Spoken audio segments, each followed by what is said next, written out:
Yeah, buddy. Go ahead and fire that up real quick. What's going on, everybody? Happy Friday night.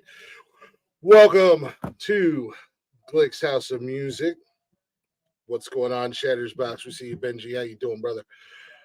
We are live. It's been a while. It's been a couple weeks, been a few weeks, but that's okay. That's okay. We're changing the game up a little bit around here. Lots of things going on at the old network, if you will. I'm Glick. I host this little show, Glick's House of Music. If you're not already, go ahead and check out the rest of the social medias for the Nonsensical Network. We are on Facebook, Instagram, X, and TikTok. Don't forget, you can also join the shows live every Monday, Wednesday, Friday, and Saturday. It's 3 different shows. Also, there's a show on Tuesday. My bad. There's a show on Tuesday as well, I think. I don't know. I don't know what's going on with Jeff. But you can't follow all those social medias, all at Nonsensical Network, or you can go ahead and jump on our bio link, bio.link/nonsensical nonsense, right there at the bottom of your screen. Check out those links. Give us a follow, give us a listen, and if you'd be so kind, give us a share. We greatly appreciate that as well. Also, don't forget to check out our sponsors, Liquid IV, Zencaster, and W Energy. Those links are all there. Don't forget to use your promo code Words Are Hard. Get them savings, get them discounts as well. Thank you. Thank you. I broke it out a couple weeks ago. I've been digging it. Let's get right to it, shall we? Typically on Glick's House of Music, you guys get to see my taste of music. Y'all know I'm a huge fan of music. I love all genres of music. But the ultimate goal here was to have artists come on, hang out, interview them, get to know a little bit more about them, play some of their music, play some of the things they're doing, all that fun jazz. Well, ladies and gentlemen, we finally popped the cherry of the show. I guess you could say. I got my man, the one and only, my brother from another mother, Mr. Rockley himself in the building. What's up, brother? What is going on, man? Sorry, I was having some technical difficulties. Yeah, you're good, man. You're good. I figured I'd go ahead and fire up the show. That'd give me a time to get my bullshit introduction and all that shit out of the way, and properly get you up here on stage. For those of you guys who don't know, Rocky and I are actually very good friends. He's one, I dare say he's one of my best friends that I've never met in real life. We actually met several years back on TikTok, and we've been down since day one. I guess you could say on that day one ish. I've been a big fan, a big supporter of his music. Actually, that remix that you heard at the beginning of the song or the beginning of the show, "Fallout Boy Centuries," that's one of many remixes that are out there by my guy. What's going on, man? How you doing? How you living? I'm good, man. I'm good. I just got off work here not too long ago, and I'm really excited, man. I've been thinking about this show, man. I'm honored. First guest. Yes, I get to be that guy, man. That's just huge, man. Because I see what's happened with nonsensical nonsense, and I get to be that guy now for this show. Really excited to be. I've been good, man. I've been doing all right. Now, you were our first guest on Nonsensical Nonsense. When I started the music show, much like that show, it was like, all right, I know my plan.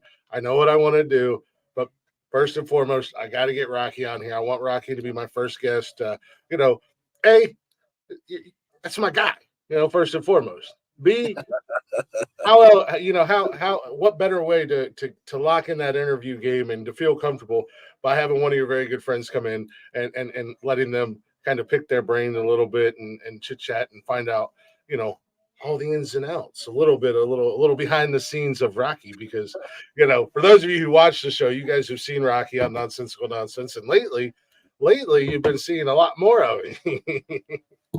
I've been popping up a lot more now, which is fun.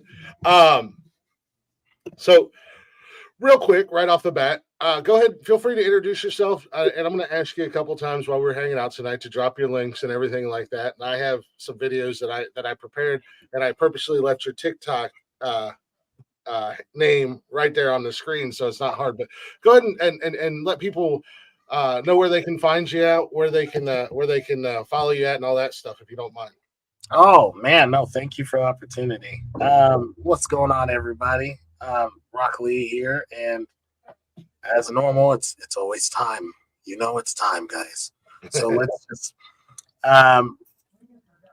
you can find me on all social media platforms. You can find me on Twitter, or X now, I should say, actually. You can find me on SoundCloud, YouTube, Spotify, anywhere where you listen to music, even weird ones like Raz. I was actually thinking about becoming a sponsor. That's something we could talk about tonight. Nice. So it's going to be great. Definitely follow me if you have been enjoying the journey for many, many years.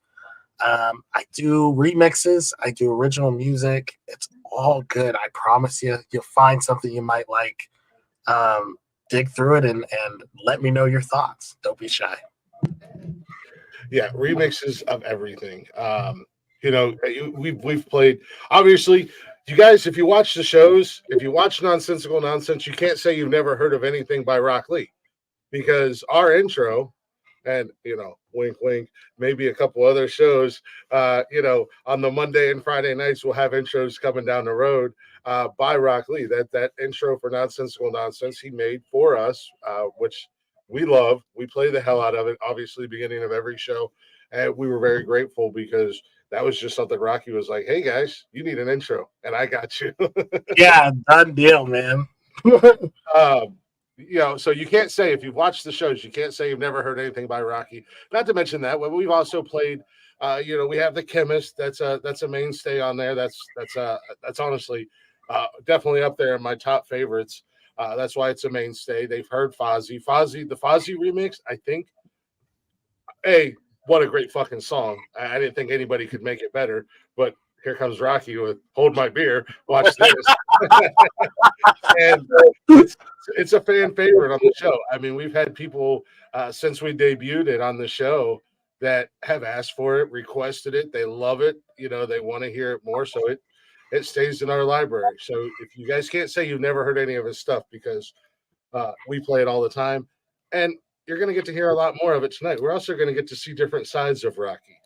But that reminds me. we're gonna showcase. Now. I'll tell you this: unless you get the urge, because you're not gonna trap me like you did Jeff. Not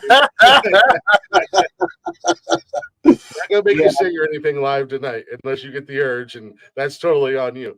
But I want to ask you. Have you always been a fan of EDM, or is that just something that just No. And that's the ironic part. My first go to was never EDM.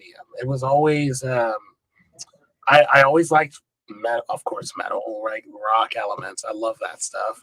But mainly, R&B. It was R&B, some hip hop. Like those would I would say that those were my two strongest influences growing up.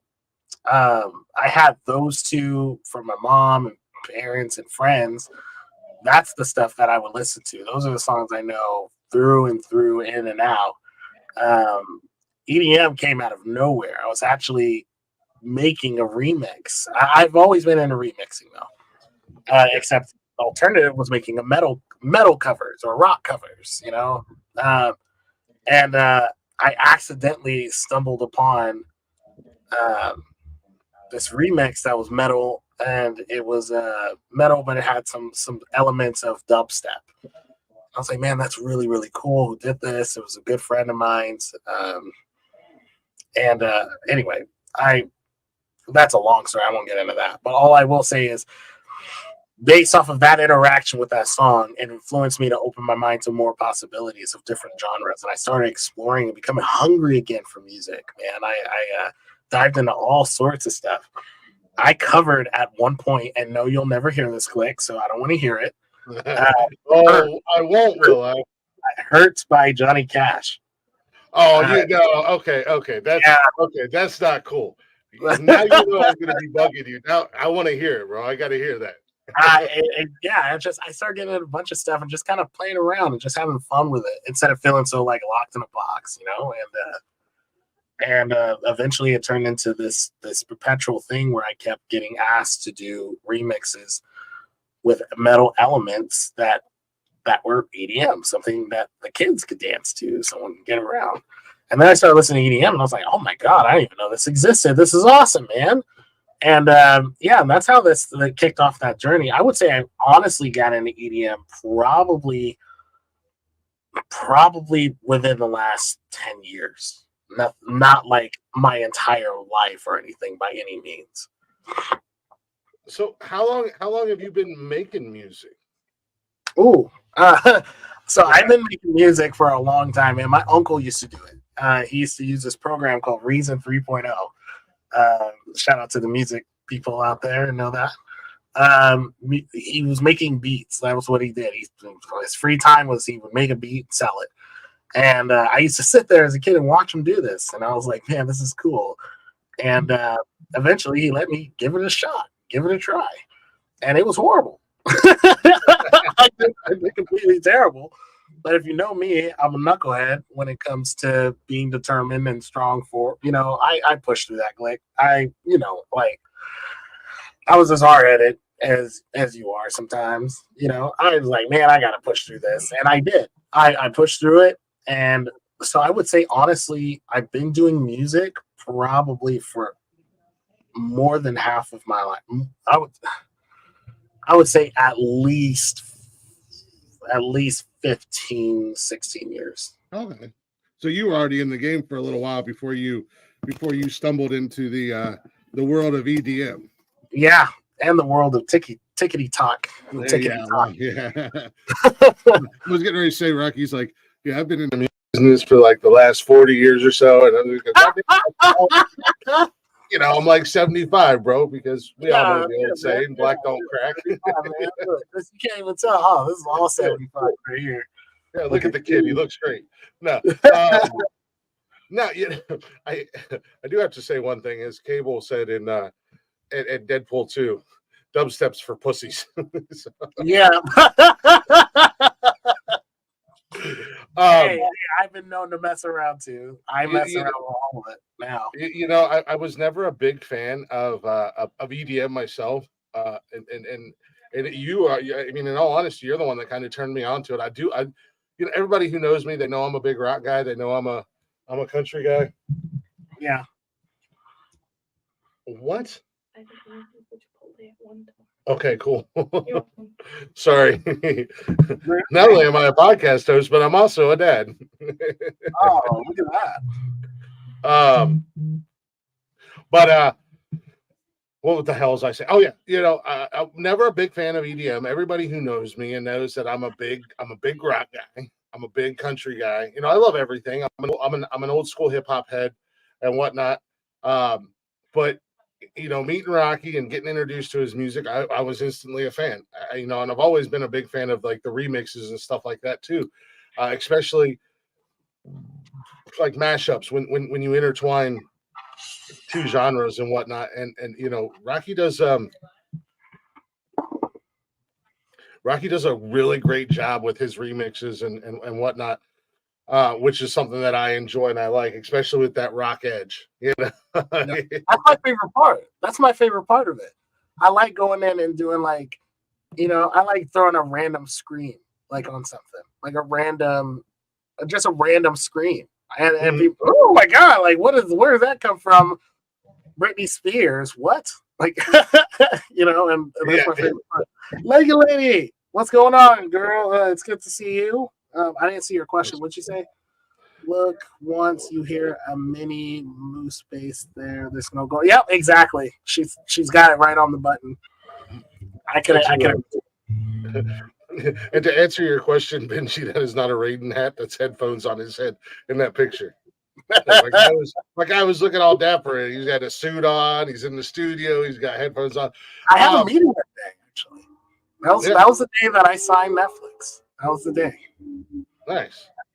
Yeah, I was feeling all good about myself. Don't ask me if I had any pants on. I didn't. I just, you know what? It was all up top, bro. It was all up top. Pants are overrated. I never wear pants when I do the podcast. So I want to ask you. Okay, first and foremost, and you don't have to. This is kind of a two-part question. You don't have to give anybody your real name, but Rock Lee is not your real name. I believe that's an anime character, correct? Rock Lee is an anime character. There's a funny story I can get to behind that, but it's not why I went for my name. My mom actually called me Rocky and Bubba. Those were my two names growing up. Well, not for cool reasons. Not for cool reasons. It was actually pretty lame reasons. I used to have a fascination with collecting rocks, like the smooth stones and the see-through and all that good stuff. I had this little mini rock collection. We lived out in Seattle, and so they're everywhere, everywhere along the beaches. I also had a bad habit of getting into trouble. I would take those rocks and start throwing them and breaking windshields and glass windows. Oh, yeah, man, this is going to be great, lady. And I started breaking like glass windows and stuff. And so my mom called me that actually as a nickname to tease me. And so, no, it didn't come together because of any other reason other than that was my little nickname. And my last name is Lee. So it did not, it correlated easily for me to just say, okay, I'm Rock Lee. Found out years later about anime and found out about that. Had no clue. Never connected the two. Never did. So it was pretty fun. So yeah, Rock Lee has nothing to do with the character. It wasn't until you started blowing up and taking over the world. Yeah, man, it came out of nowhere. I remember my cousins used to be very, very much so into anime stuff, but like the old stuff, like Pokemon and I don't know. I might have just pissed some people off. I don't know if it's anime or not. I'm sorry, but I think it's considered anime. Back in the day, I used to like I wasn't I wasn't crazy, but like when I was younger, I watched like the original like Death Note and stuff like that, and some of the bigger stuff. I enjoyed it. It's just gotten weird as of late, and I kind of checked out probably about 20 years ago on anime. Yeah, I didn't want to piss anyone off, but it's just I didn't know about this guy until my cousin said it. She's like, "Oh my god, it's Rock Lee, that's you." I'm like, I do not have any sort of like, I do not look like this guy at all. Hood Ross, good to see you, man. What's up, Hoodie? It came out of nowhere at that point, and so, but no, there's no correlation whatsoever. I'm just as surprised. I actually changed the last 3 letters to L33 just to separate myself through that when I was doing trademarking. Mhm. And I was like, oh, okay, well, this is definitely a copyrighted name. I got to change something, so I changed that.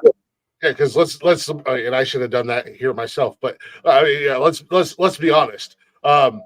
It's nothing like going to go. Rocky's like, hey man, I got a new song. I'll check it out on YouTube or whatever, and I go put Rock Lee and I get 475 videos of some little anime ninja. Like, I'm like, what are you doing to me, bro? I'm sorry, man. I had no idea. I didn't know I was doing it to anybody. That's why. I mean, if you're gonna search me up, search EDM Combat. You'll find that. And So- Rock L33s. I'm the only one, at least for now. We'll see who comes along. It's nice being original, man. Rock L33, L33, man. Rock L30. It's like nonsensical nonsense.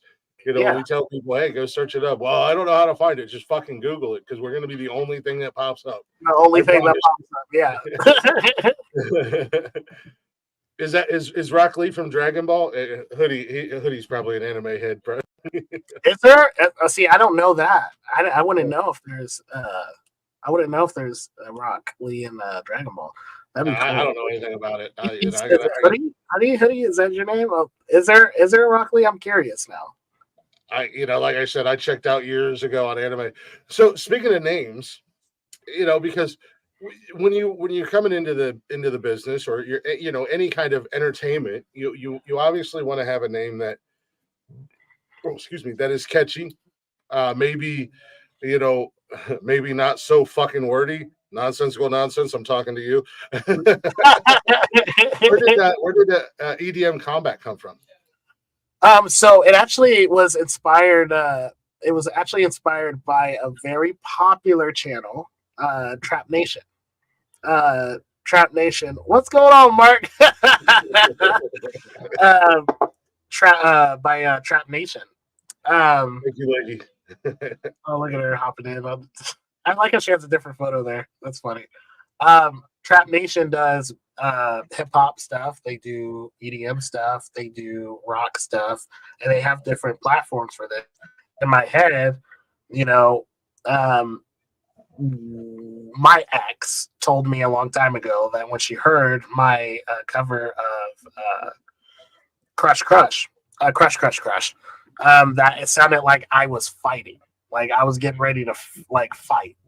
And so EDM Combat came because it was like, I'm trying to make this an EDM song, and she's saying that it sounds like I'm fighting to make that happen and winning, right? But I'm fighting to make it happen. So Combat came from that, and then EDM Combat, there you go. Boom, boom, bam, there you go. I did not think about it more than 5 minutes. Oh, sometimes it's like that, man. It just, the name or an idea just boom. Yeah. It's like a firecracker inside your head. Sometimes it just clicks, and it's like, oh, there it is. Well, I'll tell you what, my actual name was not going to be Rock Lee. I actually literally just stole parts of my name to make that. I actually used to go by Flair, if you believe it or not, like Road Flair. I was gonna say like Road Flair or Ric Flair. Yeah, so my email. That's the reason why it's okay. Yeah, it was Flair. That was like, oh, my name is Flair. I'm a rap star. I'm a rap artist. Like that's my rap name is Flair. I even came up with like I was like, man, on it. I put so much thought into it, and then just completely canned it one day. I was like, no, that's weird. That's not it. And it's Rock Lee and Sasquatch.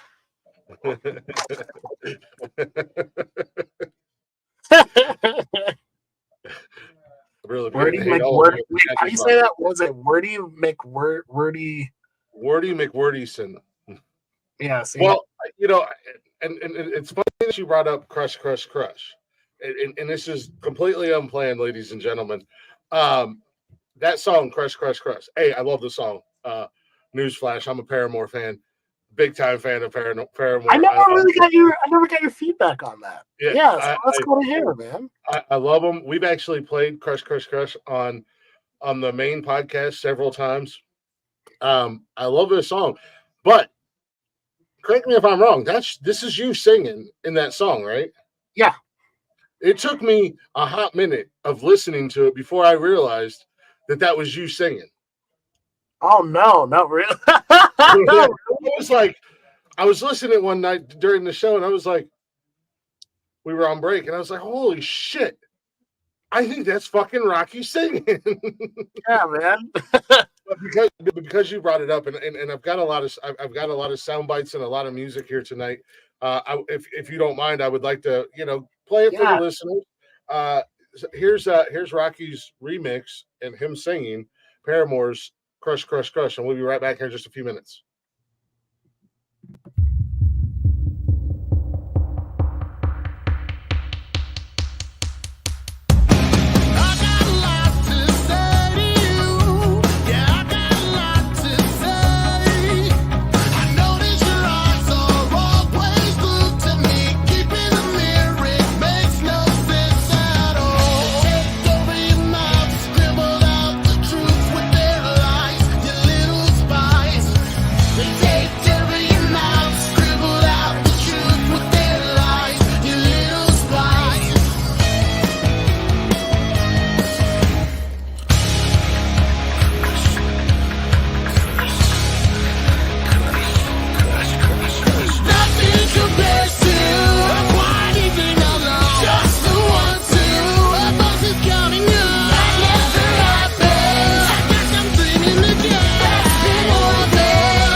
Yes, ladies and gentlemen, he can sing.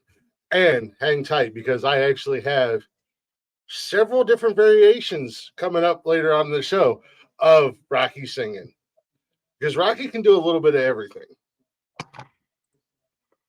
I love that song. That's one of my favorite. That's one of my favorites. And I actually think this. I could be wrong, but I don't think that this is the first time that song's been played on Glick's House of Music by you and by the original artist. Because I said I am a Paramore fan. When I did the Ladies of Rock for Women's History Month last month, Paramore was one of those bands that it was very hard for me to only pick one song, so I had to do two. But you said you heavily influenced by the rock and metal and stuff like that. I don't know if you guys were listening. He said he likes to throw that scream in there. There was a couple of them rock howls in there, if you will. Rock howls, man. That's funny. I'm gonna start calling them that now. Yeah, that's kind of what it is, man. That's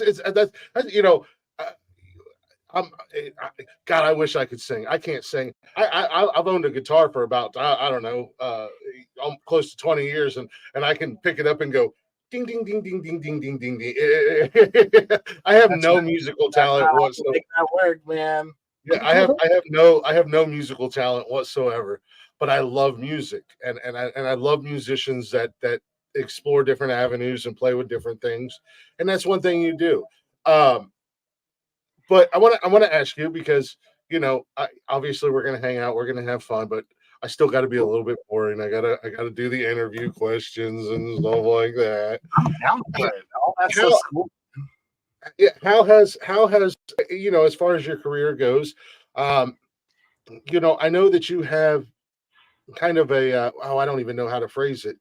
EDM Combat is not necessarily just a band or anything like that. It's a production studio, and you have other artists that work with you and stuff like that, right? I do. Yeah, I do. So EDM Combat, first of all, EDM Combat's just like the parent company name. It's like everything sits under this umbrella. EDM Combat Sounds. EDM Combat Sounds is a vocal production company, and it's actually where I get a lot of the revenue to do the fun videos, to do the fun skits and stuff. Most of the like a lady.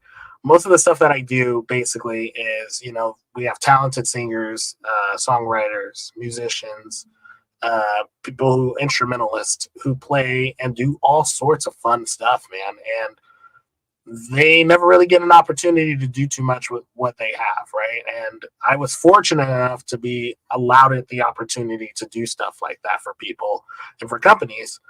I start building a team of people that I can call on who can make a couple $100 or maybe make a little bit more than that, just doing some stuff. And eventually it blew up into about 35, a lawyer, an accountant, a bookkeeper, and it just turned into a whole thing.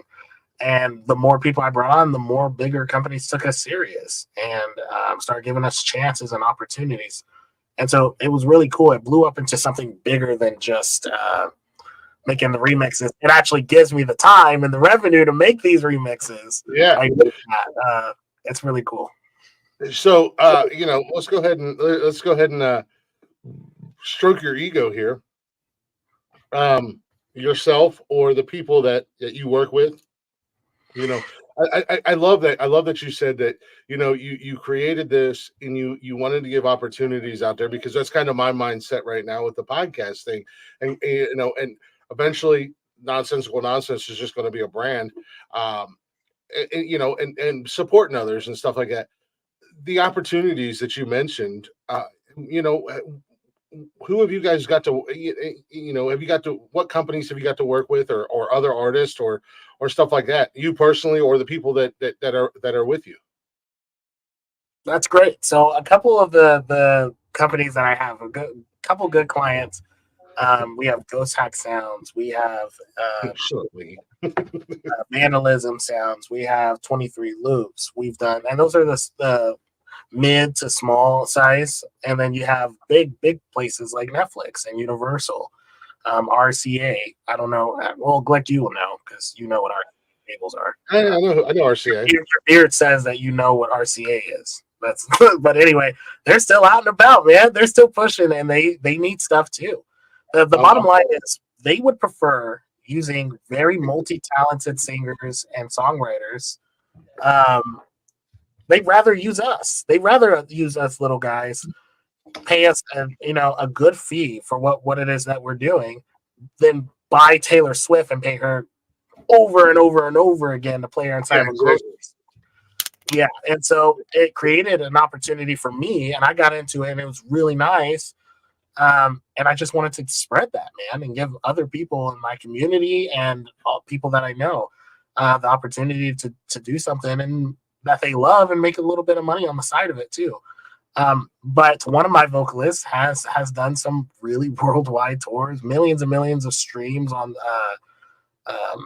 Spotify. I have a vocalist who's been on American Idol. You're allowed to shout them out if you want. I'm allowed to what? You're allowed to shout them out if you want. You can drop. You can name drop if you want. Also, yeah. name I don't know if she wants it. I'll go ahead and I'll say her first name, Amber. Amber. She was season 5 American Idol contestant. Very talented, sweet sing. I mean, she's just an amazing person. Nice. And she was intrigued. She joined. She's doing fantastic, man. So it's cool to give like people the opportunity, but it's also great because I get to meet a lot of the people I saw on TV, and they want to do work with me, and that's really, really cool. Azariah, Ali, Aurelia Lee. There's tons of these singers that are Nathan. Shoot, I all I can say is go to edmcombatsounds.com. You will hear all of these multi-talented artists and instrumentalists too. They even help me out with my remixes sometimes. They come in and do stuff, and it's really cool. It's a complete vibe, man. I love what I do. So you mentioned getting the opportunity, and like you said, it's so much easier for these big companies to grab a hold of a smaller company or smaller names and hit them one time. I mean, I don't know if you guys get residuals or not, but you hit them with a one-time check, and you do music for. Can you say what you've done for Netflix? Are you allowed? I can't. Is it not that's where they get you? Why or no? It's a contract deal. I can't say that. Now, again, like there are multi projects that I've heard. I will say that. Different weird off-ended shows where you have something there, but the thing is, I can't by contract say. That's the whole point. A big thing with our industry, the con is royalty free, and when you hear that term, what does that mean? Rock royalty free? Well, royalty free means the reason why they buy it from us so that they don't have to put my name on it. Now they own it. Now I can share it. I can tell all my friends and family and stuff. Oh yeah, I did this. With most of them, the bigger companies, they're what do they call them? They call them NDAs or non-disclosure agreements. Yeah, and they make sure that they're airtight. So fortunately, I can't. All I will say is this: you probably I don't know, depending on what you like to watch. If you like action, you've heard something before. I'm an action fan, so I can tell you Glick later, but I just can't announce it here. I won't say anything. I can be quiet. I recommend that in the future that you put on retainer the nonsensical Glick and nonsense law firm. Use promo code Work Your Heart. We'll get you a friends and family discount. I love that, man. That sounds great. Let's freaking do it, man. Yeah, it's crazy.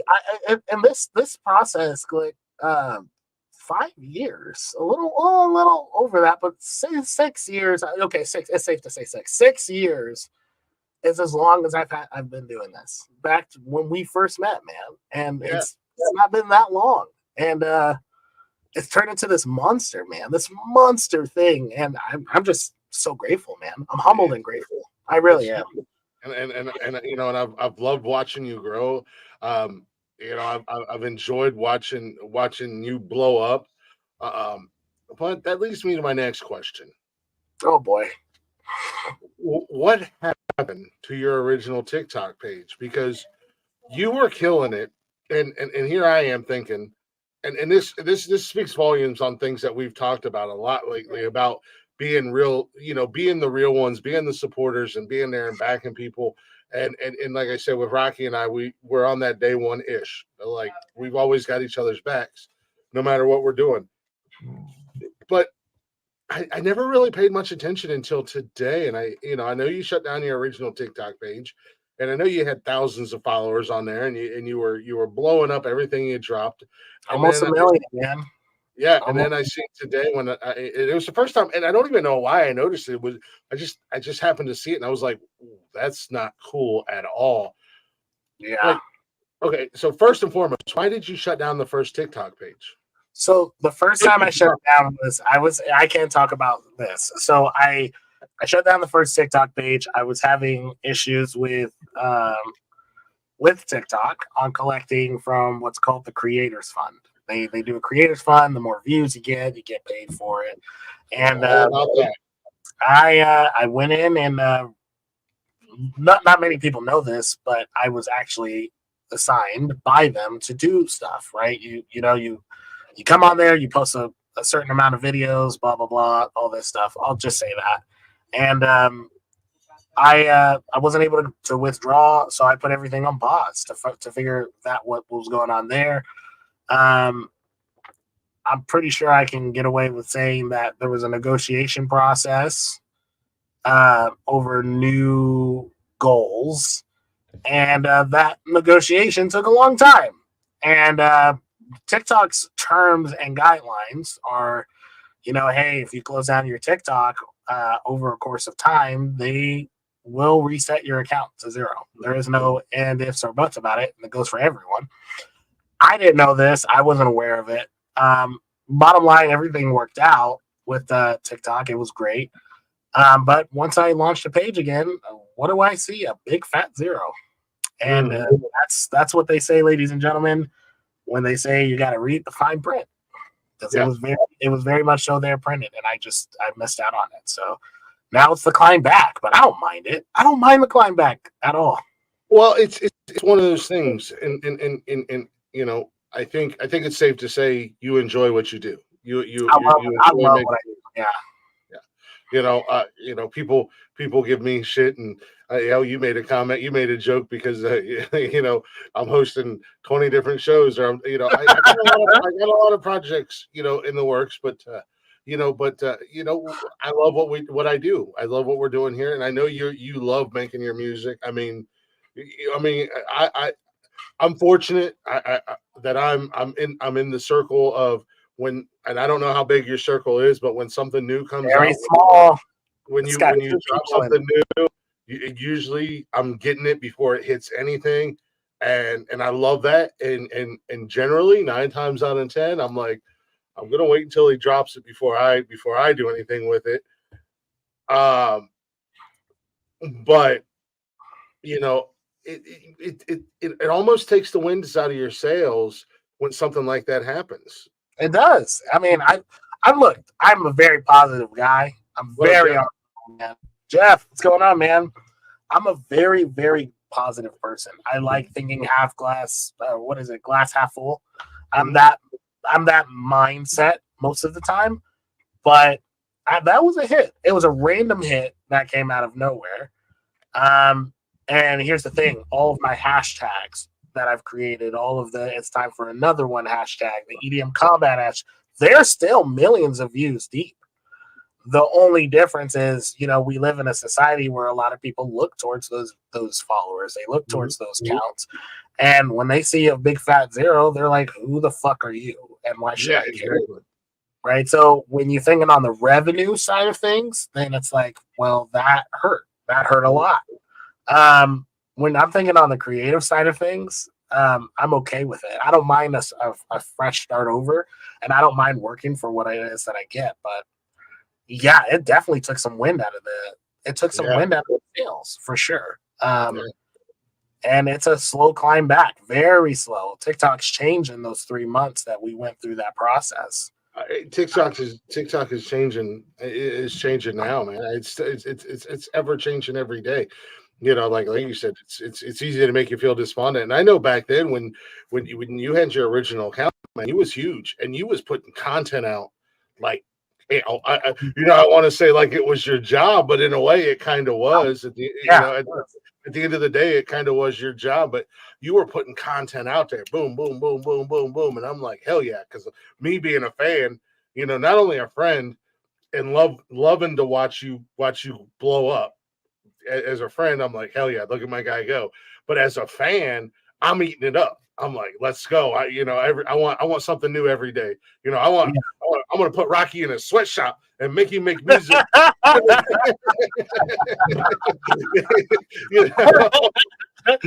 It's like another one. Another one. Yeah, man. No, and I don't mind it, man. I'm ramping up. The reason why I'll tell you this, Glick. The reason why I haven't been doing so many, and trust me, if I was to look, I'll just tell you the actual answer right now. I'm gonna look in my folder of all the remixes I've made. I have 521 different remixes sitting in my computer, and I didn't release a lot of those. Okay. The reason why I have been a little reluctant on releasing things is because I've been working on my album. I was trying to work on that. I'm gonna get to that here in a little bit. I'm gonna Yeah. get to that here in a little bit because I don't know about anybody else. I might be the most impatient, anxiously anticipating, waiting for this fucking album to come out. I might be the number one guy. I'm just saying. I've been on this man for 4 fucking years, ladies and gentlemen, almost 5 years about this album. Don't worry, man. It's coming. When it's there, it's not gonna be disappointing to you, man. I think you'll really enjoy it. I think it's gonna be really cool. I'm putting a lot of time in it because I want it to be really good, and not even for a revenue side of stuff. I'm a man of different genres, you know this. So I just want to do it justice. I want to do it properly. And most of all, I want it to be the best that I can put out. Something that represents me. And you've heard a little bit of it. I think I'm going in the right direction. And like I said, I'm going to touch on this album here in a little bit, as we conversate more. But so again, none of this is planned. Actually, Rocky has no idea what I have over here. Zero, guys. No clue. He doesn't know anything. He only knows of one thing, and I did get permission, and I will be playing that here very soon. But you brought up another one. Yeah, you brought up another one. It's time for another one. Now, I don't do it no justice, ladies and gentlemen. First, I can't do a British accent. I can do a deep ass voice. But where did that come from? Was that, how did you come up with that, man? Because it's great and people love it. I mean, I will tell you this. That came from something you know very, very well. I almost want to not spoil it for you because you won't see it the same way. That was my attempt at trying to make a voice like Captain Price. And you hit it. I can't do a British accent. I can't do an English accent, but that was one of those things on TikTok. And for those of you guys who don't know, give us a second here. So what I did is like kind of a mashup. It's about 3 minutes long or so, but it's a mashup of some of my personal favorites that are on your TikTok page. But that became, an entity of its own. I mean, that became a monster on its own, and people, I mean, they crave for it like crackheads. Yeah, it was cool, man. To another one. yeah, it was really cool, man. I've seen kids get into it, so kiddos like doing it on their TikToks, and just scrolling on my Facebook, and I'm just, scrolling on my TikTok, and I'm going by, and I just see it's time for another one. All cute little kids and stuff, and I was literally spitballing there. Again, Bravo 6 going dark. That's that. I was just sitting there, just going over what can I say would be quick, fast, and you know what? I'm gonna keep doing this. It's time for another one. Okay, I sit here. Okay, it's time to do another remix. Oh, it's time for another one, and it just becomes again very natural, very on its own, and I love that. I love that. And you know me. I love Call of Duty. I'm a huge Call of Duty. I know. Fan. That's why I was like, how do you not know that? I knew what it was from. Trust me, I knew exactly where it was from. But the listeners, they don't know. They might not know. And I've said that too. I've said it openly, and people are like, "You do not sound like Captain Price," and I was like, "Well, that's good. I sound like myself." It was a good Captain Price, and like I said, the first time I heard it, I was like, instantly, it was like flashbacks, bro. Because I'm a Call of Duty guy. I've been playing Call of Duty since the very first one. There's characters on that video game, and I'm a guy who, yes, I play multiplayer, I play online, but I love the campaigns. I love the stories. I'm a guy who played Call of Duty, and Call of Duty has made me cry more than once. I'm not ashamed to say it because, man, some of them campaigns, they will fuck with your emotions the way they end. You know? And Captain Price, Soap, Ghost, you know, those are characters that, yes, I started playing as an adult, but over the last, I don't know, 20 years that Call of Duty's been around, these characters on a video game are a part of my life. You know, I've watched the game evolve. I've watched the characters evolve. I've watched, you know, everything. And it was like, that was one of those things. The very first time I heard that It's Time for Another One remix, I was like, that motherfucker. He fucking hit it right on the head. That was my first thought was, this fucking Price. Yeah. And so you nailed it. You were trying to do it. And didn't think you nailed it, but you fucking hit it right on the head. And ladies and gentlemen, if you'll allow me, and if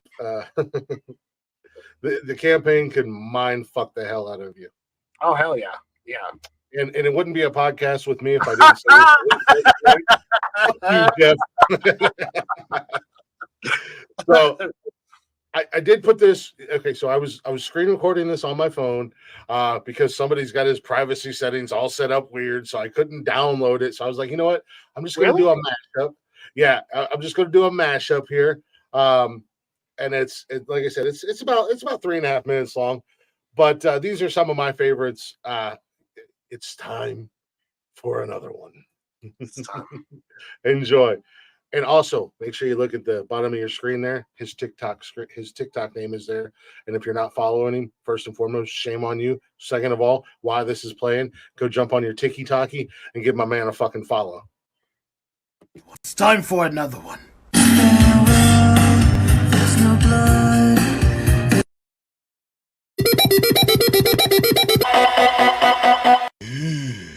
In this farewell, there's no blood, there's no alibi, 'cause I've drawn regret from the truth of 1,000 lies. So let mercy come and wash away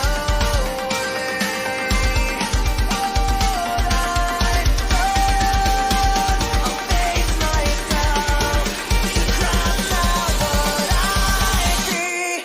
Come and let go of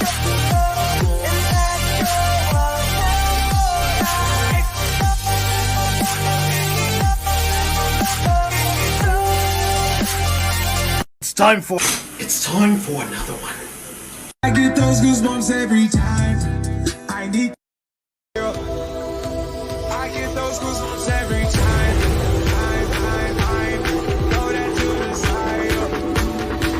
I get those goosebumps every time. You're not around. Throw that to the side. I get those goosebumps every time.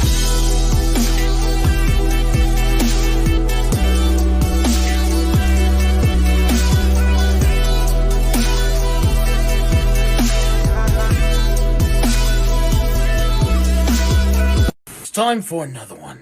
You say you want a bad bitch, baby, now you have it. Now you got a bad bitch.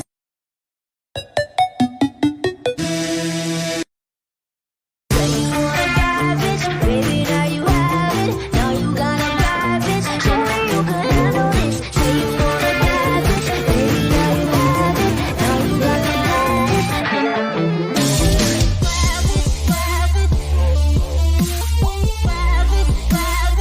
me you can handle this.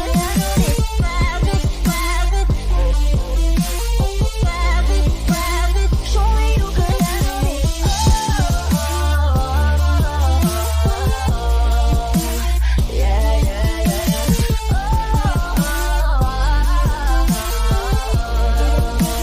Yeah. It's time for another one.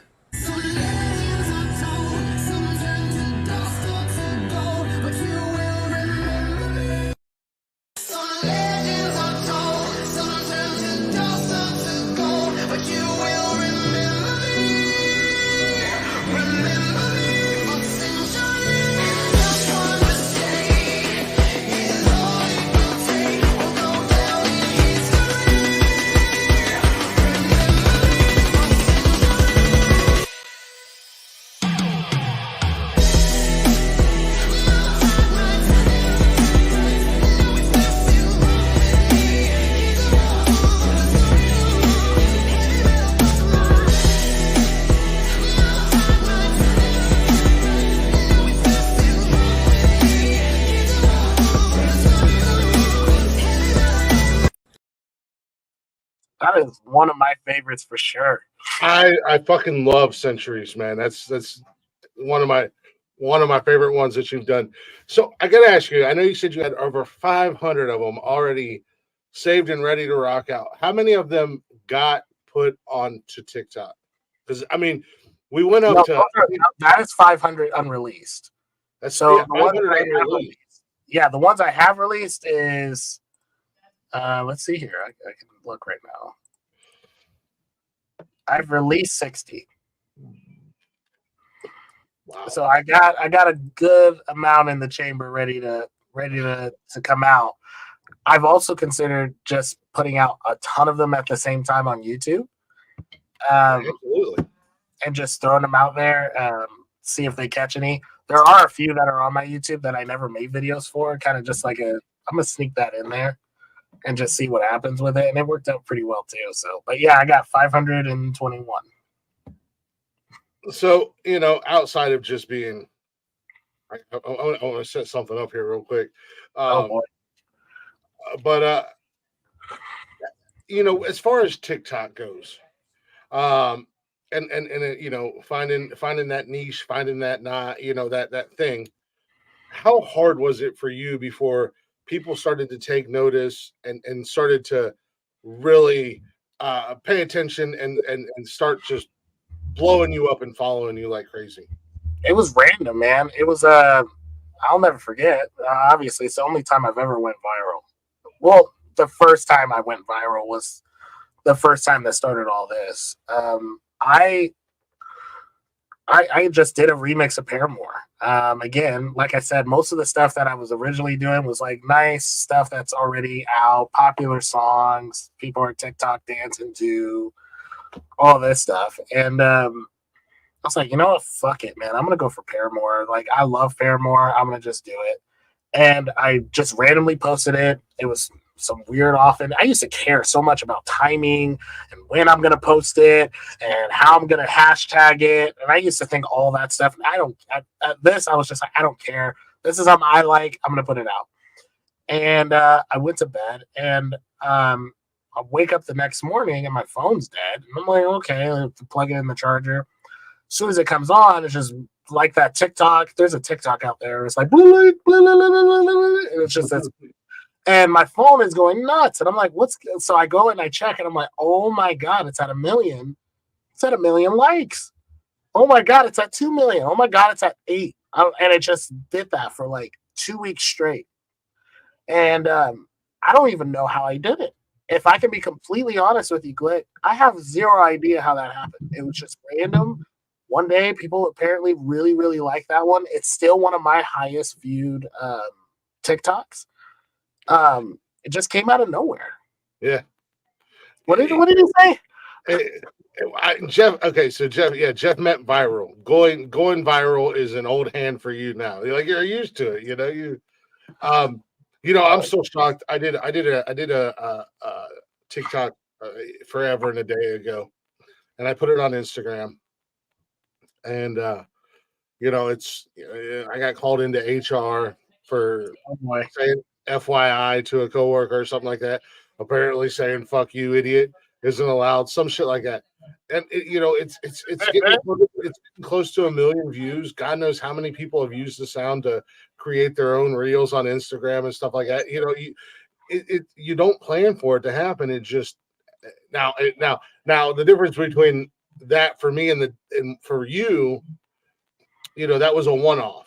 You've kind of set you've set the bar for yourself that people love what you do and they're enjoying it. So keep doing it was super random. Super random. And the cool thing about it was people start following. The people that actually enjoyed the remix was like, this is great. It was something they liked or resonated with well. And so they followed me. And so even though a few offhanded times I went viral again, the people that actually enjoyed it actually hit that follow button. Nice. And because of that, when I post, they're going to see it anyway. And now, of course, they're going to like it. Or, of course, they're going to like the style of it or direction of it at the time, depending on what it is. And so it wasn't difficult. It took one time.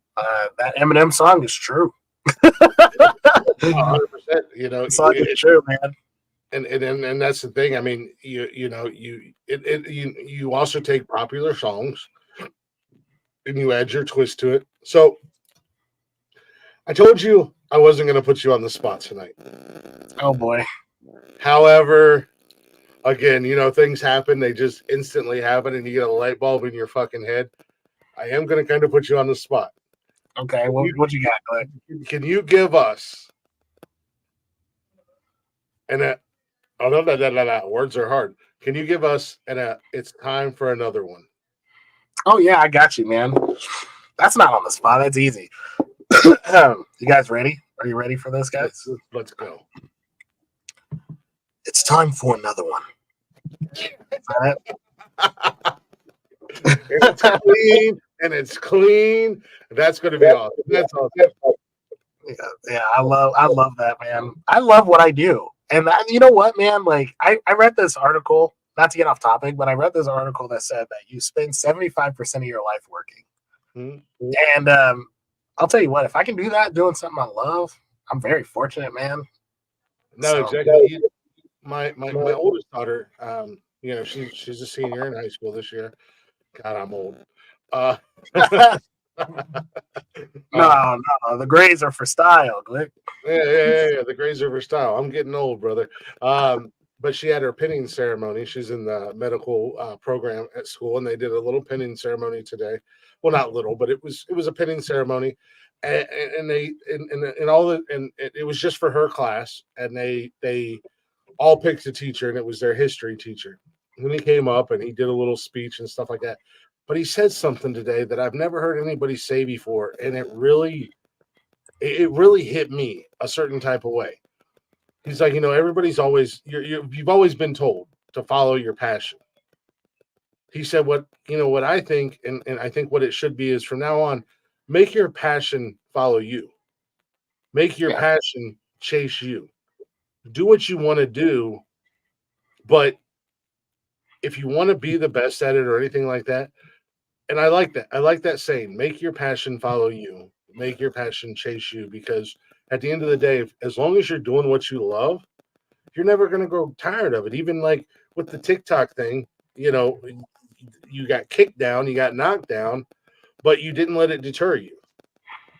You didn't go, well, maybe this music thing's not what I should be doing.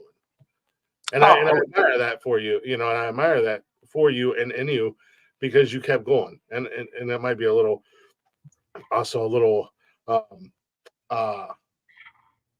what is the word? God, I cannot think.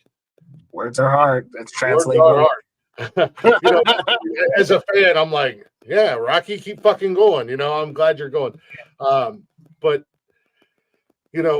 I think that's some awesome words to live by in life. If you're doing something that you enjoy, just keep wanting to be better every step of the road. And I think it's one of the things that you do. I mean, just watching you, and I've watched you grow over the last several years, you inspire to be better. And actually, in all honestly, you're kind of an inspiration for me doing this podcasting thing, because it's like, I'm watching my guy go through the ups and downs, and he keeps pushing through. I can't give up, Yeah, but I will tell you this, that doesn't really help my story of me saying, hey, I grew up, my mom called me Rock. My last name is Lee. It's just so happens to be what it is. This anime character that people keep looking up and finding, that's his whole deal. That's his whole shtick, bro. Yeah. It's like I'm a freaking carbon copy. If it wasn't written in the 90s, I would definitely go and sue somebody at this point. You know what? You tell that little anime character, Rock Lee. Jeff, you're listening? Add me to the list. Or not add me to the list. Add Rock Lee, the anime character, to the list. I'm kicking that guy's ass. Yeah. Add him to the list. I'm kicking his ass. There's only one Rock Lee, and that's right here with me tonight. Here we go, man. At the end of the day. Fuck the fake ones. That other guy's fake. That's not the real Rock Lee. No, man. You just go with what works. I mean, I was talking to the guys from Talking Shit the other night. We were playing Call of Duty together, and Mark said, "What is your name, Glick?" I said, "Glick," He's like, no, what's your real name? I said, Glick. Glick. Yeah. Yeah. He was like, no, seriously. I was like, well, my last name is Glick, but I have the whitest name on the planet, and I have a, I think I have a pretty cool last name. Shout out to my I like pops. Glick. Yeah. Pops, you don't get a lot of shout outs, but shout out to Pops and my ancestors. We got a cool last name. My first name's Chris, and it's just like, hey, I'm Chris. So I go by Glick. I've gone by Glick my entire life. Friends, coworkers, employees, bosses, principals, teachers, they've always called coaches, whatever, they've always called me Glick. There's a small handful of people in my life that call me Chris or Christopher. So it's just Glick, Yeah, I couldn't call you Christopher. yeah, right. Well, fucking Jeff calls me Chris. Yeah, Jeff, what's going on, man? Where have you been, Jeff? But yeah, Jeff calls me Chris. Obviously, Nikki calls me Chris from time to time. My family calls me Chris, but outside of that, everybody just calls me Glick. And like for the longest time, I didn't even know your real name. I just always called you Rocky. You'll always be Rocky to me. Yeah. At the end of the day. Oh, what's going on, Chris? What's going on, Chris? How you doing, man? Happy Friday to you. I'm already out of beer. God damn it. How the hell did you run out of beer? You can get beer DoorDash too, right? No fucking way. Really? Yeah. Well, I don't know. Maybe not you, but Well, you're in one of those weird, you're in one of those weird Mormon states. I don't know. Yeah. No. We're cool out here. Shit, I probably can get away with going to Yeah. DoorDash will dash beer to you. Yeah, I didn't know that. That's cool. How do you run out of beer? How long have we been friends? Have I not taught you anything? You have not. You're never out of beer, man. And even when you should be out of beer, you're never out of beer. Like, I found a whole 24. We're gonna do this with the music. Come with me, young Anakin. I'll teach you the ways. No, so I want to ask you. This has always been something I've been curious about, and I've never really asked you. And you would think this would come up in conversation. How many instruments can you play, or do you play? I play. Okay, so primary, I play guitar. Most of the remixes that you listen to, I've had a guitar element in it. Thank you, Leggy. Thanks, Leggy. I've done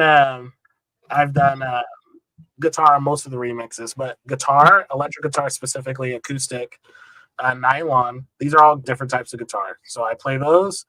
I play drums, but very. I won't look. I play drums, but I play drums enough to make it sound cool. That's all you have to do. Nice segue to Jeff. That song, Fozzy, I played the drums on. Oh, nice. So, yeah, so drums and then a bass. And those are the three main ones.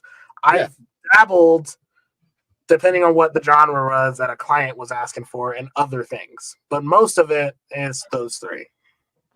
But I mean, with the EDM combat, you have the talent around you that, if they want a keyboard or something like that, you're like, oh, I know a guy. I know a guy that can come in and.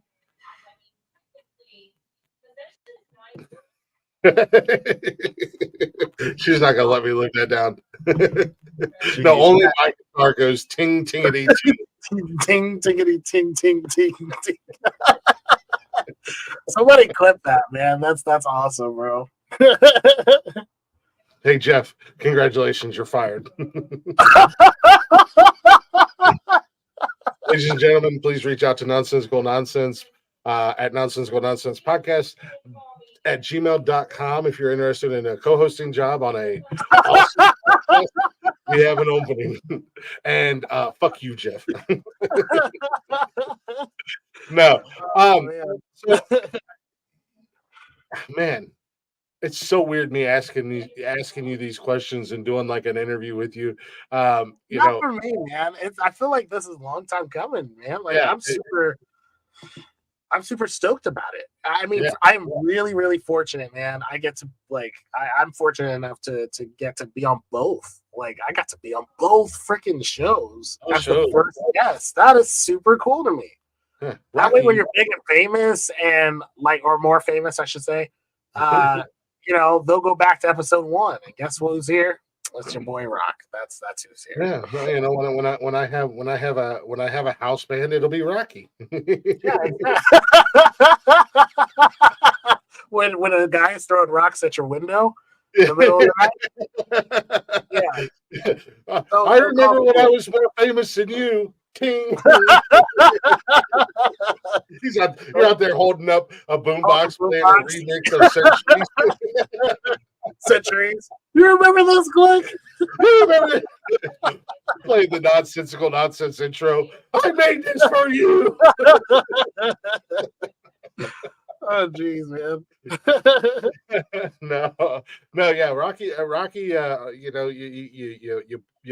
You get a rare opportunity, and you get to pop my cherry not once but twice in the podcast world. So, Oh man, I'm stoked about it. That's cool, man. I live. I'm just kidding. I'm not gonna get that out of my mouth on mine. I'm gonna go ahead and refrain from that. Just wait until some asshole that's a part of the network clips that conversation. Yeah. That's like, what did you say here, man? What was that all about? Listen to these two homos. Leggy lady's like, oh wait, I'm not sleeping anymore. Wait a minute, what's going on? This is kind of interesting. So, on Rock Lee Love, what's happening? I do want to ask you a question because I don't see it very often for you, but every once in a while it does happen. And unfortunately fortunately, unfortunately, however you want to say it, Mm-hmm. We've had and we have haters. Oh my goodness, man! How is it that you and I say this because I there's one instance that I do have here of you dealing with a hater. So I want to ask you, how do you deal with the haters? And at the end of the day, do you let it bother you? Is it something that we all know you don't lose sleep over it, but is it something that you go, damn, maybe I could have done this better on this particular remix or this particular song? Could I have done this better? And maybe they wouldn't have shit on me. Yeah, the way I see it is, I mean, one or two ways. Most of it is this exact same way. Everyone's got a different taste, man. I had a different taste, and that's how I started this. Yeah. And so it's like, I think some people are going to enjoy it. Some people are going to hate it. Some people are not going to, it's not going to be their jam, and that's okay. It's for those people that do enjoy it. And also sometimes the criticism is constructive, right? And so I try to leave myself open for open construction. Oh, you have no idea, girl. Oh man. He is a teddy bear. He's one of the sweetest guys you'll ever meet. But I'm a big, which is why I don't get it. But anyway, I'm a big teddy bear too. Yeah. Well, and so sometimes, like, I had one comment one time, and he was like, "Hey, like, if you turned up the bass just a tad, it would rip out my car. Like, it would just rip out of my car." And I was like, you know what? Like, okay, sure. And so I turned it up, and I'm a guy who's very analytical. I'm looking at EQ levels and all this music jargon. Well, I mean, she's not wrong. I'm not going to touch that. Some facts. She's not wrong. But like, sometimes I'll take it and I'll just say, okay, fine, and I'll break my own rule to do it, and it makes somebody else's day. Why not? So sometimes it's good, but when it's just the asshole who just wants the positive, like who just wants the attention, the attention whores. Yeah, I just use it. It's like, it's fine to me. I'm gonna make a TikTok off of you saying this comment and watch EDM Combat Army come after you, and that's just another 200K views for me. You know what I mean? So go ahead, do it. Let me use that so that I can make you look like a dick and delete your TikTok. but Yeah. I'm also just running away with the views for it. So- I'm going to continue this hater conversation, but what you just said, I'm going to make a video and I'm going to fucking make you regret what you said. God, I hope I hit the right one. Otherwise, I'm going to look like an asshole here. But nonetheless, you should have labeled these. I'm feeling myself today. I'm like, I'm so prepared. I'm ready to go. I got clips. Let's go. And then I'm looking at him and going, hey, stupid, you could have fucking labeled these. So look at the big, I think this is the right one. This is one of Rocky's ways of dealing with the hater and kind of putting a hater in their place. Rocky, blow! Kinda sick, a lunatic, fucking quick with the shit I spit that everybody missed it. I'm shoving in like a pogo stick, never quit. Smoke the mic up, lit like a candlestick. I'm kinda pissed, these haters are crawling ticks, and I got an itch. Shoot the game with a harpoon, I'm not through, but I got 2 blocks loaded up in the back room. I won't lose. I'm ripping and dripping in greatness, my flow proof. I'm flipping the game up, not cube, but Ice G like Pots too. This is what they waited all year for, the hardcore. That's why Rocky in this game for. Hit the algorithm with precision, with my lyricism, body instrumentals. I'm hard as fuck, ain't no competition. Yeah, man, that was fun. So you guys didn't see it because apparently I cut it out. But the comment that was in there, it was left on one of his remix videos, and the guy called him a corn dog. And Rocky was like, all right, let's fucking go. Yeah, man. So, that's one of the ways that we deal with it. I mean, Lord knows I've had my outbursts on the shows, and I've gone head to head with them. Or well, let me rephrase that. Nobody's brave enough to go head to head. At the end of the day, let's be honest, because I bet if you took your haters and was like, come and do a collaboration with me, let's see what you got.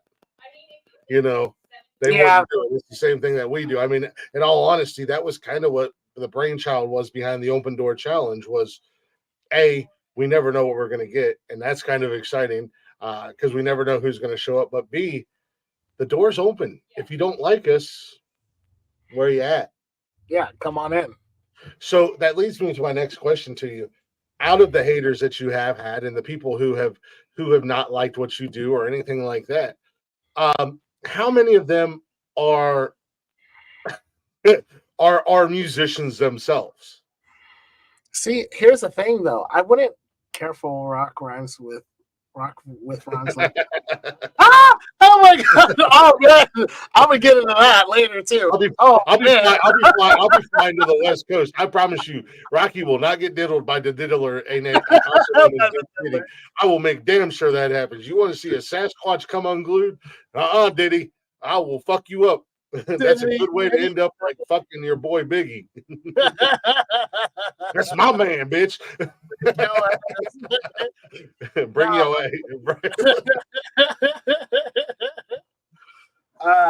fuck, man. Shit.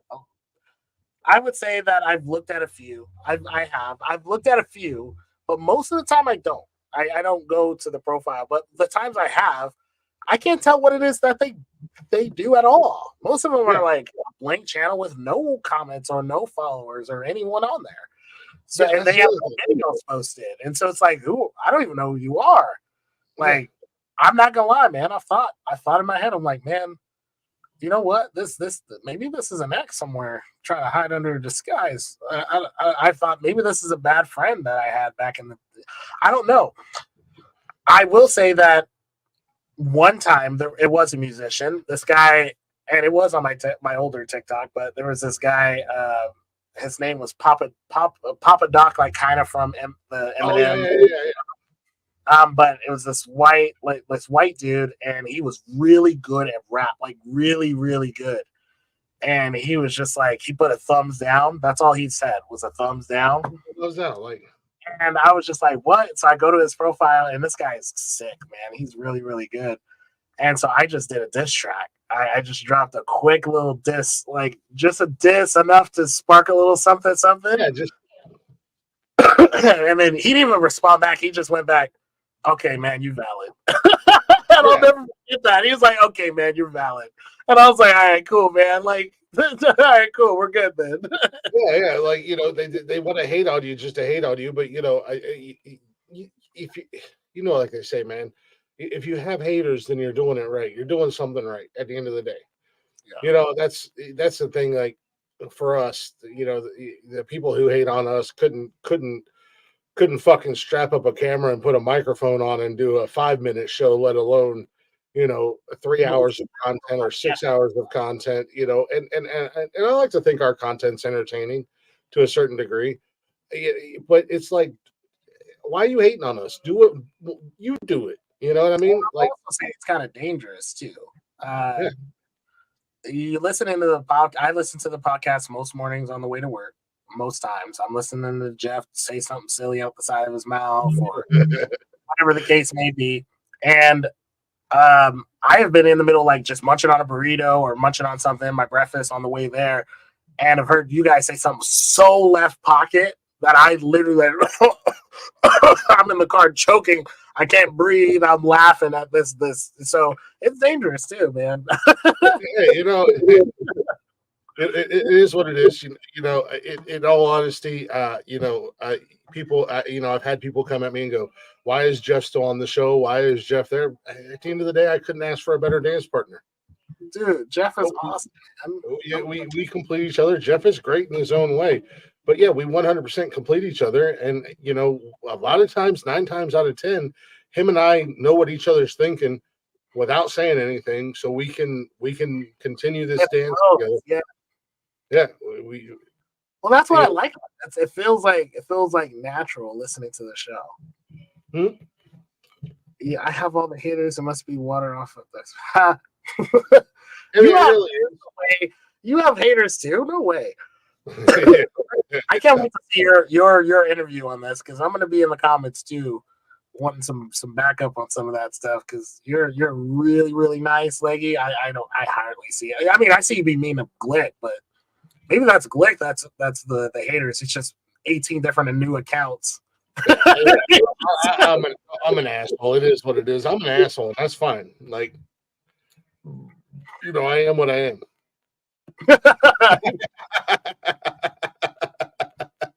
Jaravishi in the building. It's a Jaravishi. Nah, I'm doing a podcast here. All right, what's the matter with you?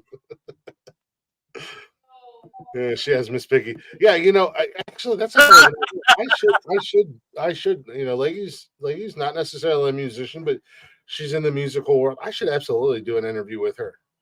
Yeah, I think that'd be fun. I mean, it's Glick's House of Music. It's all about music.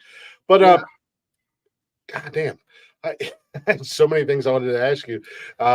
Things that I already know, but it's more about introducing you to our audience. But what I do want to do, I want to take a second here. I got several clips here. I want to kind of, and that leads into my next question, where I want to go. But I kind of want to, I want to show off your vocals, if you don't mind. Oh yeah. This is gonna be I don't know how many clips do I got here. I don't know. It's like 5 or 6 clips. I'm gonna try to play them back to back to back. I wanted to do like one long video like I did with It's Another One, but I felt like I wasn't gonna really do you justice if I did that. So I want to kind of do each one and then come back and just kind of touch on that just a little bit before I play the next one. Yeah, because you are a very talented singer. Your vocal range is insane to me. You blew my mind shortly after we met, and you sent me a message one night while I was drunkenly live on TikTok of you singing a certain individual's song, and I do have that person of you doing a cover of that person's song as well, and I was like, holy shit, I didn't think you could do that, because based off of what I had seen at that point I'd only seen the remixes, and I seen you do some rock, and I seen you do some rapping, and then you did this individual, and that I'm a huge fan of this singer. I love him. I think his voice is amazing. I love the relationship he has with his wife and stuff like that. So that's actually in here, but I do want to start. You decided to take on, and this is another guy who blew up on TikTok, fantastic singer. But you decided to take on one of his songs, and I think you absolutely killed it. And this is you doing a cover of Teddy Swims. Yeah. Again, God, I hope I hit the right button. If not, I'll play it off like I meant to do it, and then it'll be a whole different story. But I think this is you doing Teddy Swims.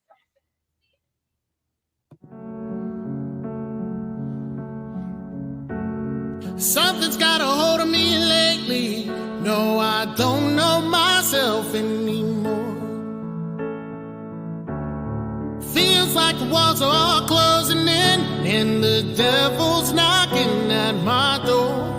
Whoa, out of my mind. How many times did I tell you I'm no good at being alone? Yeah, it's taking a toll on me.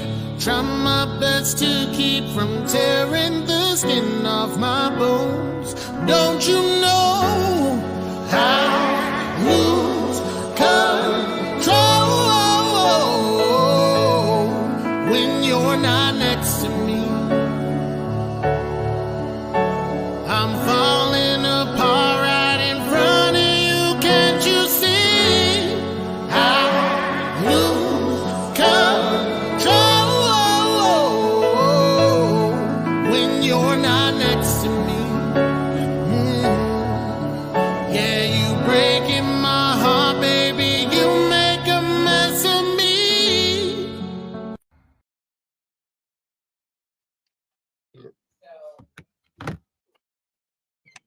Absolutely killed that shit. Yeah, man, that was a first try on that one, and I was a little worried. I'm not gonna lie. You can't. There's no way to touch Teddy. Really, really, really great. Really, really, really great vocal range, vocal tone.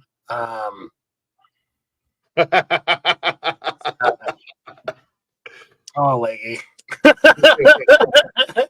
Wait, I've been crushing on this man for the last God knows how long we've been friends at this point. I've been crushing on him since we met each other. Good luck. You gotta go through Sasquatch here. No, I mean Teddy is hard. He's really hard to imitate. So I just kind of did my own little thing on it.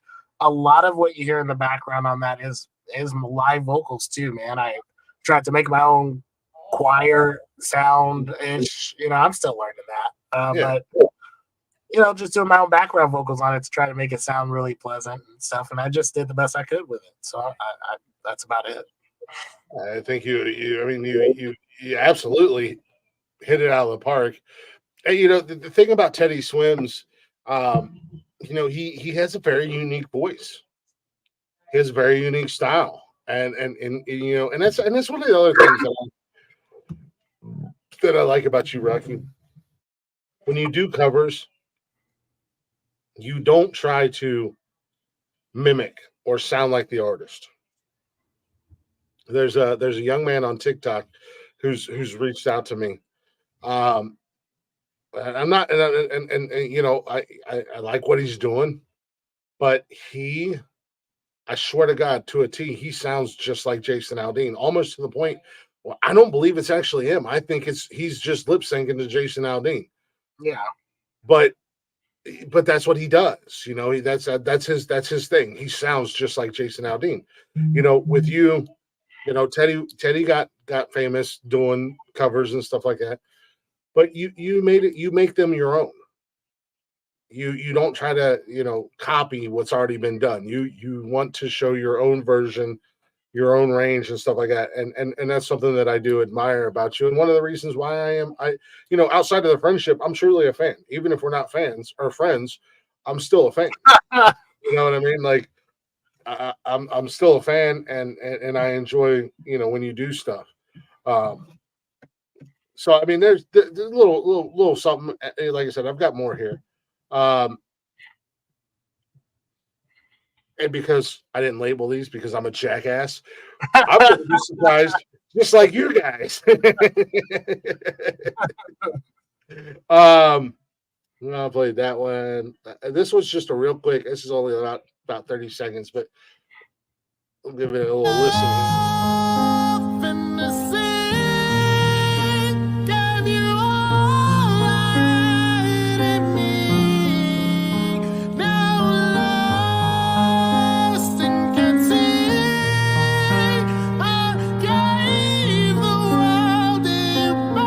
Purchase your tracks today.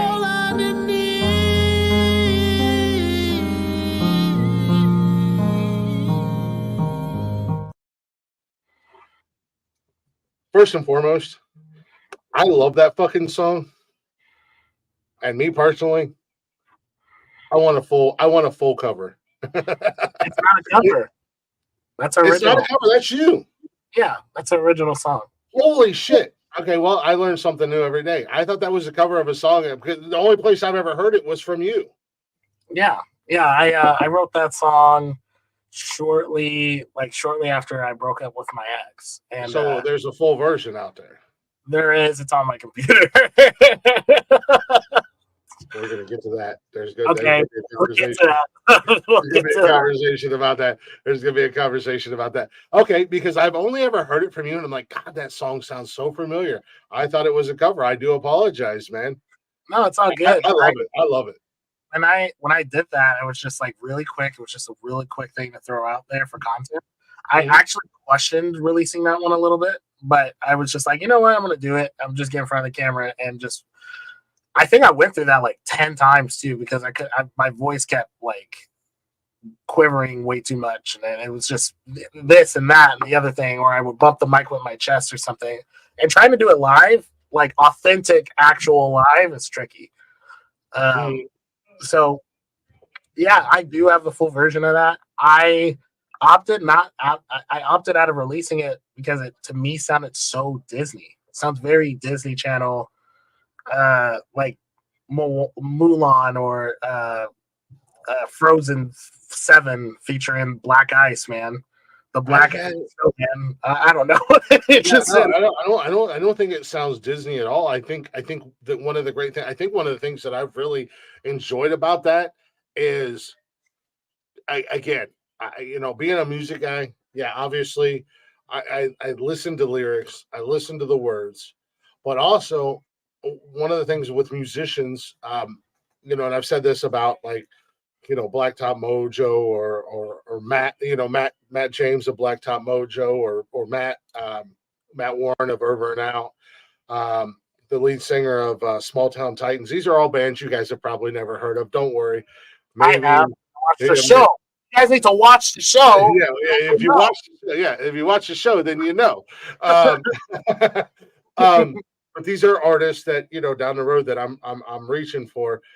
But not only does their music, the words, the lyrics hit me first, or let me rephrase that. Let me reverse that. It's the voice. The voice grabs my attention, and then I start listening to the lyrics, and it's like I'm in. Yeah. And you have one of those voices, and you write songs that, it's just like, damn, dude, like, you need therapy, bro. You need to be a guest on Men Can for Men. But that's not a bad thing. I've heard that too. I'm not even gonna lie. I have heard that. Like, man, are you okay? And I have had family members reach out. Are you okay, Rock? Like, we did it to Matt James on the show. Matt had his solo album that he was working on, and he was releasing songs. And I was like, damn, I feel like I should reach out to Matt and ask if he's okay. Yeah. But no, I mean, that's one of those. I think it really shows off your voice, that song. I don't think it's Disney. I don't think it's Nickelodeon or anything like that. I think it's just showing off your voice. So I got a few more here. We're gonna kind of work through these and I don't know what I'm gonna just play along and be surprised as they happen. Another one here. Most of these are under a minute long, so don't take long. You're a smooth Tennessee whiskey. You're as sweet as strawberry.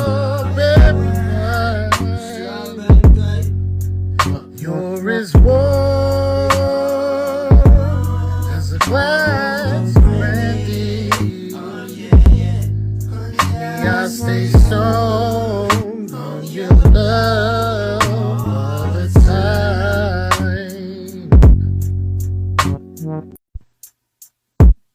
Okay. First and foremost, the beginning of that video, he was like, "Okay, I'll try." I'm like, this motherfucker. I did. You saw I was chilling, man. I was in my bed. I was chilling. You were just chilling, hanging out, just whatever. You're like, okay, I'll try. I'm like, this motherfucking singing ass, good looking motherfucker. I hate you rocking on. But that was literally just you like scrolling through TikTok, and you're just like, "Ah, fuck it, I'll do it." Right? Is that what that was? No, 1,000%. Yeah, I'm pretty sure I was watching. You know that they're releasing full like documentaries and stuff like on TikTok. You can watch like hours of TV, and I was watching TV on TikTok. I was like, "Oh, this is cool," and then I just scrolled and I saw that guy. I was like, "Tennessee whiskey, like that? Like that's weird, man." All right, I'll try. And it was just a first take. It was one of those off-ended videos. You know what I'm talking about? The ones that you just do to post something, like, and that's what I did. Sounds like the nonsensical nonsense TikTok page. I'll post a video, and then 3 months later, I'm sitting back here drunk after a show, going, "Yeah, I'm going to post a TikTok video." You know? Yeah, that's all I did. It was a random thing, man. I really liked it. It was pretty cool. I still like the original song better. I'm biased, but I love Chris Stapleton. You know, yeah. Chris Stapleton, you know, but he's one of those guys that was around for years. He wrote songs. He's wrote hits for some of the biggest names in country music, and to finally see him come out of the shadows, so to say, and do his own thing. You know, I like his voice. I think he's a great musician. I think he's a great songwriter, especially when you learn like, holy shit, Stapleton wrote that song. God damn, Stapleton wrote that song. Like, I mean, it's a fucking notebook, you know, full of songs, you know, that have been hits. I like that version. Now I know what Jarvis feels like. I'm over here brown nosing. I'm a fan of everything. You gotta have some good old fashioned on rocks Tennessee whiskey in a bar. You take a couple double shots and double drinks of that, and that song hits so different. So I want to ask you before we go to the next song, if you wanted to do a full version cover of that and release it onto like one, you know, say you did a second album down the road, and you wanted to do a cover of that, how hard is that as a musician, especially an up and coming musician, to be able to do covers? Have you experienced that before? Yeah, I have. So it's a lengthy process. You got a lot of people to ask questions and get approvals on. If you want to release it with like original stuff, like original instruments, original stuff that they've done, it's a lot of asking around, a lot of pleading, a lot of emailing. But we're fortunate that we live in a day and age where people make so many different cover songs or instrumental type in that same category that you can ask the YouTube guy who did it all from scratch, utilizing his stuff. If you can use that, and that suffices just as fine. So it's easier to go for the small creator who's recreated the track or recreate it yourself. Paramore, for instance, that song, I played it. If you look at the original video, I played all the things to recreate that song to use to put on YouTube. That's why they can't go after it. I have it already. I played it. They can come after, of course, Haley Williams' vocals because I didn't do those, but they can't come after instrumental stuff. Let's be honest. I wouldn't be mad if Haley Williams came after me. Come get me, girl. Come get you. She's adorable. I think she's adorable. She's an adorable little pixie. What? I'm a big old Sasquatch. Come on, girl. I've always been curious about that because you see so many, um, up and coming, and I hate to say this, I hate to say the term small artist, especially to you, but in general, because No, but it is. It's true. I'm still a yeah, small artist. but you see so many people that do covers, and it's like, God, how do you do that? Like, how do you get away with it? Because and again, hey, YouTube, newsflash, that's how I've gotten away from your copyright bullshit, is because I go for copyright or not copyright, cover songs. Yeah. I want a certain song on there, and I find the cover, and YouTube's not breaking my balls at the end of the day because I play the cover. Yeah. And let's be honest, sometimes the artists that do covers, in my opinion, as a music fan, they do a much better job than the original artist. Yeah. No disrespect towards the original artist, but facts are facts. I mean, sometimes it is what it is. Oh, come on. You love Britney Spears' original one more time. You know that's your cookies and jam. That's coming up very soon. Oh, yeah. To do that. But I got a few more here. All I'm doing right now, ladies and gentlemen, is just showing off my guy's vocal range and him singing. And again, I don't know what this is, but I'm gonna go ahead and hit this little button right here that allows me to play music. Fucked you in the car last week. Trying not to get attached, but you're calling me. I don't really want a mistake. Touching me now, I can't think. You haunting me. You're haunting me. So come and fuck me up. You wanna get away. Hold me close to you. And when the night has come and you wanna get away, hold me close to you.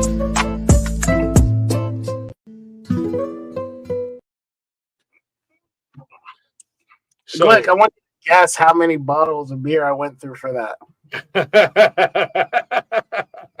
Guess how many. There's 3 videos that come to mind when I see that, because that's a little older. But there's 3 videos that come to mind when I see that. And I remember being one of them. I had to record the next day because I had to keep taking shots, and then I would jump in. Nice. And then I messed up. And then I would go and do it. And the more shots I took, the more I messed up. And it just fumbled. It just kept fumbling, man.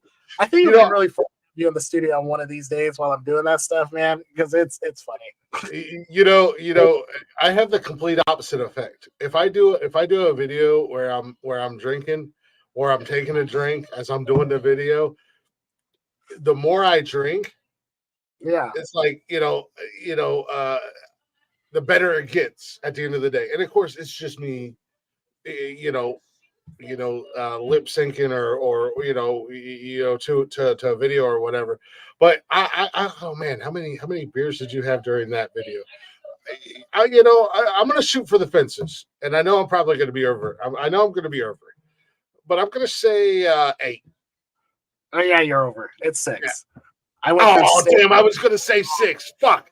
I went through 6 bottles of Corona nice. To get that, man. And to me, I know what I look like drunk, so I'm looking at myself in that video. I'm gonna just say right now, guys, I was 1,000% drunk. I just because I had shots. I just love the end where you just turn around and mean mug the camera. I'm like, why are you mean mugging the camera, bro? I don't know. I can't even tell you the answer to that. I have no idea. I was drunk. And I've watched that video drunk, and every time I do, I just laugh, and I'm like, this is so random. I love it.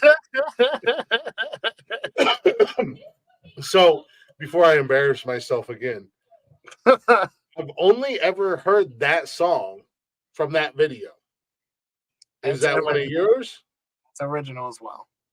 Okay, so again, I say, where's the full version? It's actually no. That one I never finished. So I finished the second verse on it, but I still have work to do on that one. Actually, I haven't finished the whole thing on that one like the other. It's in my computer, man. What can I say? Yeah, you gotta- I remember the time where you could only on TikTok post a minute anyway. And so I used to go by that and just post a minute like of whatever it was I was singing, Mhm. and the rest of it just sat on my computer, and I moved on to another one and another one, and now I have 512 files on my computer. Another one. Yeah. By the way, Glick, that song, I'm gonna post it on my YouTube right now, so you'll be able to see the full version. One more time, man. Okay. Yeah. Oh. Leggy said drunk on 6 beers. That's just No. I have been drinking before that. I had some people over at the studio. I was doing a studio session for somebody else recording their stuff, which is actually why I got into writing a sexual song. It's because like they were doing it, and so I was like, "Well, I can fucking do it. I can do it in my sleep." He's like, "Yeah," and then we take a shot. I bet you can't. Well, you get out of the fucking booth and let me do it then. And then now I gotta sit there and write it. And now we're sitting there. We're finished. We had 2 bottles of Tito's before the beers, and that's why I kept slipping, messing up, laughing. And then before long it was just a hot mess, man. But that was like the last take, the only take that I didn't mess up on. Hey, you know it look, you know, as a guy who has a tendency of, you know, overindulging on Saturday nights and you know, having a few too many when he's hosting a podcast, I totally understand. I get it. Again, I've lost. Okay, here we go. I got 2 more left here. And again, I'm just showing my boy off. That's all I'm doing, man. I'm hyping my man.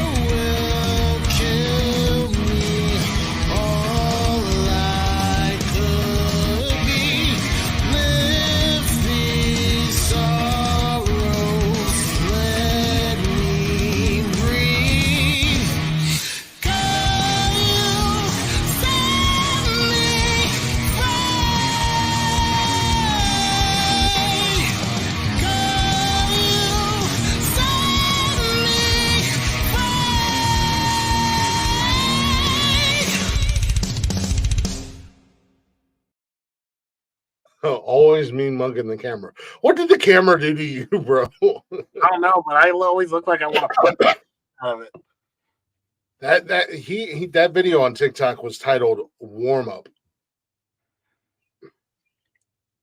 Oh, That's a warm up for a singer. Well, no. It really is. Look, because it goes through all 5 octaves.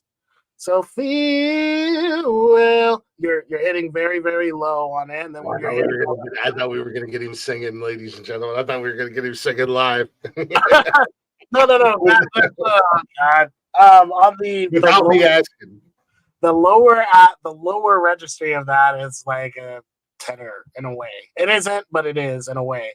And then you're going up C E A, and then you're climbing up steadily. So it is technically a vocal warm up. It is. Yeah. So are you naturally, you know, more higher pitched? I don't know what the. Yeah. I'm not the guy. I can, but I have to be lower.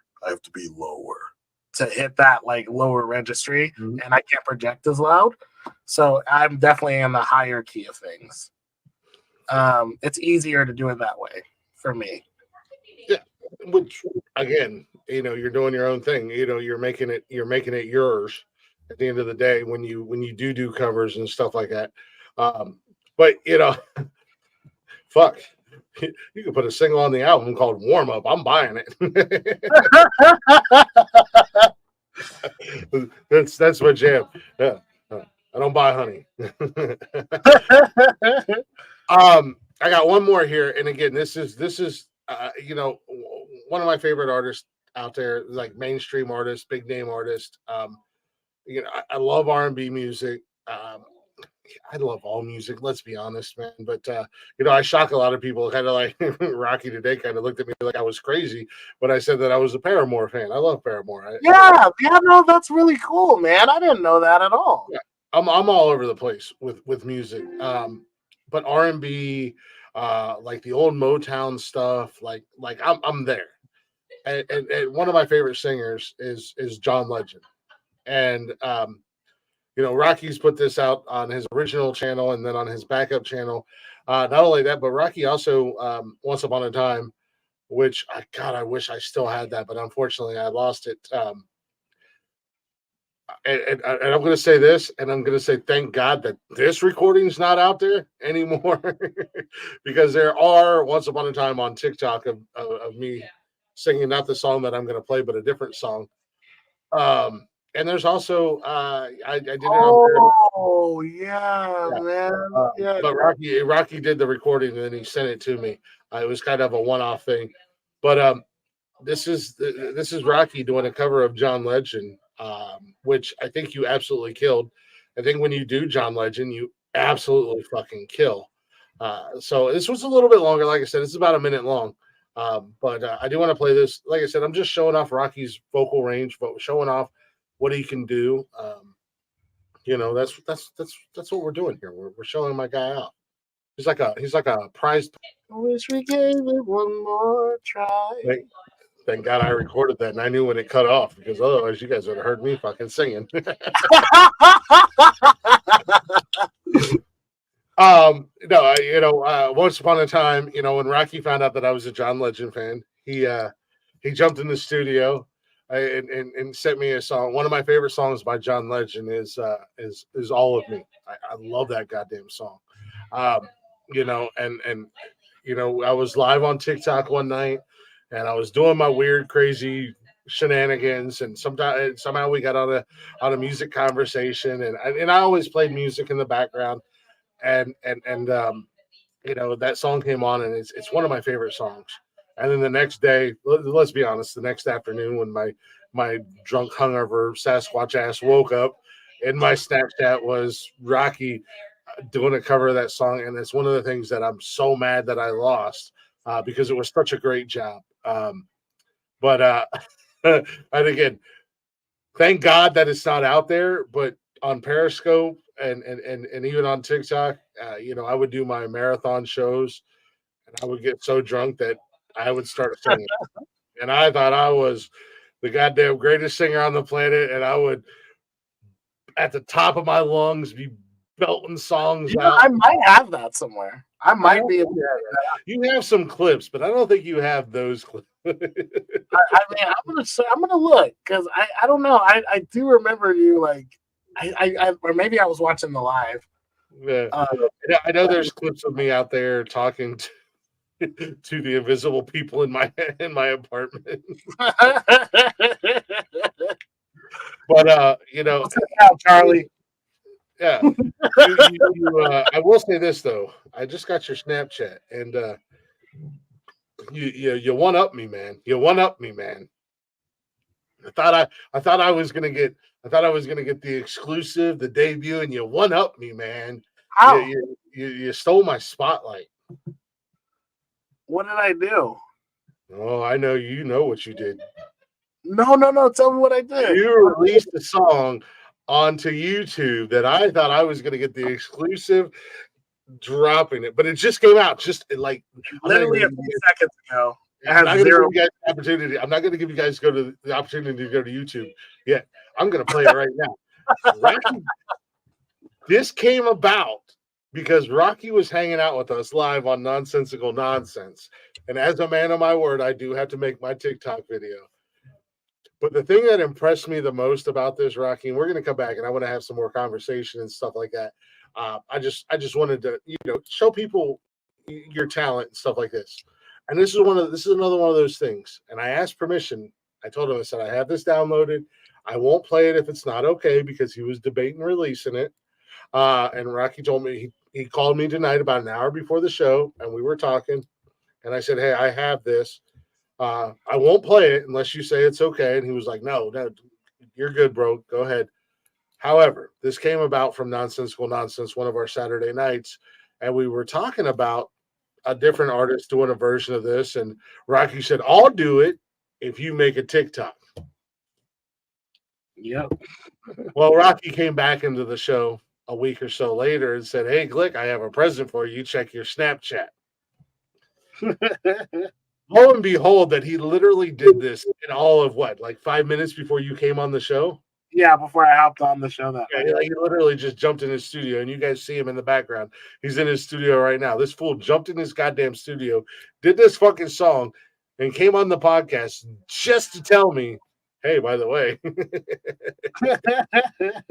and this is Rocky's cover of, I guess, would it be a cover of a cover? Yeah, it's a cover of a cover. Yeah, Yeah, it's like it's Rocky's cover of Jack Black's cover of Britney Spears's "Baby One More Time," and I'm gonna play it here because you guys haven't had a chance to listen to it on YouTube. I'm still getting the debut spot. I'm still getting the exclusive. God damn it! Here's Rocky. Wait. Before you play it, I want you to go ahead and refresh the page that you have it on, and then play it. You'll see why. Refresh. Well, I gotta share it on YouTube, don't I? I gotta do a screen share. Mm-hmm. Okay, hold on a second. Now I gotta do a screen share. All right, I downloaded this just so you know. Let me go over here to YouTube. Let me find Rocky. I want to change the name up just for you, Glick.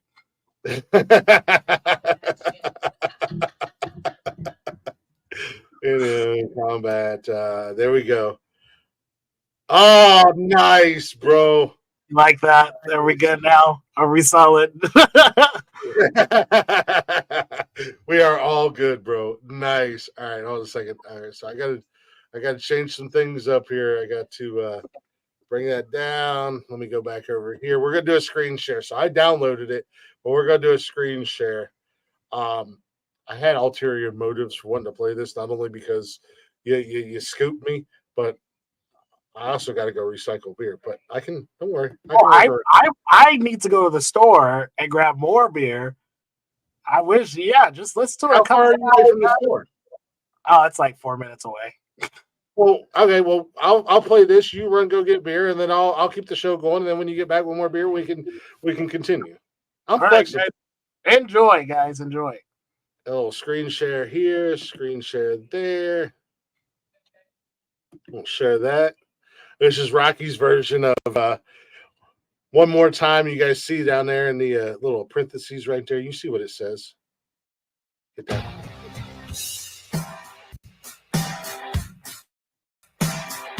Give me the full screen. Oh, baby, baby, how was I supposed to know that something wasn't right here? Oh, baby, baby, I shouldn't let you go. But now you're out of sight, yeah. Show me how you want it to be. Tell me, baby, 'cause I need to know now. Because my loneliness is killing me. I must confess, I still believe when I'm not with you, I lose my mind. Give me a sign.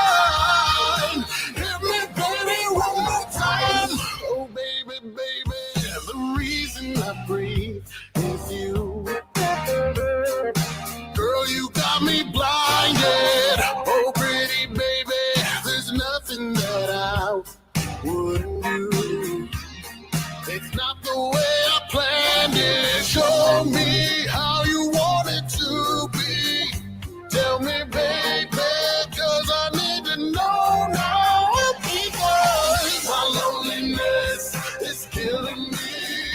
I must confess, I still believe when I'm not with you, I lose my mind. Give me a sign. Hit me, baby, one more time.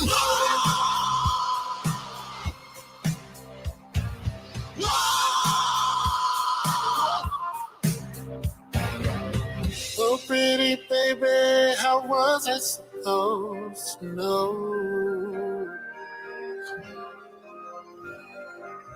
Oh, pretty baby, I shouldn't let you go. And I must confess that my loneliness is killing me now. Don't you know I still believe that you will be here? Just give me a sign.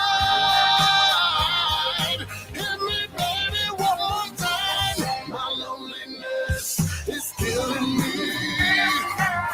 I must confess, I still believe.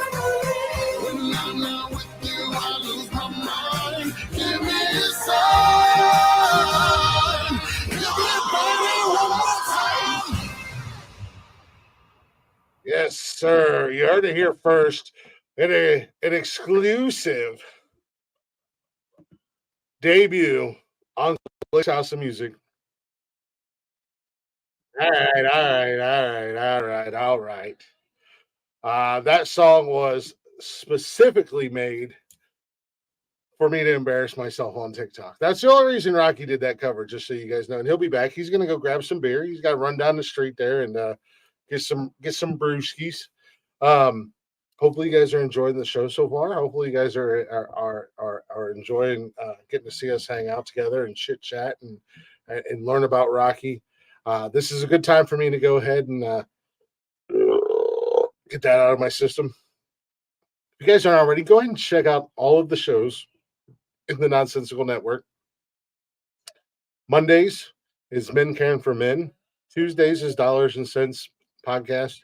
It's a business show. Wednesdays is the flagship show, Nonsensical Nonsense. Thursdays, we take the night off to make room for our friends in the podcast world. First and foremost, Talking Shit. Mark and Brian doing their thing, which I was actually, shout out to the guys. Thank you guys for letting me be on the show last night. We did our WrestleMania picks. That was a lot of fun hanging out with the guys. Bryce Tucker was there, comedian Bryce Tucker. And from Good Real Hunting, Brett was there. So that was fun. We had some good conversations about WrestleMania coming up this weekend. You guys can check them out every Thursday night at 8 p.m. Facebook and YouTube, they are live at Talking Shit, SHTTT. Don't forget, also on Thursdays, Helen, aka Lady, she drops her Helen's mixtape on 365radio.co. Comes out 3 p.m. our time on the East Coast, 8 p.m., 7 p.m. her time over there in the UK. Also, late nights on Thursdays. I think they're taking a hiatus. Hopefully, everything's okay with Ted. Hopefully everything's going on all right in his world. I haven't seen the guys live in a while, but late nights on Thursday, they usually get running at about 11 p.m. Late Night Parents with Ted Hicks and his crew. Friday nights, first and third Friday of every month, I'm doing Glick's House of Music. You guys can check that out, 8 p.m. And Saturdays is Nonsensical Nonsense with a twist. We drop the link in the chatters box, and we encourage anybody and everybody to hit that link and come and join us live. We just ask that you, I do what I can. We all we ask is that you have a camera and you keep your pants on and keep your willy put away. If you come live, hang out with us on Saturday nights. And then on Sundays, Jarvis drops a brand new episode of the Jarvis Podcast on YouTube. You can check that out. Give it a listen to Jarvis Podcast, or as we call him, Jaravishi. Hey, yo, I'm doing a podcast here, Ma. What's the matter with you? All right? Leave me alone.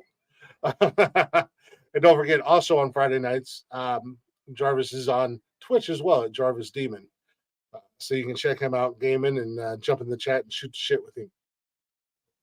And also on Sunday evenings, Leggy's doing her music documentaries over on Twitch and YouTube. Leggy Lady 01 on Twitch. You can check that out.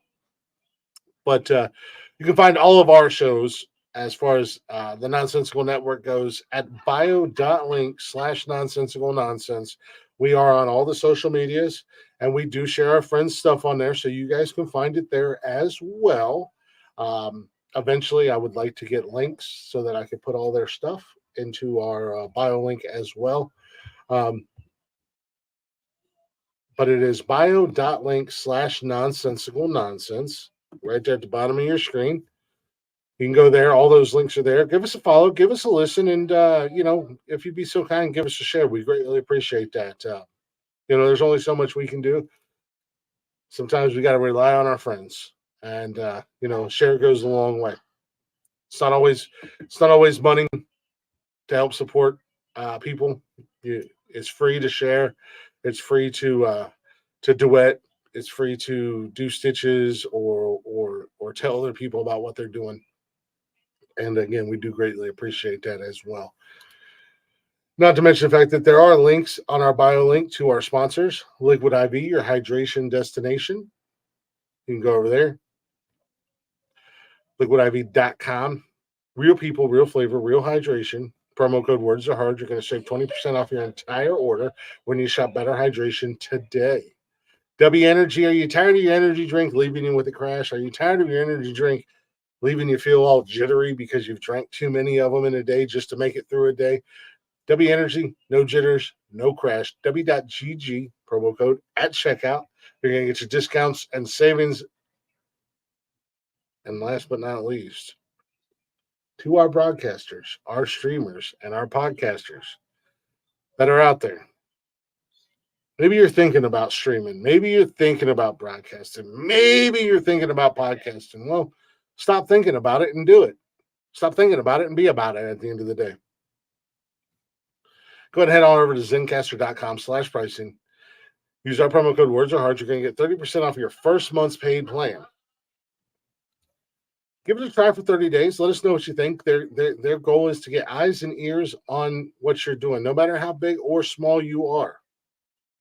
They want to make sure that you grow and people are listening to what you're doing. We've been using it now for, 8-9 months, some shit like that. And the growth has been great. So again, I say go to Zencastr.com/pricing. Promo code Words Are Hard. We're going to get you taken care of. Look at that. I timed that. Perfect. You're a master. I got all the shout outs to our fellow podcasters and friends. I got our social media. I got our sponsors out there, and then bada bing, bada boom, my guy jumps in. Hopefully, you bought more than 2 this time. I bought a whole 24 case. Yeah, that's what's up. Yeah. Good night, sir. Excellent, Smithers. Excellent. My guy's learning the ways. It's not called alcoholism anymore. It's called Glickism. They changed it. So the dictionary, folks, look it up. Yeah, it's in the Glicktionary. Get your copies now today at nonsensicalnonsense.com. So, right before we kind of took a break, took a moment, I played your cover of Britney Spears's "Baby One More Time." Yeah. The impressive thing about that was the fact that you literally threw that together and did that in about 5 minutes before you came on the show and announced that I have to embarrass myself on TikTok. Fortunately, I don't have to dress up in a Catholic schoolgirl outfit. Fortunately for everybody.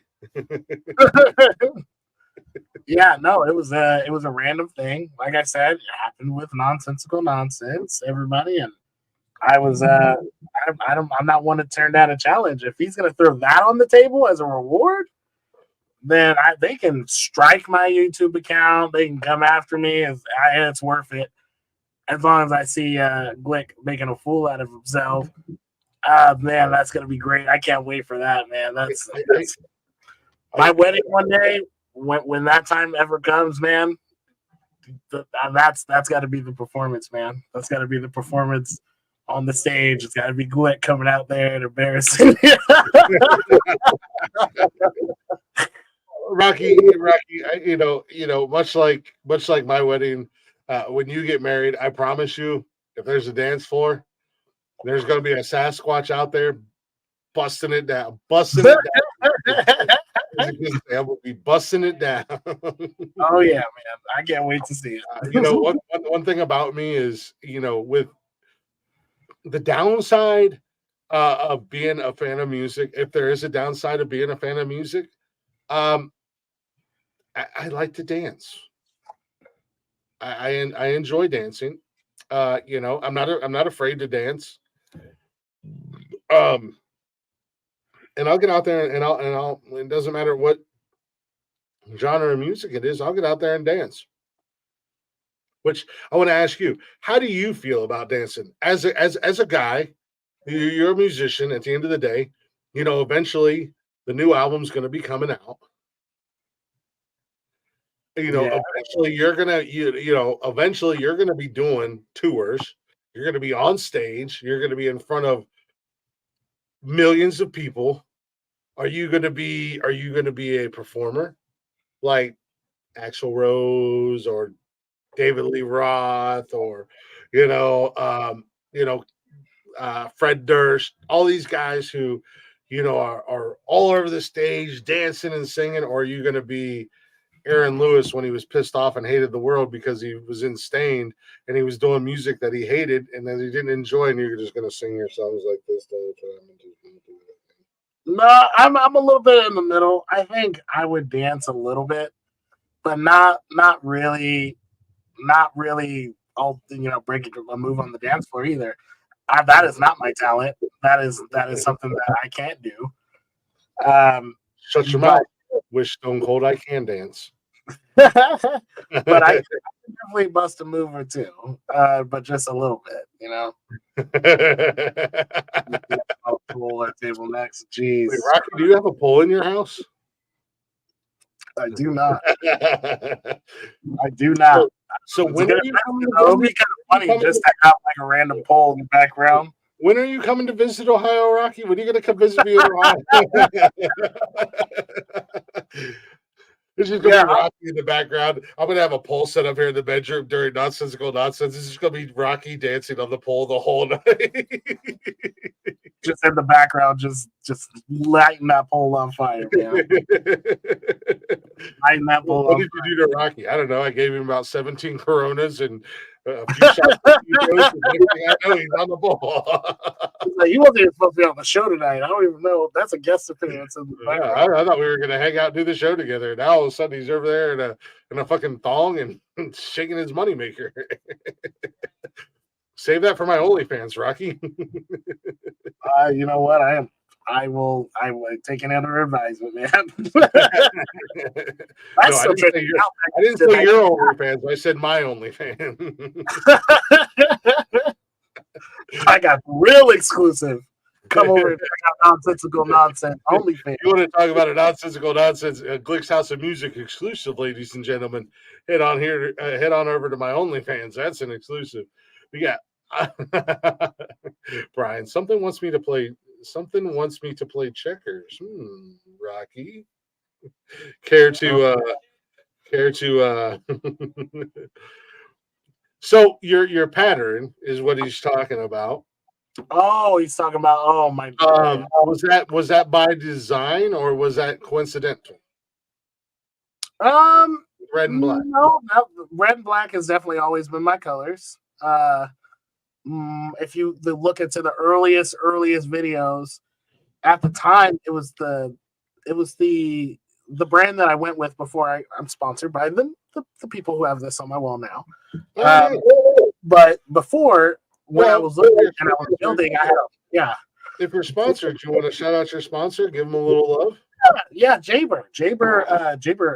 They primarily specialize in making foam, soundproofing foam, from acoustic sheets to acoustic corner panels. They also build custom booths, guys. They are an exclusive contractor for EDM Combat. All of my vocalists and singers, part of my package is when you come on board, I purchase all those things for you. And I can afford that because Jaber makes the prices so easy to do.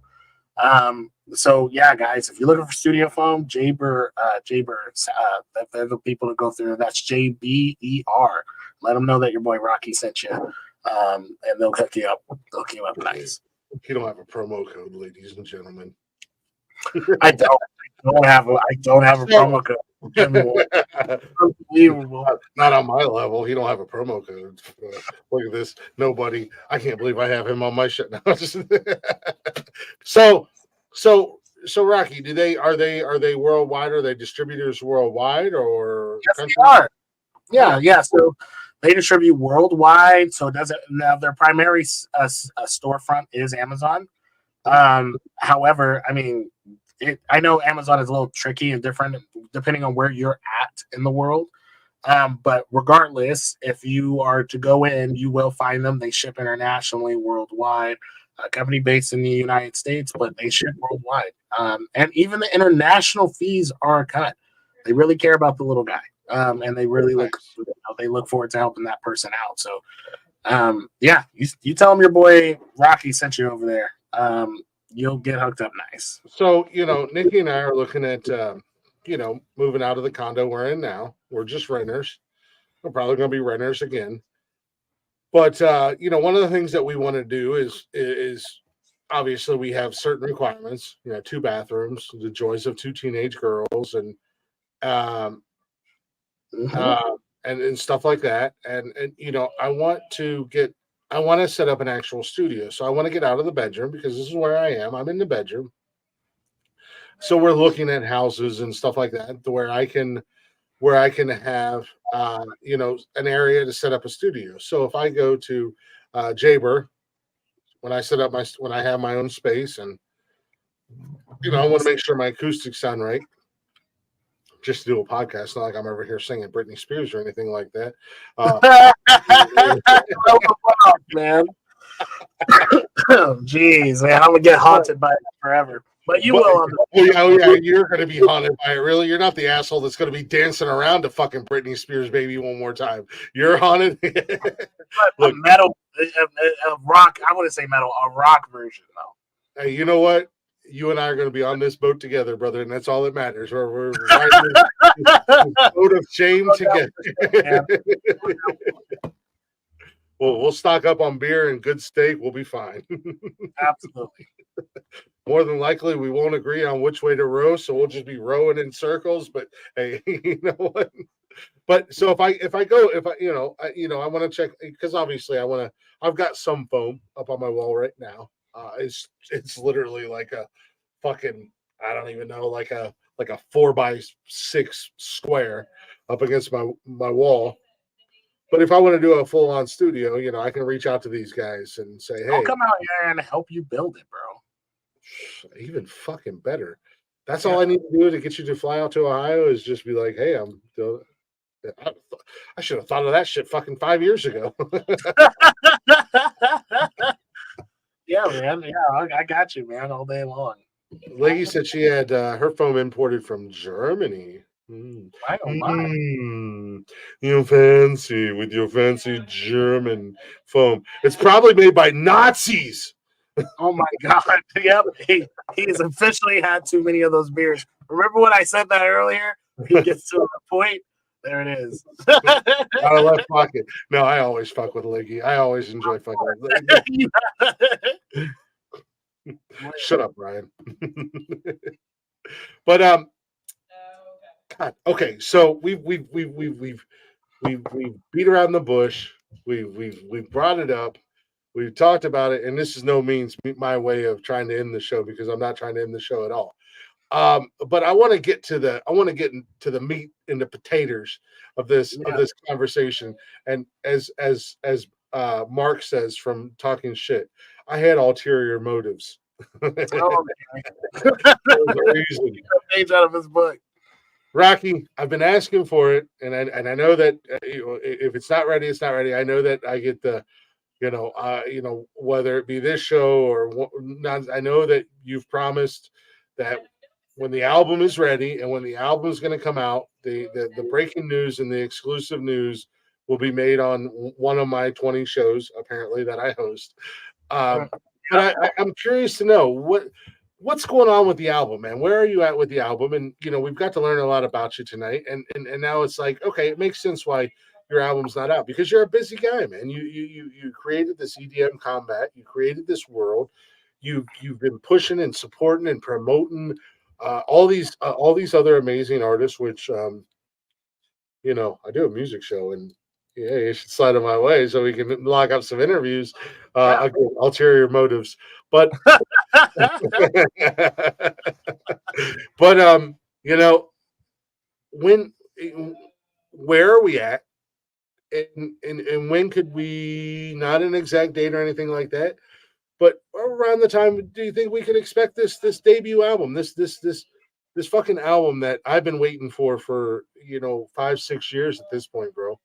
Because your original stuff, you're amazing, you're awesome, you send me stuff all the time, and I'm like, I can't buy it. I can't have it on my computer. I can't play it on the show.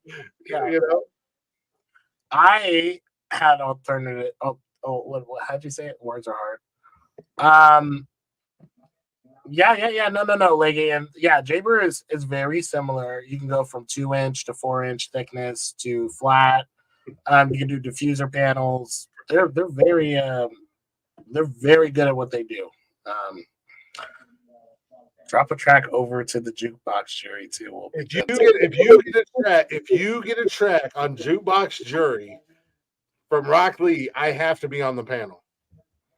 That's the deal. I'm down. I just need to know what that is. So once a month, Leggy does. Leggy's been in the radio business for many years. She is in the music industry. And once a month she does, and I totally forgot that, Leggy, and you let me forget that when I was shouting out everybody. Shame on you, Leggy. But once a month on Fridays she does Jukebox Jury. Yeah. And she has call that just came in. What am I supposed to do with this? The hell was that? That was weird. But she has artists that send their music to her, and then they play them. And basically, what they do is a hit or miss, or as I tried to do, nonsensical or nonsense. I don't know. My creative genius was stifled. Whatever. It is what it is. Because it's her show.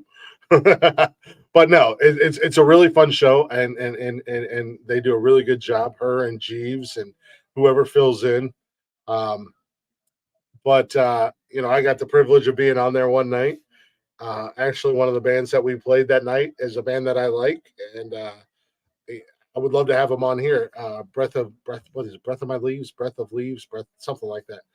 They're really cool. He got a phone call. I got rid of him. I was tired of it. I was tired of his bullshit. Now, he might be listening. He might have it up on his. He got a phone call. But yeah, once a month, and hopefully, not that I mind, but hopefully now with me changing my show on Friday nights to the first and third Friday, we won't overlap each other. So that you guys will be able to check out Leggy's show and or check out my show. But let's be honest. After 2.5 hours, Rocky wasn't up to the chance. Rocky wasn't up to the caliber, so I had to drop him. He had to go down and be better, So now he's better. You cut out like your audio completely, and you were just. I want to hear about the jukebox, and then you were talking Jukebox Jury and Leggy. You were right. So Jukebox Jury, Leggy has artists email her their music, and then she has a panel, and they decide if it's a hit or a miss. Yeah. If it's something that you want to hear on the radio or whatever. But like I said, the stipulation is like if you get a Rock Lee song or Rock Lee songs, I gotta be on the panel. Even though she kills my creative genius. She does they do hit or miss. I wanted to do nonsensical or nonsense. Nonsensical would be a hit, and nonsense would be a miss. I wanted to represent the show, and she was like, no, Glick block. It's not happening. You're not allowed. I had alternative motives as well. drum roll, people. I have an album release date. I told you guys a month ago at least, that I would have a release date for my album, and that the first time that anybody would hear anything about it would be on from Glick's show. Now, it wasn't going to be on this show, but I thought it would be so fitting, very fitting, to have that be done on here. October 16th. October 16th, everybody. Oh, you were 6 days past my birthday. But let's fucking go, man. October 16th, 2024, ladies and gentlemen. The debut album from Rock Lee. You heard it here first. And it's clean. And I'm clipping this. And I'm putting it wherever I can once I get permission to do so, Rocky. Yeah, October 16th. And the album name is Disfavored. Nice. And I can't wait. I'm excited. And all the puzzle pieces are coming together for it. There's only a few more things, honestly, Glick. I actually need your help in some ways. We'll talk about that a little bit later because you know, whatever you need. I told you, I've been telling you for years, whatever you need from me, I got you, man. Yeah, and it's gonna be great, man. I'm very excited about it. Oh, crap. Let's fucking go, bro. Yeah. October 16th, 2024. Rock Lee debut album. What's it called again? Disfavored. Let's fucking go, ladies and gentlemen. You heard it here. Dude, I'm fucking stoked, bro. I'm excited, man. I knew you weren't anticipating that, and I knew you were gonna bring it up. And that's why I was like, okay, he's gonna bring it up. I'm going to iron out the details a couple days ago when you said it. And so I just realistically looked at it and I was like, that makes sense. Let's do that. It's also a very important day for me personally on a personal level. So I passed away on that date. And so for me, it's turning a negative into a positive, which I'm all about. So absolutely. That's the date.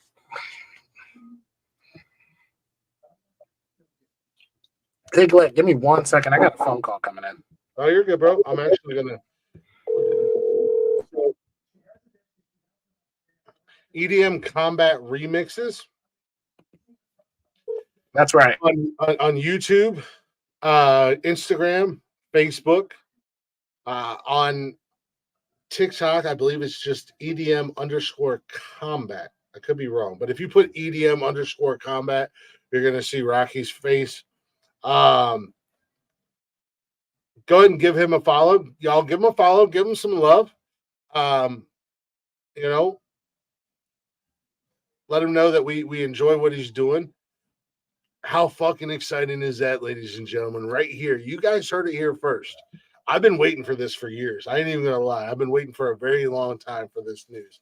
We've talked about it. I've gotten on him.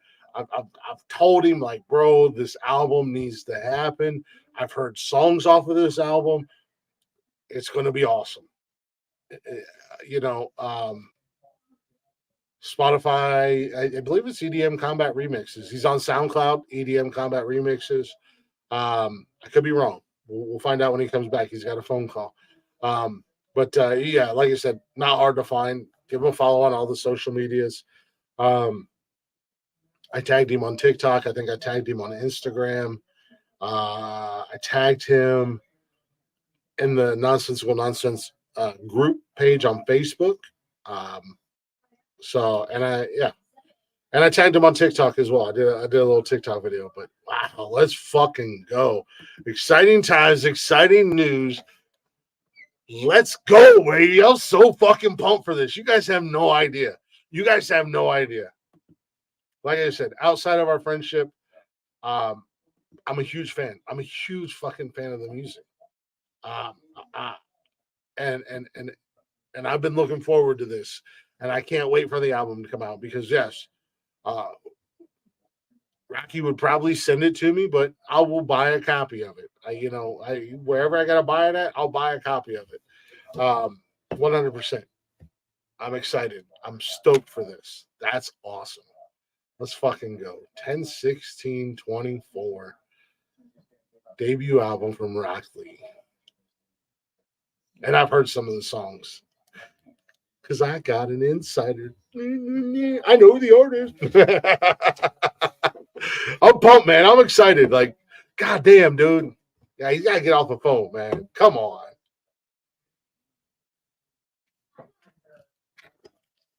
What kind of guest takes phone calls when they're being interviewed?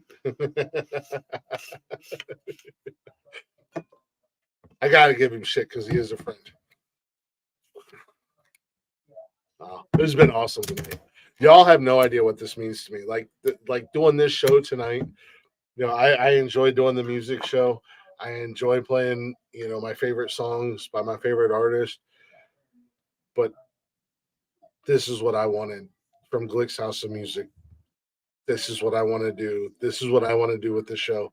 You guys have no idea, like how excited I was for this, how much this means to me, and just to be like, holy shit. Like, this is really fucking happening right now. Like, wow, this is what I'm doing. I'm not getting paid for it yet, but this is what I'm doing, man. Like, this is fun. So thank you guys for being here. Thank you guys for being here. I appreciate it. Thank you, Leggy. Thank you, Brian. Thank you, Jarvis. Benji. Everybody who was here. Mark. Thank you guys, man. Like for real. It means a lot. I'm gonna play another remix. I want to do this actually. I got to change brands real quick. We're gonna switch over. Oh, I have multiple personalities, but I want to play this because this is a fan favorite. This is one that the fans, the fans of Nonsensical Nonsense, they love this song. I love this fucking song.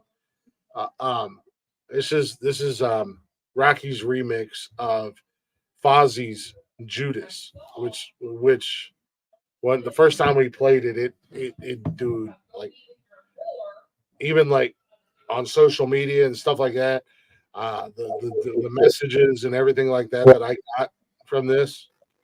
It's time for another one. That's the message. Nice. Yeah, man. I picked out the date. I pre-planned it. I knew that this was gonna be a thing, and I knew you wouldn't see it coming. October 16th, man. I'm very excited. And like I said, reach out to you. I got some stuff for you, man. I got some stuff that I need you to do for me to make this album complete. So, give me just a second. I want to play this because I want to, without spoiling anything. And like I said, I told you eons ago, whatever you need, because you said it. You told me a long time ago. When this album happens, when it's ready, I need help from you. And I was like, I don't know what the hell my dumbass can do, but whatever you need, I got you. I just want to take a minute. I gotta go recycle some beer, and I got to go grab some more beer. But I want to play with it. Like I said, this is one of our fan favorites from Nonsensical Nonsense. I had to switch brands so that it's branded as Nonsensical Nonsense right now, but that's where the song was. This is a song that from the very first time we played it, and every time we've played it ever since, fucking people love it. And it is Fozzy with their song Judas and your remix of it. This is one that everybody loves. I mean, in the comments we get comments. I get messaged on in the DMs and stuff like that for the social medias. There's been comments on our posts and stuff like that. Emails. Like, this is a fan fucking favorite. They love this song. I love this song better. Like I said at the beginning of the show tonight, I love this song. I never thought this song could get any better. And I'm a Fozzy fan. And I'm talking about album one Fozzy fan that nobody liked. Nobody liked Fozzy until this album with with Judas and Sandpaper and everything came out. So I was like, man, this song can't get no better. And Rocky said, "Hey Glick, hold my Corona and watch this. I want to play this, and then I want to come back and I want to talk to you a little bit about the album. Don't want to give any spoilers out. Obviously, I'm not going to ask you what you need from me. That's a one-on-one conversation in private. But whatever you need, I got you, bro. I'm here. But here's a little Judas by Fozzy with my man right there with his special touch. What have I become now that I've betrayed everyone I've ever loved? I pushed them all away, and I have been a slave to the Judas in my mind. Is there something left for me to save in the wreckage of my life? My life. I become.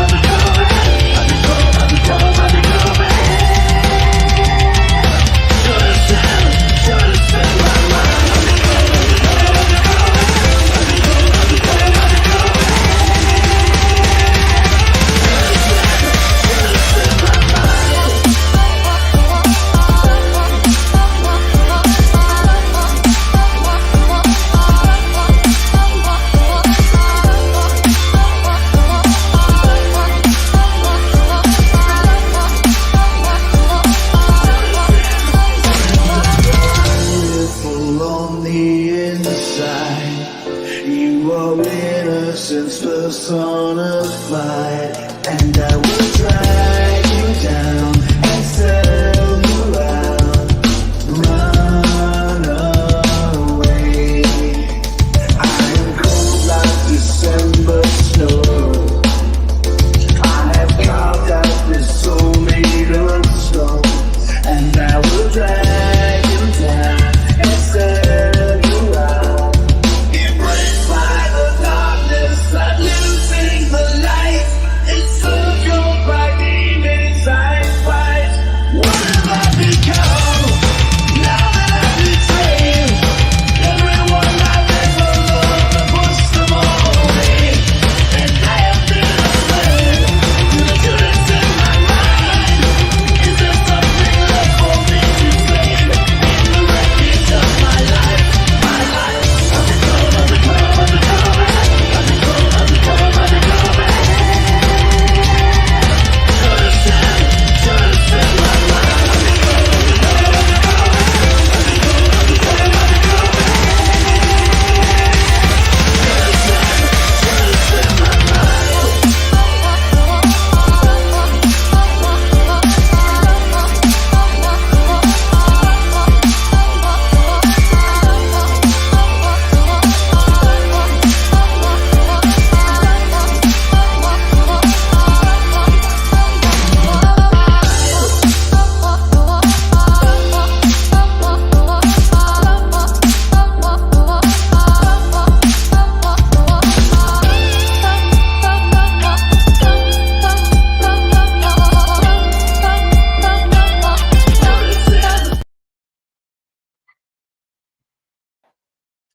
Let's go, baby.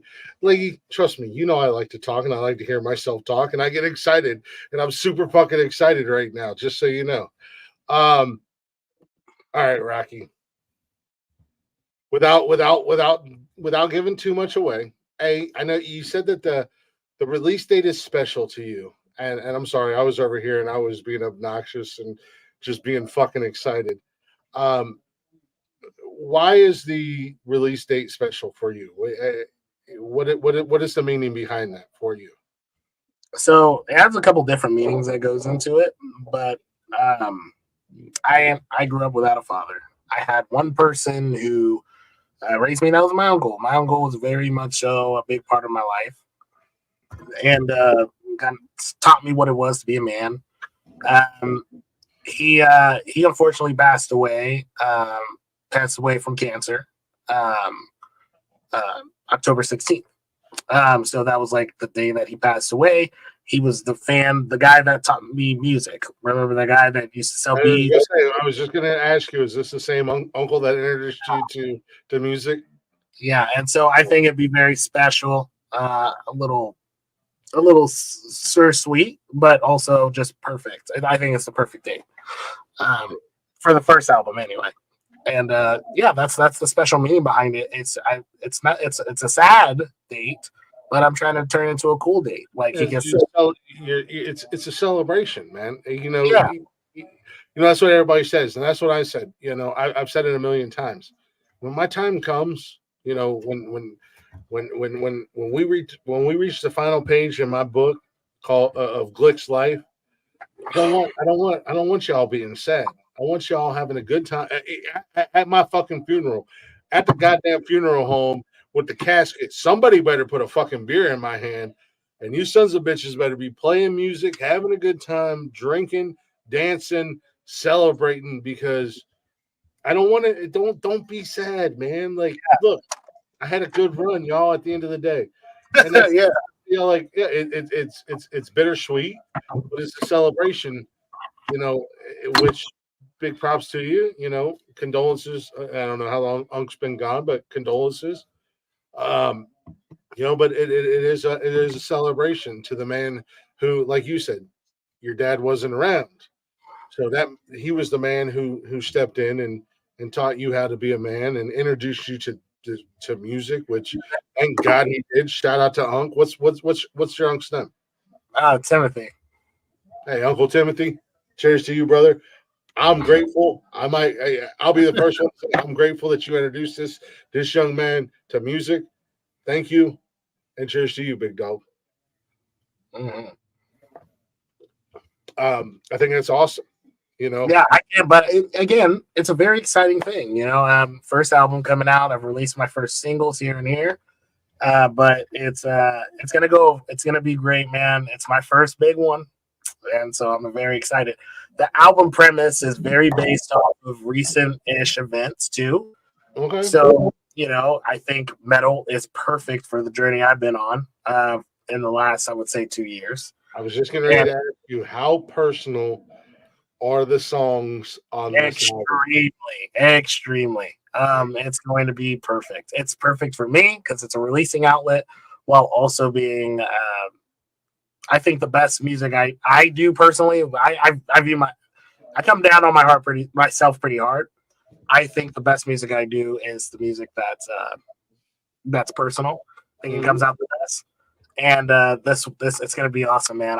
I've been listening to what I've gotten so far, and I think you got to do a review, man. I got to see you guys just do a reaction to it.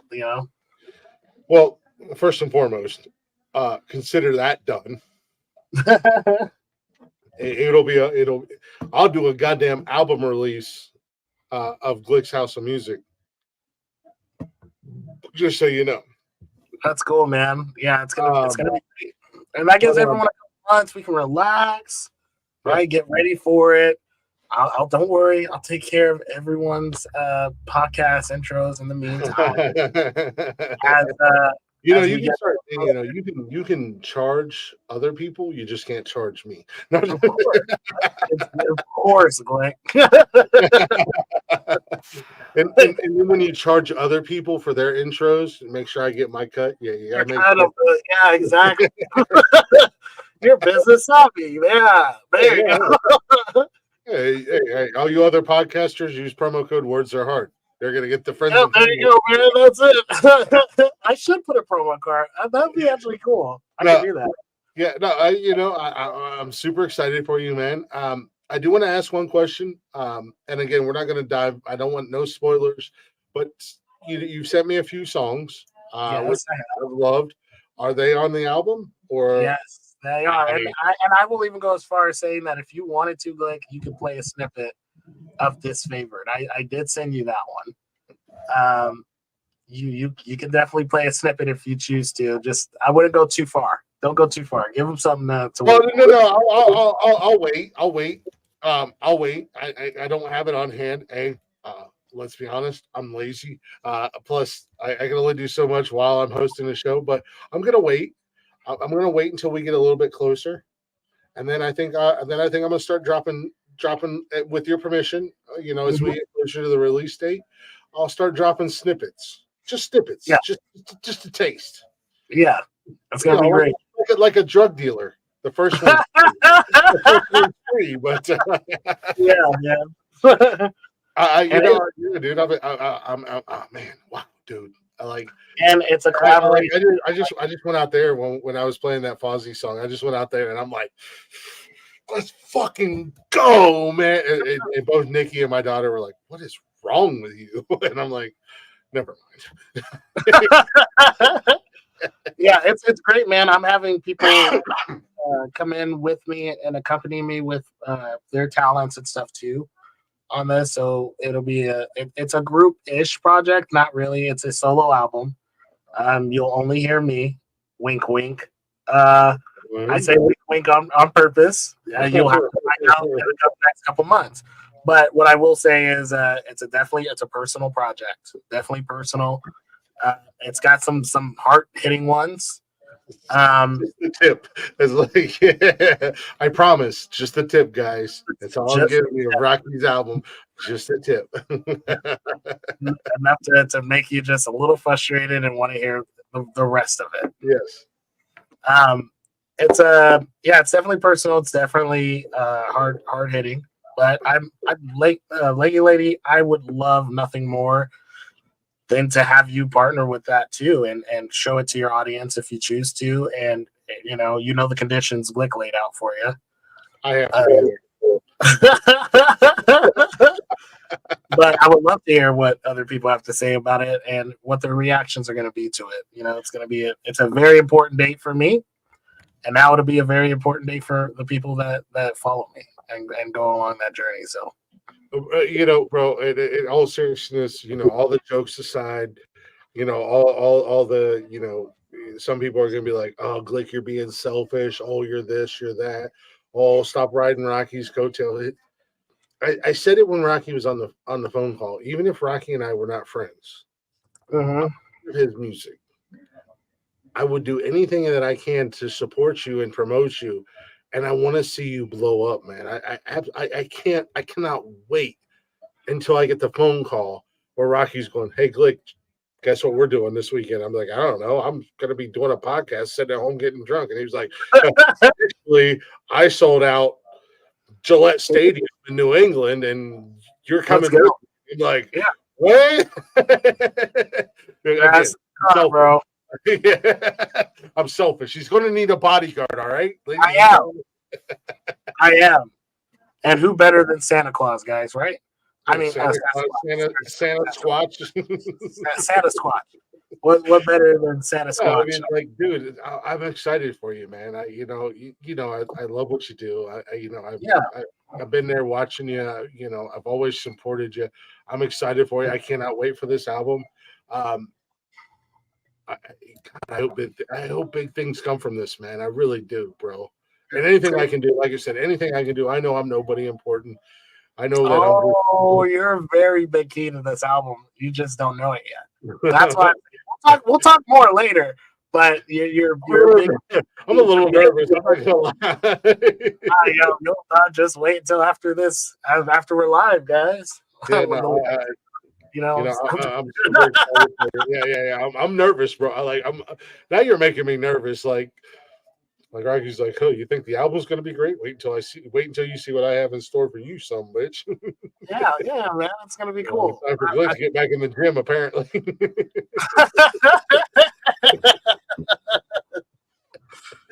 No, dude.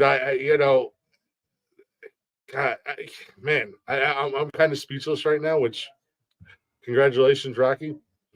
Takes a lot to make. Oh man, if only Jeff was here to see it, he'd be like, "You gotta be quiet." What? No, it's great, man. I'm very, very excited about it. I'm working with a marketing specialist right now. I say that because I suck at it. But putting together what that's going to look like, what's going to be the intricacies of that. How am I going to release certain parts of it?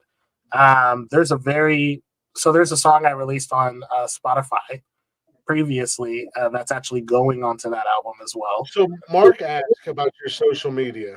and I did put EDM Combat remixes. What is your Spotify? Or not, Uh, Brian?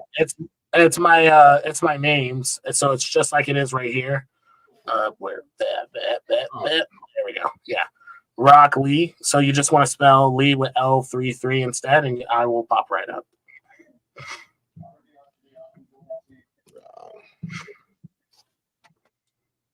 There we go.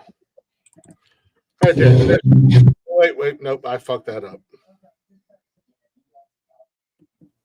I'm retarded. Somebody taught us Sasquatch how to use a computer. It's hard. Words are hard. Computers are hard. It's just hard. Life, Glicking ain't easy, bro. Glicking ain't.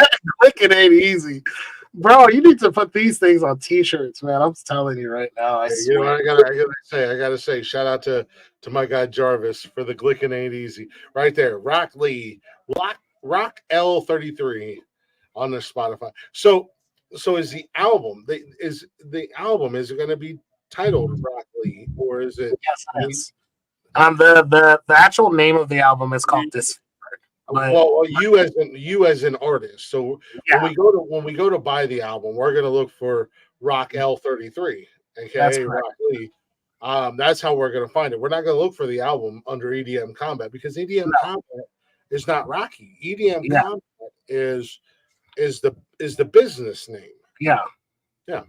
So if you were to look up like who is the label, right, that this album came out of, it will say EDM Combat Sounds. But that's not what you'll search to find it. You want to search just the name of the album as well as my name. If you search that right now, Apple Music, like I said, there are some weird ones I found out that I'm a part of that I didn't know I was a part of. You search that up, you'll find some interesting websites that play music or sell music that have my music there. I had no idea. It's the same thing with us. I mean, you could literally be scrolling apps, and all of a sudden, Frank and Billy Bob have a podcast app, and we're on it. Yeah. It was like, how the hell did this happen? Yeah, it's a pretty interesting, but it's man, I can't wait, man. I can't wait for you guys to hear this. I was so before when we were on our phone call earlier today, I went through the recent stuff that I had. So the stuff that it's already done. And I'm listening to it and I'm like, man, this is gonna be so great. Yeah, I didn't get it. It's gonna be awesome. And I'm excited too, man. I'm just as excited. You got one job, Sasquatch. Fuck you, Jarvis. I'm not even calling you Jarabishi. That's the amount of disrespect that I want in that fuck you. I'm calling you Jarvis. I'm not even calling you Jarabishi. That's the amount of disrespect. Fuck you, Jarvis. To the left. Fuck this, I quit. No, dude, like so I gotta ask because you said that this album was very personal. The music, the music was very personal. That triggered again mindset. I host 27 different podcasts. One of the podcasts I host is a men's mental health podcast. You know, taking this journey and I've said it before. Doing this podcasting thing is very personal to me because this is my world. This is where I can vent. This is where I can come in and I can talk and chat and have a good time. And then finally, and you know, ultimately, I've always wanted to do a men's mental health show, and Leggy knows this. She was a big supporter from even before the show started. She was yelling at me to do the show. I just couldn't do the show on my own. You know, now that I'm doing the men's mental health show, you know, it is for me and hopefully the guys on the show. You know, this is our area to vent, to conversate, to deal with things. Did you find, this is a two-part question, so okay. Did you find writing the songs and doing these songs and making this album, did you find them therapeutic? Was it a way of healing? Yeah, I think most stuff I write for a personal side of stuff is definitely therapeutic. I think it's a catch-22, double-edged sword. I find myself. Oh, there you go. Oh, That's okay, cool, the Jukebox Jury website, jukeboxjury.info. nice. Thanks, Leggy. Thank you again, Leggy. Cathartic. That's the word I was looking for, but Look at her correcting you. I it's a double-edged sword in the way that I'll find myself relieved after doing something, writing it, and then even when I go in there and sing it. However, when you go back and listen to it, sometimes it strikes a chord, and it may just be an old scar, an old wound, but it strikes a chord still. So it's kind of a double edge. it's like peeling a scab. Yeah, and yeah, it's fine. You treat it right, it'll heal over time and move forward. But I think that with music, it's very much so both. It's both. It's a relief and also a reminder. And reminders can be great, so you don't go down the same paths that you might have went down before or chose to do. And so I say that it's a little bit of both. A little bit of both for me. This album was definitely very intense in ways, very intense, but also very relieving. And I think you'll follow it. It's important that you're on this. Look, it's important because it is a journey. It's a real life journey Well, of things. You sent me you sent me a song a while back, and I can't remember the name of it. I apologize, but I've listened to it so many times, and I've listened to the lyrics, and I was like, if this motherfucker ever makes a goddamn video for this, I want to be in the video so bad because I feel like you were in my brain, and you literally were in my head, in my brain, and wrote it because I love the song. Don't get me wrong, but with my past and my history and everything like that, that song just I don't know. I hate to say this because it sounds negative, but it's really not negative. It just strikes a nerve, and it was like, oh my god, like this song is everything that I know. This is everything I know. This is my fucking life. This is my world that I've lived in, and I love the fucking song. It doesn't take me to a bad place or anything like that. I just love the song because it is one of those like it's kind of like it's kind of like a reminder of like look where you were, look who you Yeah. used to be, but you're watching yourself. It's kind of like I'm watching the old me through a double-sided mirror. Me now watching the old me, and that's how that song made me feel. And Yeah. it just hit so close to home, and it was so meaningful and painful at the same time. But I love it, and I can't remember the name of it, and I cannot remember it. But I was just like, man alive, like fuck, Rocky, dude. Well, that's the part. Look, man, I'll tell you what. Like that is the part that I enjoy most of all. It's yeah. I'm casting a light on me. I'll be the puppet for everyone to watch dance across stage. But here's the thing: like somebody out there is experiencing this or going through it in their own way, and maybe hearing it out of it's almost like validation, right? You're getting validated. You hear someone else going through the same thing, it's like, oh, well, that's not just a me thing. That's a them thing.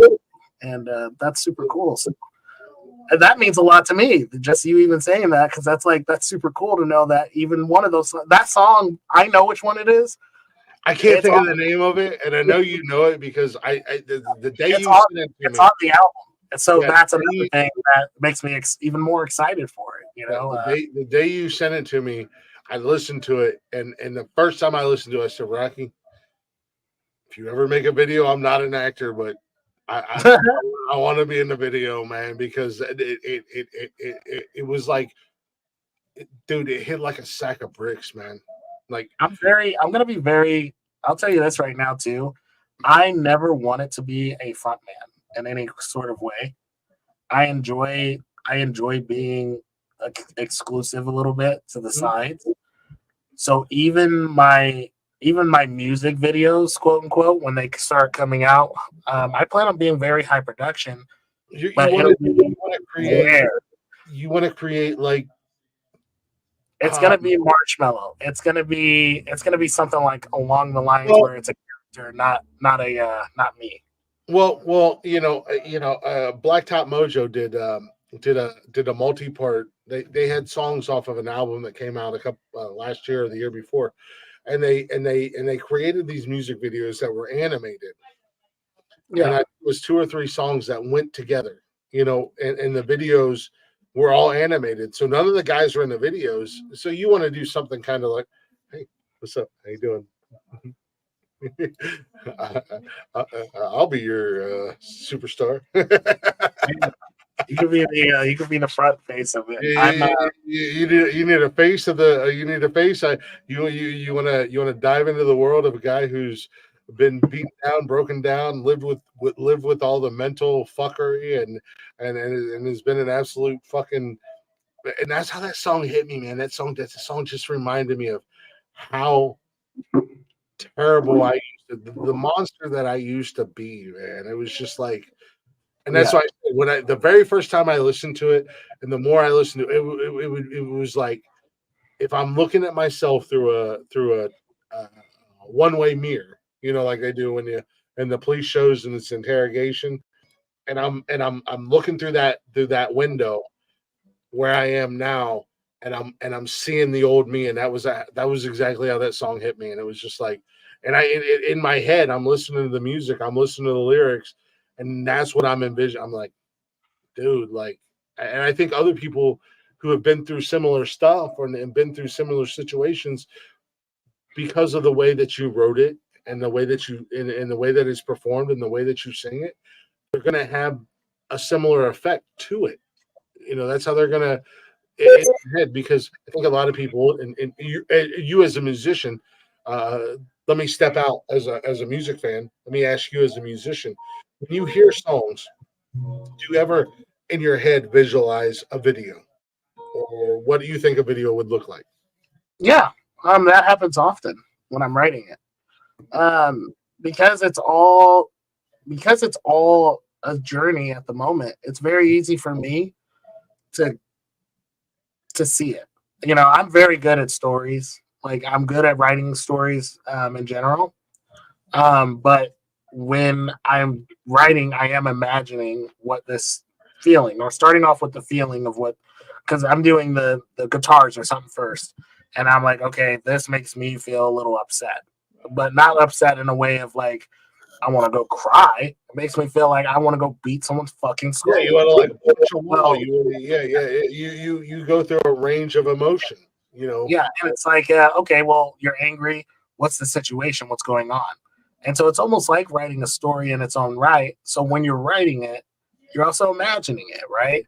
The two guys that come out of the bar drunk fighting over the girl that they met the night before, that she doesn't care about either one of them. She's just there to go home with the next dick for the night. You two Mhm. start busting out in the parking lot. What does that song sound like as this situation's happening? What's going through the main character's head? No, I'm serious. That's how I think about it and write it. And for this album though specifically, it's not a story. This is well, if it is any story, it's mine. It's my story. It's real life. It's real So life. it's very easy to visualize what that will be like. Now, do I want to cast that light? I do, but in a creative way. And that creative way may be animation. It may be it may not be at all anything like that. It could be just an actor who's just happens to be over 6 feet with Sasquatch like tendencies, and that character is the character in the song. It just depends. Of course, I'm just spitballing. It's not like that was planned at all. I'll just throw shit at the wall and see if anything sticks. Yeah, No, just sticks. yeah, that's. I love you, bro. By the way, no, that's kind of how it is for the men caring for men. yeah, we are talking about men's mental health, but ultimately, at the end of the day, and that's why the thing is we encourage all men to, if you want to come on the show, we encourage you guys to let us know. We're going to have a guest Monday night that I'm really looking forward to. But it's about our journey, man. It's a journey we go through. Uh-oh. Rocky's on the phone. But it's about the journey that we go through, and a lot of musicians do this. They write songs to help them heal, to help them be better, and that's kind of what Men Caring for Men is. At the end of the day, it's our journey. It's our journey to healing, and this is another reason I'm looking forward to Rocky's album, because these songs are his journey. This is the path that he's taken or taking to heal. And I love artists. I love musicians that write like that. Not only are they great storytellers, but they're not afraid to take from their personal life at the end of the day. So, wow, I'm excited. I'm really excited for this. Man, I just don't even know what to say, y'all.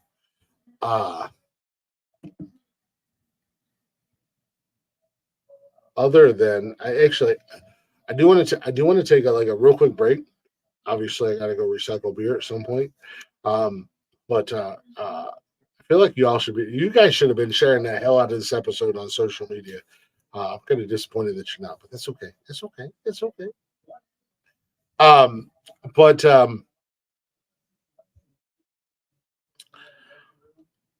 I'm excited, and I don't know what Rocky needs me to do to help on this album, but fuck, if he wants me to. Actually, I'm not going to say that. I'm not going to say that, because if I say that, the next thing, the next thing I know, I'm going to be auto-tuned and auto-corrected and everything else, and y'all going to hear me singing on Rocky's album. But I'm gonna let him finish up. This is just a real short song. I like this song, and I want to ask him about this song because I've never heard this song before. And I'm gonna butcher this name, and he's gonna correct me, and that's fine. But I want to take a real quick break. But I love this remix. Rocky's gonna come back, and I don't even have to embarrass myself. Rocky, I'm gonna take a real quick break. This is a short remix that you did. The song is "In My Bed." Yeah. Who is the artist? The artist's name is Ratui. Ratui. I think that's how you say his name. I was going to say Ratimi. Yeah, Ratui. Ratuni. Okay, is this a big guy or is this somebody under your umbrella?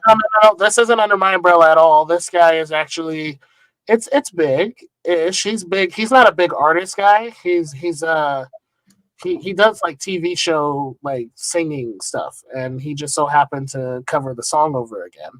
Oh, and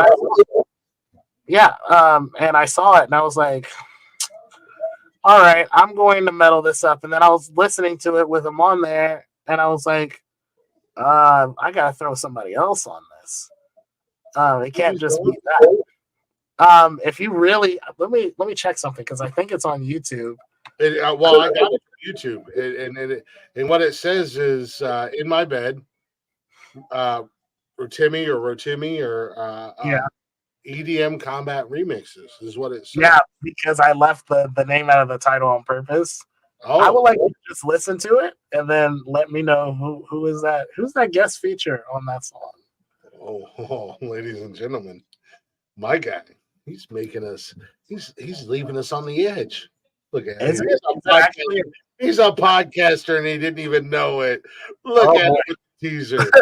When we come back, we'll talk all about this. But in the meantime, you guys go ahead and take refreshments. And remember to click subscribe, guys. Come on and listen to the podcast at any time and point in the future.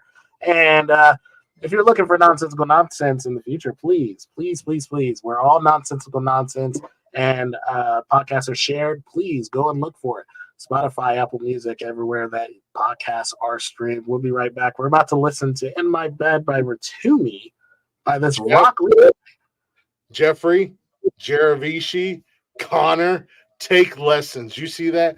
I didn't even have to ask you. He did it. Here we go. My God. Here we go. We'll be right back here in just a minute. There's a meeting in my bed. In my bed. There's a meeting in my bed.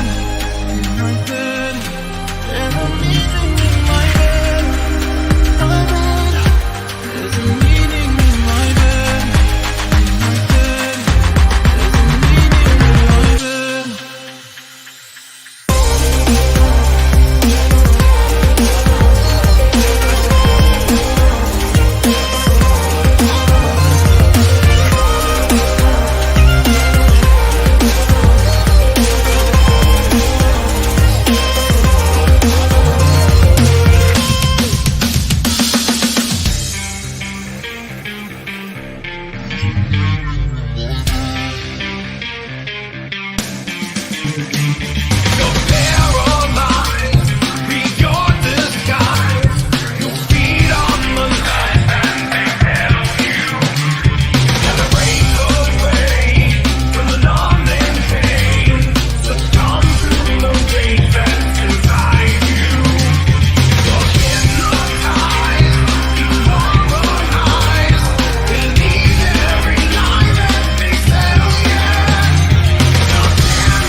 Thank God you guys can't see me during the music.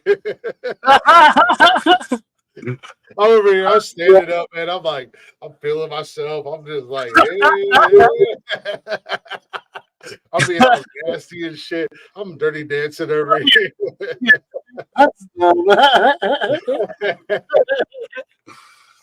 Did you catch on to the second part of that? I just I feel like you're gonna be like that artist was like J. Cole or Trey Songz or some shit like that. Mm-mm. Okay. Well, That this is gonna- is the one, the only, Disturbed. Oh, nice. You added. Oh, did you know that? Actually, yes, because we played it on the show. We played it on the main show, and I was like, I think that was fucking Disturbed in that song the first time we played it. Yeah, it was a sneaky one. I snuck it in there. The reason for that being that most of the time people know me for my remixes, but how far does remixes go? It goes into the realm of mashups too. And you wouldn't assume that these two songs would ever mash up. They're completely two separate subjects. I guarantee they don't know each other whatsoever. And here they are on a song that sounds great. People enjoy it. And so that's where I went with that one. No, I've never heard of that artist. Actually, one night I think we were playing your music exclusively one night on the show, and I came across that and I was like, man, I love this. I don't know anything about this song at all, but I love it. And and that was something that I think I said. I love Disturbed. They're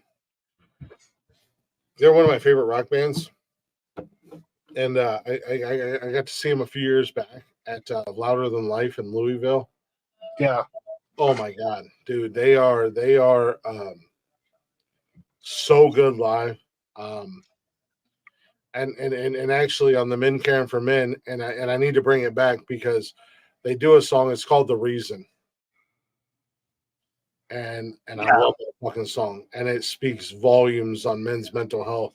I need to bring that back and make it a mainstay. However, you know, I got Dax um, as our intro right now. As right now, the Dax song. Um, uh, what is that fucking song called? To Be a Man or something like that that he did with Darius Rucker. Can't hide myself. Uh, no, please continue. I don't expect you to understand. Dude, that's a hell of an intro for a men's mental health show at the end of the day. Because I mean, if I'm not mentioning any names, but if a certain someone, you know, maybe felt the need to cover that and remix it and Oh, that's easy. throw in a little men caring for men, make it our intro. I wouldn't be mad. I'm not mentioning any names. Yeah, of course. Yeah, it's just out in the ether. Hey, what's going on, Mandy? I'm not mentioning any names. If you want to make that a men caring for men song, I guess I mentioned your name. I didn't say you. No, but I don't know. Songs resonate, and that was like a perfect intro for. And that's why I started using. What is this? Rocky, what'd you send me? Um, can I play Oh, this? Can I share this? yeah, go ahead. Go ahead. It's totally up to you. I'm not putting you on the spot or anything like that. No, I sent it for a reason. God damn it. Okay, so we'll play in a second. What the fuck? Well, that's why the Cody Rhodes thing. Yeah. I love that song, and I think that that was one of those songs that just kind of like fucking hit for this show for what I'm doing here because it's like I'm riding solo, at the end of the day, like Jason Derulo, the spotlight's on me. Jason Derulo. Yeah, it's like let's go, man. Like I don't know, I love that song. And I just did a quick 1 minute version for the intro for this show, but like I said, songs hit me differently. Don't hey, Glick, I changed my mind. Don't play that one. I'm gonna send you this one. Okay, I won't. No, I won't. I won't. No, that's why I asked. But it's in there, so I actually have it. No, I want you to play this, but I want to give you this version instead. Okay. That's all. You'll appreciate it more. Jeeves, what's going on, brother? What's going on, man? Thanks for stopping in on us tonight. God, I don't even know what to ask you anymore, man. Like, okay, well, actually, I do want to ask you something. What you got? We touched on it. We touched on it a little bit Saturday night. You're obviously a successful. Sorry, guys. I have a stutter in real life, and I have control of it, but when I drink, it comes out more. So I apologize. I'm not just a drunk asshole. It's just I just can't control my stutter. So, hey, welcome to Glick's world. He's an asshole. He's a drunk piece of shit. No, I'm not. We were talking about this Saturday night when you were on the show, and we were talking about crazy fans and stalkers and stuff like that. Oh yeah, man, yeah. So was that okay? I don't mean to rehash it. No, definitely by all means, let's talk about it. But okay, so first and foremost, you had a stalker situation do you want to kind of describe the scenario, however you want to say it, and kind of break down what happened, and then I'll dive into my other questions. Yeah, so I had a situation. You know, I'm when you incorporate a company, and I say that the point of this because it might save someone else a heartache one day. When you incorporate a company, they ask you for an address. This address that you give them is public record. It's where anyone can search up your business, report you to Better Business Bureau, whatever the case is, rate your business, all the et cetera, et cetera. And for EDM Combat, I didn't know this at the time, and I put in my actual address. No big deal. I didn't think that it was a huge deal whatsoever. P.O. Box. I put it in, and yeah, randomly one night, I have some people come, or I hear something on my window, just little like, what did Glick say earlier? Tick, tick, tick, tick, Ping, tick, ping, ping, ping, ping. yeah, yeah, man. I hear that on my Is she playing guitar outside of your window? You play guitar outside of my window. No, it was small pebbles hitting the side of the window, and so I don't know who this is. My first instinct is very. I grab my gun. That's the first thing I do. Grab my gun. I sleep with it right next to me. I went and grabbed it. I peek out the window, and I have storm lights that are read in my backyard. Here's this girl outside of my window, downstairs on the downstairs level, tossing up mini pebbles of rocks on my window, saying, "Oh my God, I can't believe it." So I opened the window. I said, "Get the hell out of my yard." And she screams back, "Oh my God, it actually worked. I can't wait to tell my friends. This actually worked. I found out where you lived. I'm such a huge fan." She is going off, man, inside of my backyard. I could have killed her, you know. I'm not cool like Glick when if he ever shares that story on this podcast, I called him. Yeah. Rocky's Crazy Stalker fans, they get shot. They get shot or arrested. Glick's Crazy Stalker fans, they get a Glick ride. I'm just saying, hey, what's up? I called the cops, had her arrested, and I didn't press any charges or anything like that, but it scared me. It was a very scary privacy issue. I learned later why this happened, and it caused me to move. I actually moved because of this privacy issue. I wanted to ask you, because I know you moved not too long ago, and I did want to ask you if that was the reason why you moved. It was the reason why I moved. And shortly after that, I got a PO box set up and changed the public standing hold. But that address will forever be in public record. My point was, I had no idea. I had zero idea that would come from that, especially because I don't really think of myself as anything special or different. And so when someone goes out of their way to show up at your house at 2 o'clock, 3 o'clock in the morning, it kind of puts a new shed of light on stuff. Yeah, that's what happened to me. I had her ass arrested and removed off my property. And 2 weeks later, I moved. I got up and I moved. And yeah, that's the crazy story behind that. How nice is it to have the financial means to just move 2 days later? Yeah, I was just like, yo, I'm out. Like, well, here's the thing. I was already considering. I was renting, so I was already considering leaving. And when this happened, it kind of like put a big rubber stamp on, no, this has to happen now. And yeah, I got out of there. Short, quick. Told my landlord what happened. He was like super cool with it. He was just like, yeah, you gotta go, man. I actually still went from that same landlord. I just got a new place. So it all worked out. Yeah. Rocky and I are not the same. Rocky calls the cops and have someone arrested. I give them a night of disappointment and then have a conversation with them.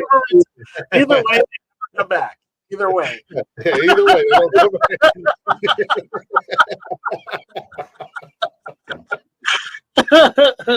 Facts on facts, brother. Facts on Jeez, man, it's funny. I've I've had the stalker situation before. When I was on Periscope, a totally different situation. It was a dude. That was a great way to come. It wasn't anything sexual. It was just he enjoyed my Periscopes. I always had my location on. I never really thought about it. Until I was live one night and he rolled up outside. And when I lived in Charleston and I was live, I always had my garage door open. Yeah. And this dude rolled up on a fucking golf cart, and it was just like, and he was like, "Yo, Glick, what's up?" And I'm like, "Dude, who the fuck are you? Who the fuck are you? First and foremost, like, Yeah.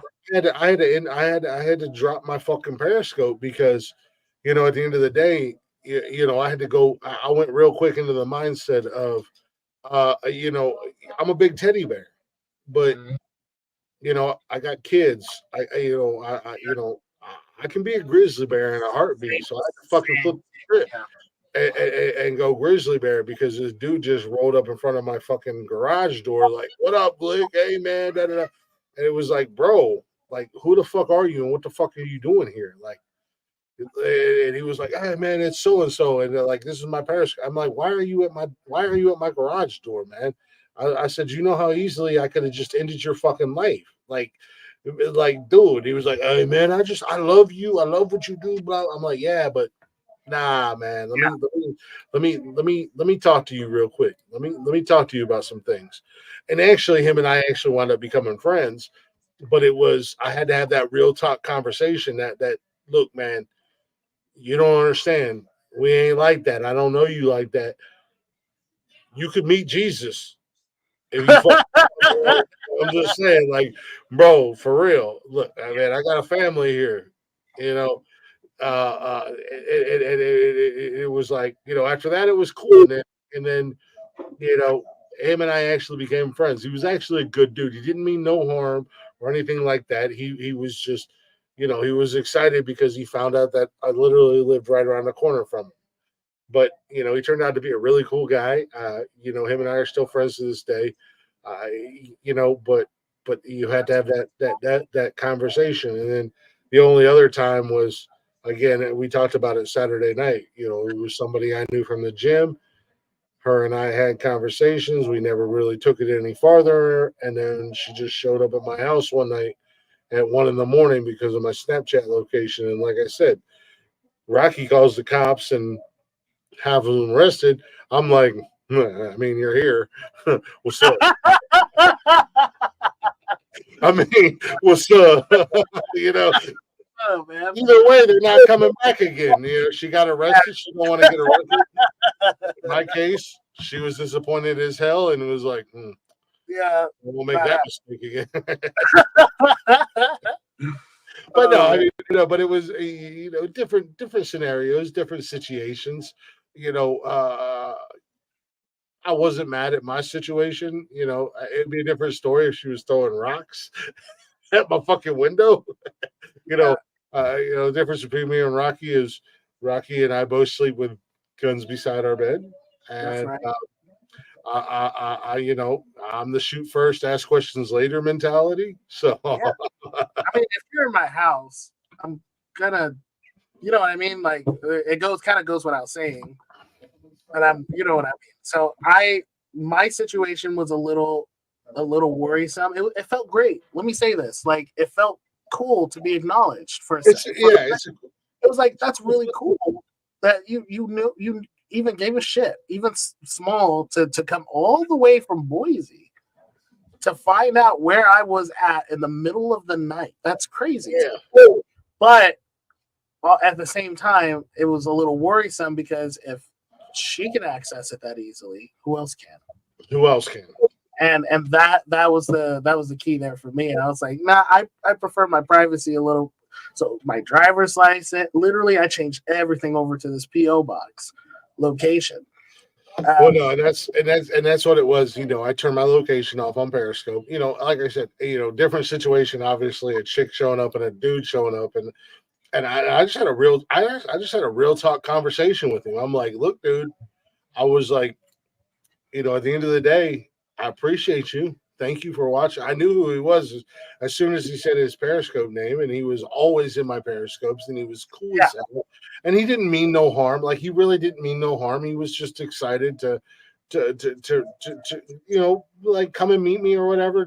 Once he realized that we were literally right around it. But I said, look, man, I said, like, in all honesty, like, this was a moment that you would have been having a conversation with Jesus, if you would have handled it differently. And that's real talk, but we had a conversation, we chit-chatted out in my driveway, and I was like, look, man, like, you cannot just roll up here unannounced.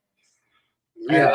And and like I said, we actually became friends. We're still friends to this day. And he did come over a few times. But he hit me up. Hey, bro, what are you doing? No, I'm not shit. I'm playing Call of Duty, hanging out in the garage. You want to shoot some pool? I had a pool table in my garage, and I had a dartboard. Hey, you want to shoot some pool? You want to play some darts? Yeah, come on over, man.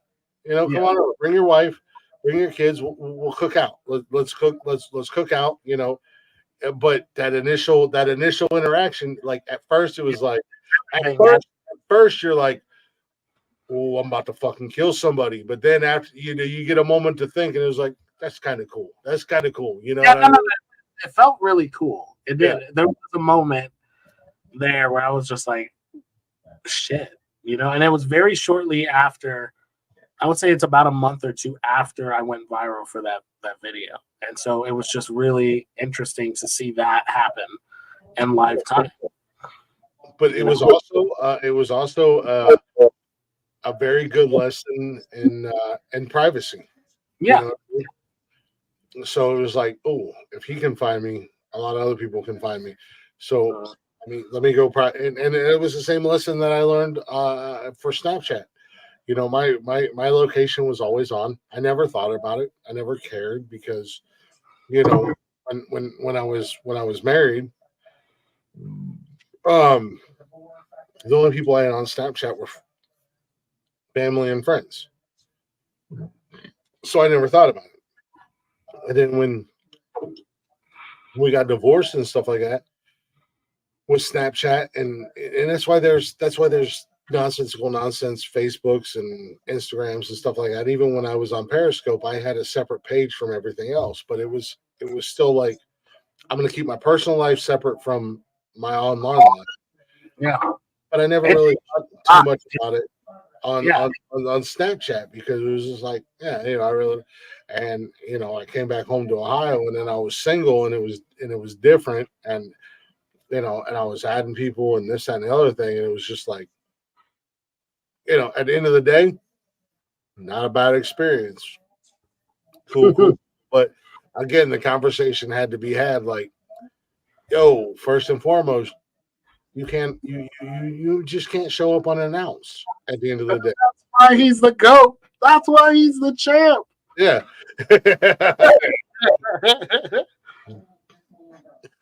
Real recognizes real. But I like, hit me up and be like, hey, what do you do? I don't know, send a drunk text. What are you doing? Nah, shit, man. Like, damn, like, I got 3 kids. They may be here, they may not be here. You just can't show up unannounced. At the end of the day, you got to respect my privacy. But that was that moment that it was like, all right, I got to turn my notification, or I got to turn my location off. Yeah. And it's been off ever since. Because again, you're actually you personally, you're actually doing big things, man. You're blowing up. You're a big deal, bro. Me, I'm fucking nobody. I'm just a guy who gets drunk and hosts a podcast, But I don't want the problems at the end of the day. Like, I mean, like, I don't want the problems, man. And it's weird. So I want to ask you something. Actually, this brings me to that point. You sent me another version. Yeah, that's the correct one. Okay, that one's good. So I want to ask you something before I play it. Because I do want to play that here in a second. For you, where you are now or where you were before, and I'm talking about where you were living. Have you ever been recognized and outside of the stalker situation? Like No, you go to your local gas station or you go to McDonald's or anything like that. Have you ever been noticed or people are like, "Oh, you're the it's time for another not. I'm in Idaho. There is nobody. We are good. one." But I'd be lucky if the potato recognized me. I'm in good. I'm in a good area. Not home. Not in my home state. It has happened in Arizona. Down at the college. I was just down there. I don't even remember why I was down there. I was doing something. I think I was passing out flyers for my business. You were scoping out college chicks, don't lie. Uh, Rocky's girlfriend, plug your ears, ma'am. Plug your Yeah. ears. He was down there looking for college chicks. You Bro, know- I was down there. I'm just kidding. But no, and then I got recognized by just some guy. He's like, I think he couldn't nail it. By the way, he didn't figure it out, but he was just like, "You look familiar." I know you from somewhere. And I was like, "Yeah." I was like, "Man, I don't know. I do music sometimes." He's like, "Yeah, music comes to mind, but there's something specific." He's like, "Oh, it's gonna bother me." And then he stood there for a few minutes, just kind of like rubbing his chin, and then he was just like, I can't think of it right now, but Oh, fuck it, I'm out. just have a good day, man." Like, and then walked away. And I always was curious if he ever found out, if he ever just went home and was, You know, you know, that's as close to it. Like, not. I had a meetup. I did do a meetup where I had people come out. How did that go? It was about 30 people that actually showed up. It was about 140 people that are RSVP. Is that it? Yeah. But you know, 30, a little over 30 people came out, and it was great, man. I barbecued some food, and I took a group picture with everybody, and it was really cool, man. Even there was this chick there that did like she makes t-shirts, and she put my face on her t-shirt as a cartoon. It's time for another one. It's really cool. Nice. But that was like planned. I put that on my TikTok and arranged that, you know, but not just in the wild and wilderness. And I don't think it'll be that way for a while. And I'm okay with that, by the way. I'm all right. I like being incognito a little bit. Well, that's what you said earlier. You don't. You want to go marshmallow or gorillas or whatever the case may be. Yeah, just like it be normal. You know, I want to be regular. I just want to. If people enjoy the music, that's great. But I don't want it to be. No, It's exactly. not that I can't handle it. It's just that I don't want to live that way. You know. No, it is a weird. I don't know. It's one of those things. It's weird, but also, I don't know, gratifying. I don't know if that's the right word, because even where I live in my little town, I say town all the time, and I'm just so used to being where I live at. It's become a city, but it used to be a small town, and it still has that small town vibe. You know what I mean? Yeah. And I've been recognized like it was like one of the craziest experiences. So this is funny. Well, it's funny to me. It might not be funny to anybody else. It's one of those you had to be there moments. But and Rocky, we had the conversation. A few years back. I had a job that wasn't quite paying the bills, and I was door dashing to make extra money. And surprisingly, DoorDash is pretty popular in my area. You can make a good bit of money where I live. And one of the local, we have a local college. It's a well-known college. It's one of the top liberal arts colleges in America. Mhm. And it's not cheap to go there at the end of the day. But I was out door dashing, and I picked up this DoorDash, and I took it, and they put their special instructions in there, and they're like, just come to the building, first floor, go around to the back side of the building, the windows open, and I'm like, I'm about to get fucking graped by a bunch of college dudes. I'm gonna get beat down and graped by a bunch of college dudes. Yeah. So I pull up and I park, and I find the building, and I walk around. Sure as shit, the doors open. The windows open. This is like December, January, February. It's cold as fuck outside, but the window's wide open, and I walk up, and I was like, I kind of put, hey boys, I got DoorDash, and I scare the hell out of them because they're all high as fuck, drunk as hell, and and one dude comes up, and I come around full, like full on in front of the window, and I hand them their food, and there was a guy in the background. He said, "Oh my god." And I said, "Are you okay, bro?" And he was like, "You're fucking Glick." Yeah, I'm man. like, "What?" He said, "You're fucking Glick, bro." And I was like, "What are you talking about?" He said, "Nonsensical nonsense." And all his fucking stone drunk friends were like, "That's not Glick." And he was like, "That's fucking Glick." And I was like, "What are you talking about?" He's like, "Nonsensical nonsense, the podcast. We all listen." He's like, "You're Glick, aren't you?" And I was like, "Yeah, that's my show." And he was like, "Oh my god, dude." He's like, "We fucking love you." And he was like, "Can we come outside and get pictures with you?" And Wow, man, that's super cool. I was like, "Yeah, I guess." He was like, "Dude, you like this dude was like, we all listen to you, man." And then once his buddies like they came around to the front entrance, and once we got out front, his buddy was like, "Holy shit, it really is you! Like, you're fucking Glick, man." And I didn't know how to feel. Like, I didn't know how to feel. I didn't know how to react because at that time our show was so new. Our show was so new and so young. I didn't know how to react. I didn't know what to do. It was weird. And I'm out there taking pictures with these college guys, and they're like, "Holy shit!" Like they were excited, And I've had a couple of those experiences, like gone into sheets, and girls like, "Man, you sound just like a guy from a podcast I listened to." And I was like, "Oh, what's the name of the podcast?" And she's like, "Oh, I listen to Nonsensical Nonsense. Have you ever heard of it?" And I'm like, "What guy do I sound like?" And she's like, "Glick, the host." Surprise, I'm Glick. No, you're not. Yeah, I really am. They don't watch the live; they just listen on Spotify or whatever. And that's really the like I don't know how to react to that. You know what I mean? Like it's like That's super.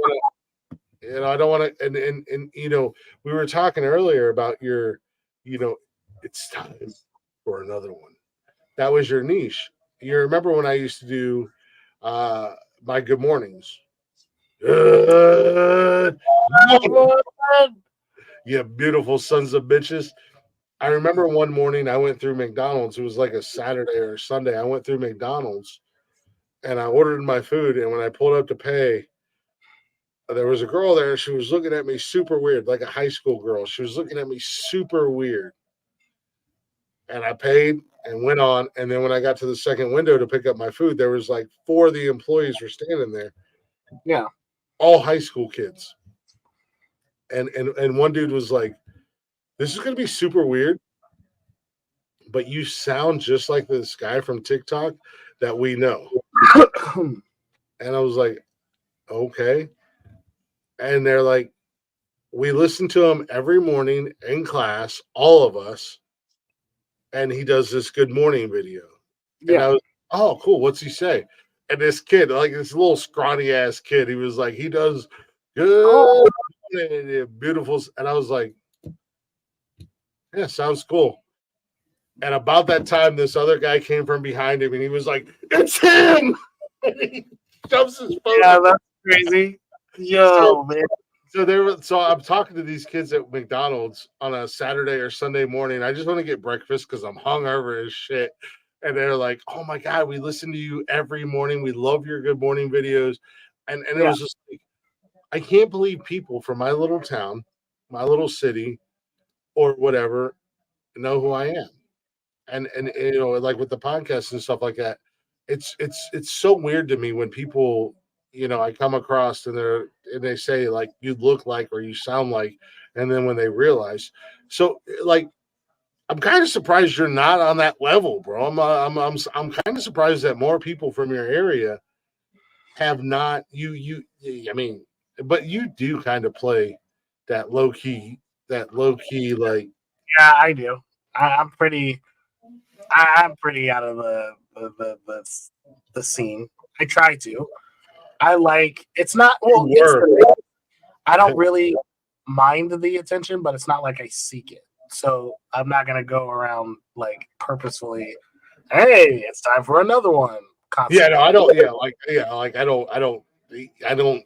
Trust me. The last thing I want to do is be like, I think hey, I'm out. a long time.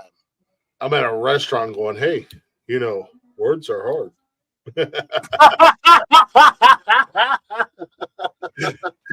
Yeah, you know what else is hard? The eggs. Fucking order, jackass.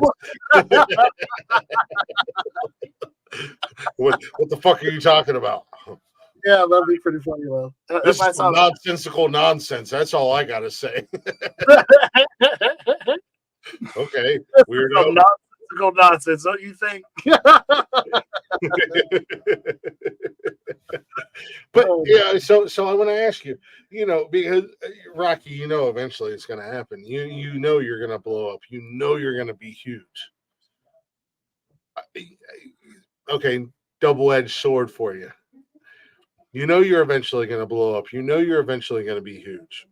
And Yeah. don't lie to me. Don't lie to me, and don't try to be fucking humble. First and foremost, you're talking to a guy who calls himself the champ. There's no humbleness here. You know you're gonna blow up. You know you're gonna be huge one day, right? Well, man, fuck. Will you stay the Rocky that we know and love, or do you think that it'll change you some? I don't think so at all. Oh, he changed his voice and everything. He went all sensitive on it. I don't think so at all. Not really though. I don't think so. I think I'm kind of set in my ways, man. I don't think that. And here's another thing too. Because I debated this question. I would say probably 5 years ago. I debated the question as well, but nothing really changed. I still go to work. I still work my ass off. I'm a But blue collar. eventually, bro, you won't have to go to work, man. That's what I'm saying. You're gonna blow up. Even if I don't, all I'll have is the opportunity to just create more stuff. Mhm. And to me, I'll be happy, maybe a little bit happier to be doing that on a daily basis versus every once in a blue moon. But no, I don't see any changes like to my personality or anything. I've had good money before in my life, and I've had no money at all ever. And I don't think my studio gets an upgrade, maybe, or I get a better camera or something. But no, I'm going to be the same fucker that I am now to the day I die. I'm not going to let anybody. And if it ever gets to a point like that, I lean to the people that I trust, like you. I'll choke slam the shit out of you, just so you know. I'm a straight up tombstone pile driver here. Table, bro. The minute You're like, Rocky, I love you. This is for your best. This is for the well-being. Don't take it the wrong way. When you wake up, you'll understand. I'll take it too. I'll be like, oh fuck, I fucked up. No, I mean, but ultimately, at the end of the day, and I've seen people do it too. instead of taking 6 years to drop an album, you'll be dropping an album in a year. yes, I will. I'll be a lot more consistent, but change like my core. I'm very adamant about not losing that. I really like who I am. I don't want to change that. You're gonna be you no matter what. Like you're gonna be the Rocky that your friends know and love. You're not gonna like that. I guess that was the question. Like, and there's no doubt in my mind. At the end of the day, Rocky, there's no doubt in my mind.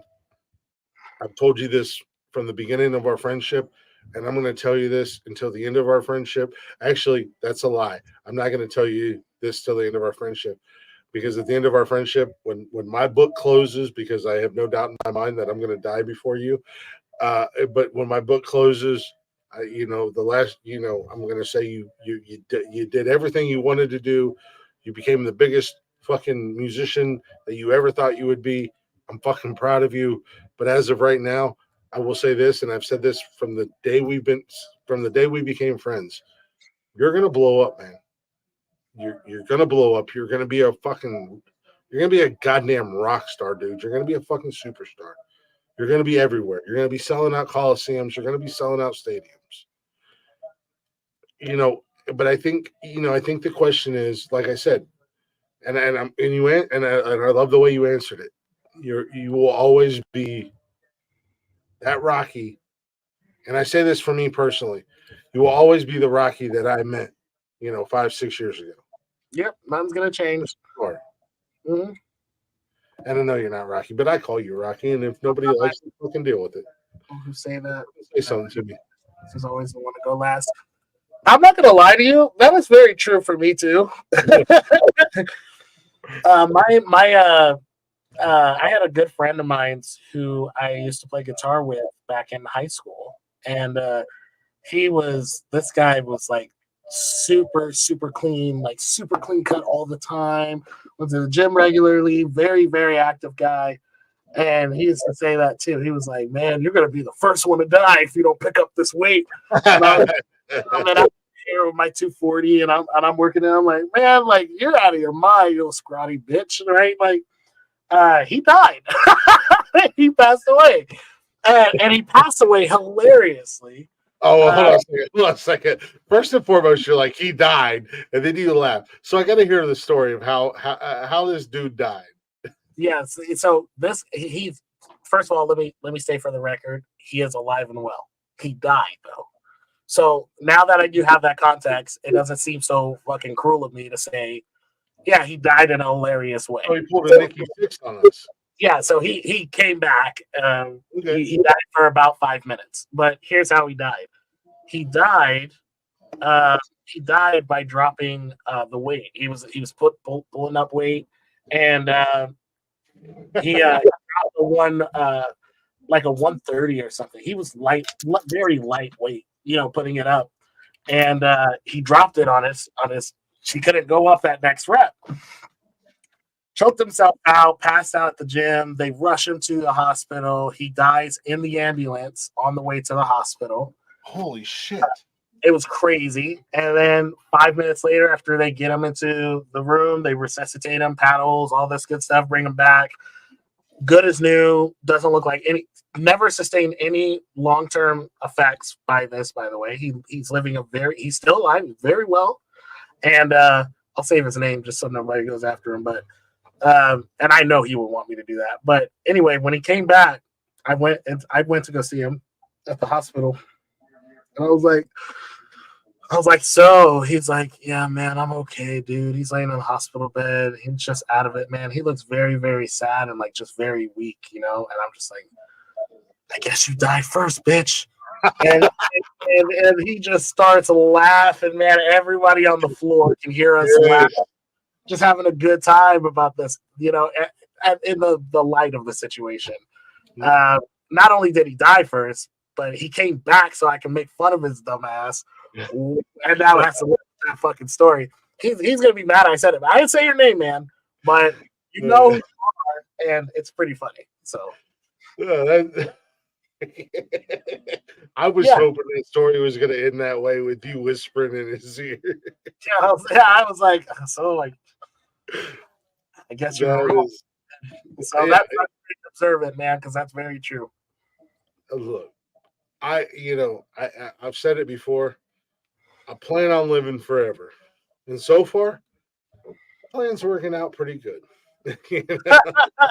The champs are so good. No, God, I don't think it's going to happen. But I envision myself being that 110-year-old man, and somebody asking me, "How'd you do it?" Fuck if I know. I eat my steaks medium rare. I drink a fuck ton of beer, and life is.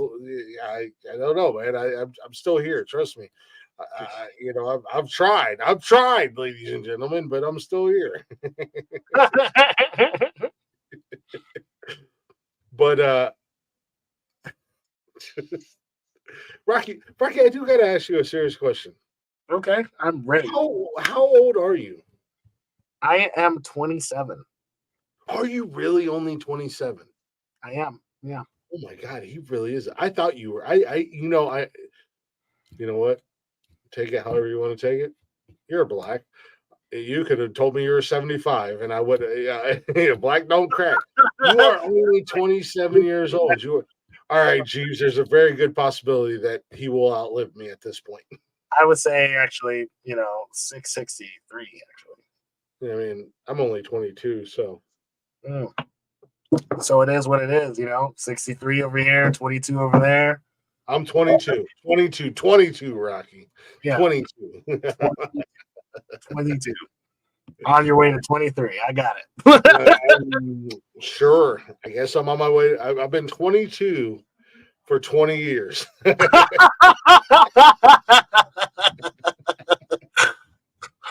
Jeez, man. Are you really only 27? I am. Yeah. It most people don't believe me. Yeah.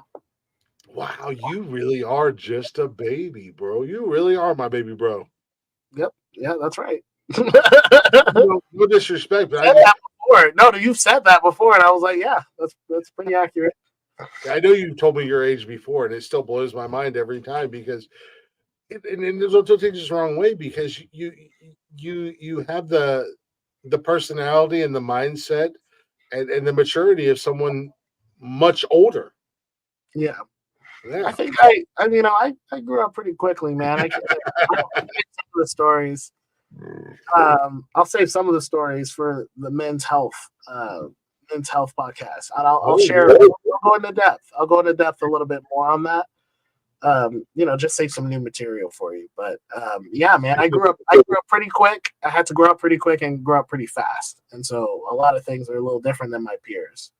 So speaking of exclusiveness and speaking of breaking news, I don't think I ever dropped the invite, but apparently our guy Rock Lee is going to be a guest on Men Caring for Men.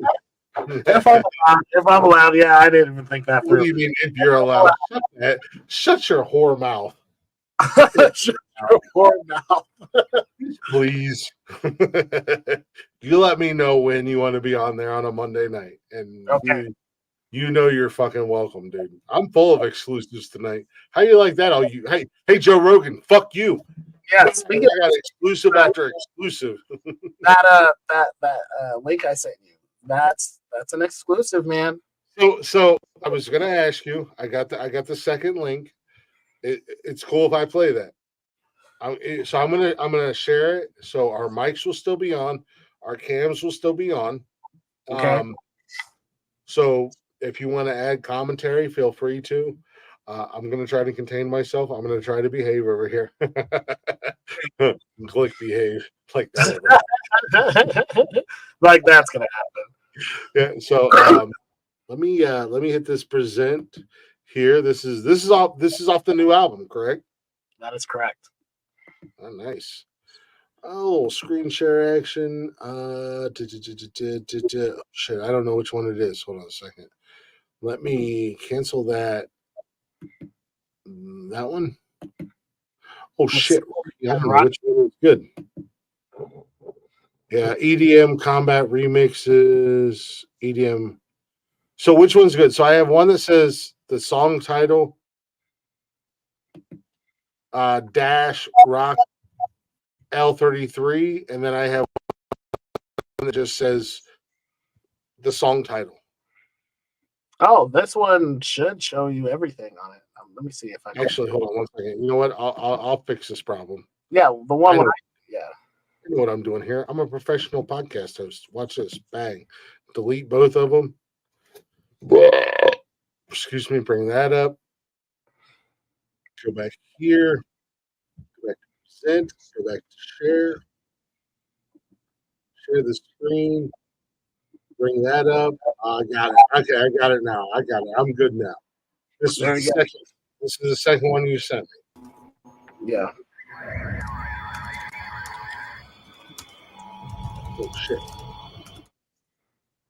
Can I bring it? Let me drag that shit back here real quick. All right. Calm down, Rocky. All right, and gentlemen, this is off of the upcoming debut album, roughly 10/16/24. What's it called? The Favor? Disfavored. This Favor. This is Evolution off of the upcoming album. Enjoy and listen.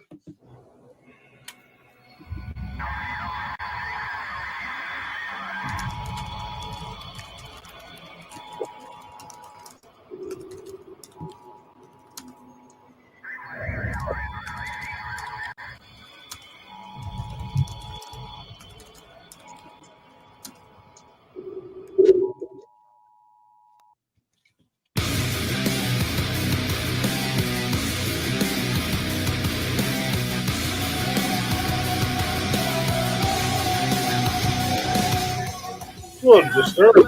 Need something to take my mind, my soul. I'm starting to break. I'm losing my mind. I'm fading away. Away.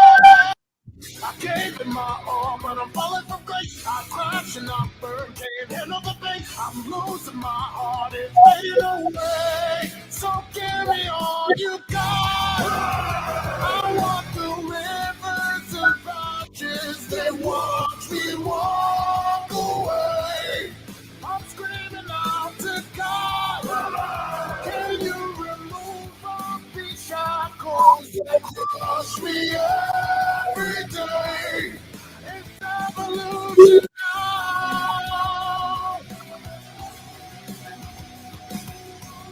Wake up, no control, everything is again. The rich and we're poor need something to change. I feel alone, I'm fading away, away. You fight, you ain't getting away. You've taken my all and nothing but faith. I'm still on the line, but fading away. So give me all you got.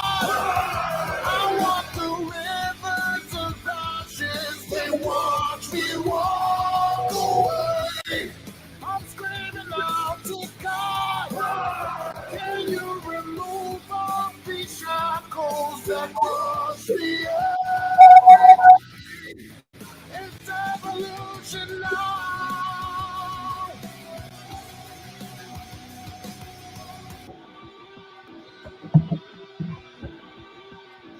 Fucking man.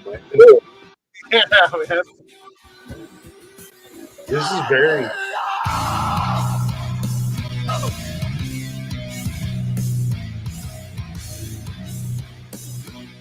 This is very disturbing. I like it. All you got. The rivers of ashes, they watch me walk away. I'm screaming out to God. Can you remove all these shackles that crush me every day? It's evolution now.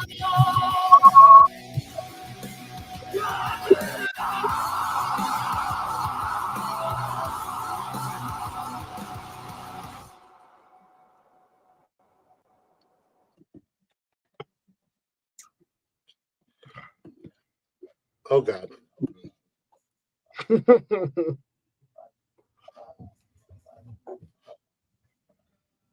That is very. I didn't know you could sing like Dave Draymond, bro. That was very disturbing, man. I like that. I love that song, man. You? That is- So the drum line. So my good buddy Phil he plays drums, and he was doing the drum line for that song, and I heard the drum line and was like, man, this sounds very. The tempo is reminding me of something, right? yeah. And so I was like, you keep playing that. I picked up the guitar. And I was just, the and No, the more voice. to it, Ting-a-ling, ting-ting-a-ling, ting. yeah. So I'm doing that, and then this guy is like getting more into it, and he was like, he just yelled out. He was like, "God!" I'm like, "Yes, man." I was like, "That's what it needs." And then when we recorded the whole thing the same night. I'm talking. It's 4:30 in the morning. We've been up in the studio from 8 a.m. to 4:30 in the morning, tracking everything, getting everything lined out. And then we sat back and we listened to that song. And I was like, this is the first song that I've recorded for this album. And that's why it's special. I wanted to show you first because that was where it all started. And I was like, yeah, we're going to do this fucking album. Like, I'm going to do this album that's going to come out great. And then fast forward a couple days, my buddy, he hits me up again, Phil, and he's just like, hey, man, I know we were pretty drunk that night, but you sound like Disturbed. And I was like, you really did, dude. You sounded just like Dave Draymond, dude. It's not at all the intention at all. I knew there was a vibe there, but besides that, we just went in and did the thing. And that's Well, I want to talk to you about things, especially since I've learned about the cover music industry. I love Disturbed. Disturbed is one of my favorite rock bands. They have been since their first album, and like I said, Jesus Christ, you know what? You know what I learned tonight? First and foremost, you know what I learned tonight doing this show? Hmm. I learned that I wanted Glick's House of Music to be about musicians and stuff like that. But I don't want to limit it to the musicians. I want to expand it to everybody in the music industry. You play So- drums? Cool. So Leggy, Jeeves is a musician. He's also a DJ. I want to expand it to people in the music industry, no matter what you do. If you're in the music industry, I want to expand this show. Thank you, Rocky. My mind was on a one-way road, and now we've created a 4-lane highway for Glick's House of Music. So thank you, Rocky. Not only thank you for being my first guest, thank you, Rocky, for being here. Thank you for everything. But you've taught me a valuable lesson once again. That it's not all about the artist. It's about the people who are promoting the artist, playing the artist, the people who are doing the music and everything like that. So Jeeves, much like Leggy, I would like to have you on here as a guest one night. Yes, Jeeves is a drummer. He's also a DJ. But yeah, dude, now that I've learned what I've learned about the covers, oh bro. Oh bro.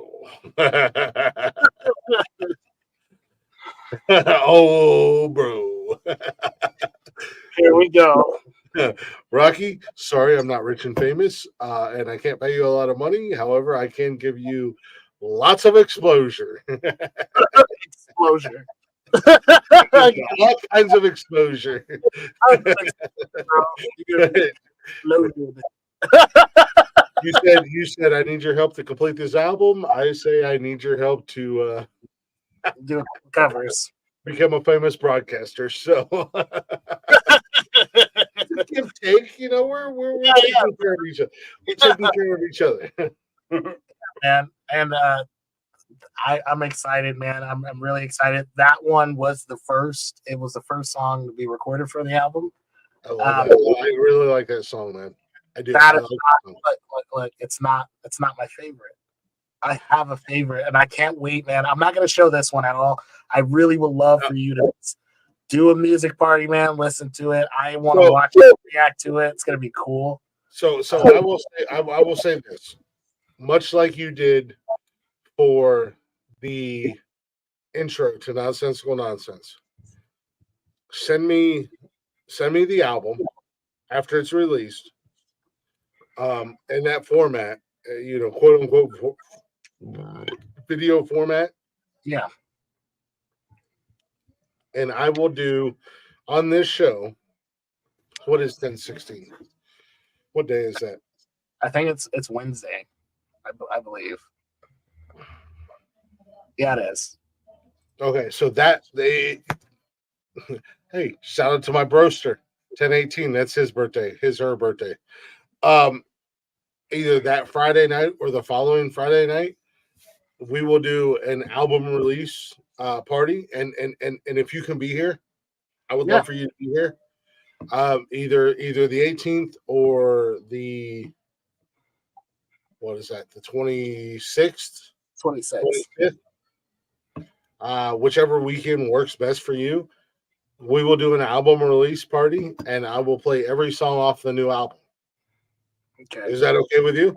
I'm completely down. I love it. You send them to me like you did the intro to it was an MP4 or Yeah. whatever, kind of like a video format ish, and then I can save them to my laptop, and we'll do an album release party, and we'll play every song off the album, and that'll be Glick's House of Music for that night.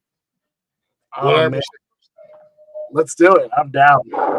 100%. Like no caveats, no nothing. Like that's like in all honesty, that's how much this means to me. As a fan, again, I'm putting our friendship to the side. As a fan, that's how much this means to me. As a fan, as somebody who loves what you do, call it what you want to call it. Y'all can make fun of me if you want. I don't care. I love this dude to death. I love his music, and that's what Again, I'm nobody special. I'm nobody important. I'm not that big, but it's about supporting each other and helping and being there for each other. So yeah, you know what? Whichever date works best for you, you let me know, and that'll be the album release show where we just play every song off the album. I'm down, man. That's gonna be great. So Another great show, guys. Save it on your calendars. You heard it here first, and this is where it'll be. And I'm excited, man. I can't wait. I love this. I love the fact to release it through this. This is great. We'll market the crap out of it. But we're technically not me. I suck at marketing, but I have other people do it. But yeah, it's gonna be great. I am very, very excited for this album release. I knew you would be too. That's why I saved it. I had alternative motives when I got into this. I was like, his first episode, he's getting the information. He's getting the date. It's there. It's done. And we can lock this one up and seal it in the vault. My first ever interview here on Glick's House of Music. You sneaky little son of a bitch. Nikki just came back and she's like, "Are you guys still alive?" And it was like, "Yeah, I can wrap it up if you want me to." And she's like, "No, you're fine." I was just like, "I'm sorry. Typically, Glick's House of Music is hour, 2 hours." Yeah, we are. Yeah, we're deep in it, man. Yeah. Oh my God! If you're sweating in a sweater, then you are the sweater. Always coming in with facts on facts, Sands. No, I promise you guys moving forward, the interviews won't be this long, but this one was a big one. I can't say it enough. Yeah, I can't say it enough. I mean, judge me if you will, but honest to God, this is a cat that I've never met in real life. We've never hung out together. We've never spent any time together outside of online. But this is a cat that he's one of these dudes that if I messaged him at 3:00 in the morning was like, "Bro, I need you." The next message was, "I'm on a plane." Yeah. Like I really believe that, and that's really how I feel. And the same for I'm scared to death of flying, but if this man needed me, I'm jumping on a fucking flight.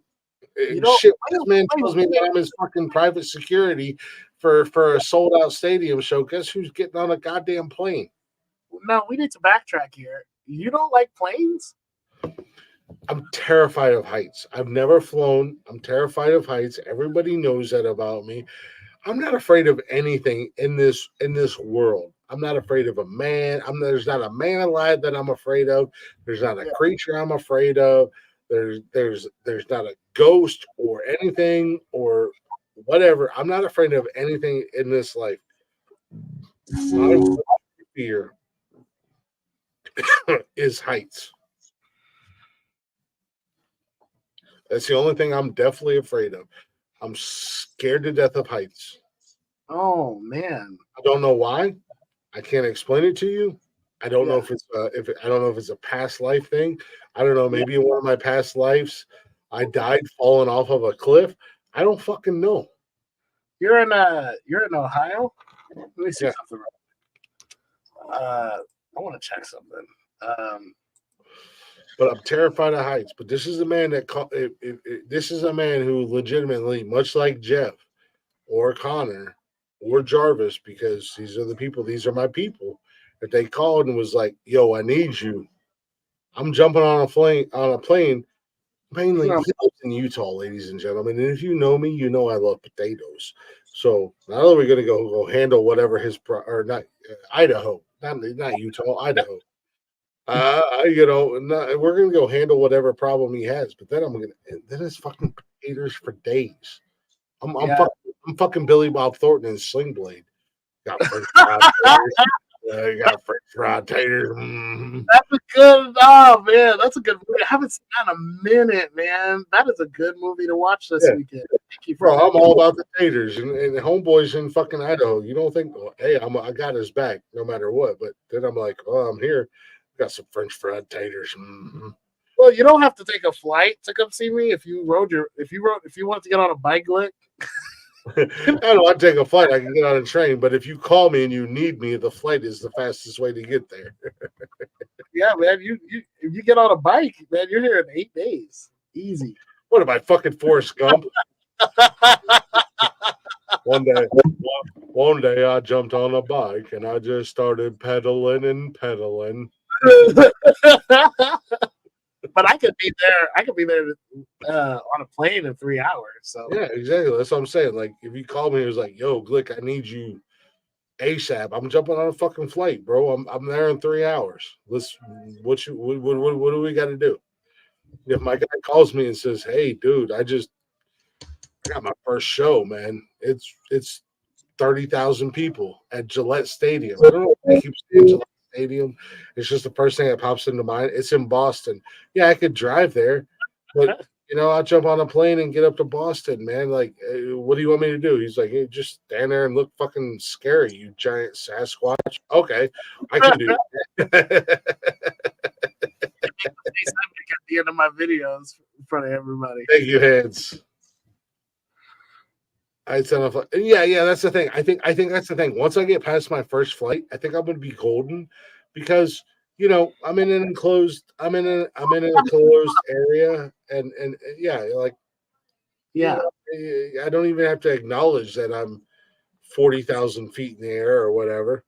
Oh man, I'd be pissing people off when I go on a flight, man, because I got a mean snore. Well, I've talked about flying before, and like I've had exes in the past that were like, you're not allowed to drink or none of that. And Nikki's like, and I told Nikki, my fiance, I said, Glick, drink. There is nothing I wrong told with her, it. It is so awesome. If you drink before you get on a flight, oh my god, it is so great. well, that's what I told her. I said, I think I'm gonna need like 6 beers at minimal to elevation. The higher elevation you go, the drunker you get. well, that's what I told her. I said I'm gonna need like 6 beers at minimum Minimum. to like work my nerves down because as we all know, alcohol is liquid courage. So I'm gonna need at least 6 beers to get my courage up. Once I get on the plane, I don't want to get hammered. Like I don't want to be a sloppy drunk or anything like that on the plane. But let me have a few drinks. I drink beer. I don't drink liquor. I don't drink liquor anymore. I stopped drinking liquor years ago. I drink beer. So, I have a few beers on the flight, whatever. And Nikki's like, okay. And where's the problem? There's no problem with it, man. I did it. is a soul born with the ability to write music, or is it a skill that can be tuned? Mm. Um, I think you're Yeah. born with it. I think I will say this. I think you're born with an in-depth ability to recognize certain things. Mm. The only reason I say that is because I'm a vocalist, so I do rap, I do sing, and because of that, I am very fortunate to have the ability to do some of that. So I think that it comes from the soul because some people can't write, even if you know how to read and write, you can't put out what is exactly inside of how you're feeling on paper. Sometimes you got to go and have you seen those guys who do the log sculptures? They do like they cut out like the log and they make faces or squirrels or whatever else out of log with just a chainsaw. Oh yeah. Yeah, it's ridiculous, man. But that's their way of expressing themselves. So I think Yeah. everyone's a way to express themselves. I'll say that. Believe it or not, I mean, I'm a bit of a wordist. Yeah. But you know, I haven't done it for a long time. Actually, I don't know if I can do it anymore. I used to write poetry, Ooh, what? and sometimes, and not like I'm not writing a limerick or anything like that. It's not going to rhyme, but it's going to flow. You know, sometimes it's just about. Oh, ooh, What you saying? What you know? actually, private conversation. Uh, I've written I've written down some things, and it was like this is pretty goddamn heavy hitting. This is pretty hard. Yeah. But you know, in the hands of a musician, I feel like you could work magic with it. And it's something. And I'll say this: some of the things I've written down is not something that I've shared with anybody, or that anybody has ever seen. But I used to write poetry. You know, I used to. Like I said, I'm a wordist. I don't know if that's a real word or not, but if it's not, go ahead and add that to the Glicktionary. Um, you know, I'm like a painter. You know, at the Yeah. end of the day, a painter is going to paint a scene. I'm going to draw you a picture, much like Rocky. You know, we're going to draw you pictures with our words. Yeah. What are words? Yeah. You gotta listen, and you gotta pay attention. I like that though. By the way, I love thought provoking questions. You know, my Instagram.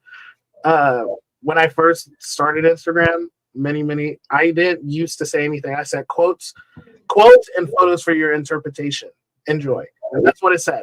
And then I would just post random stuff that people, what the fuck does this mean? Like, and just let them sit on it, you know, and figure it out. I do that a lot, you know, especially with like our closers for the shows and stuff like that. You know, Men Care for Men, we do quotes.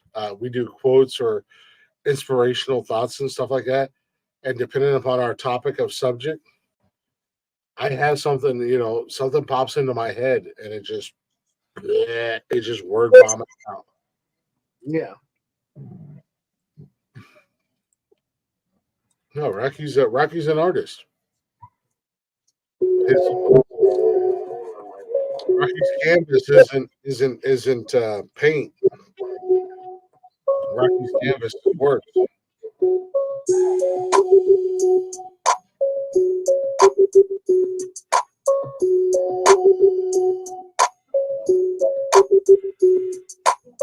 You're so excited. You're so excited to get that album out, bro. Oh God. I have it sitting right here, man, and it's crazy. I love it, man. I love it. I can't fucking wait. I will definitely need your help. I will need your help. So definitely, like, let's hop on a call.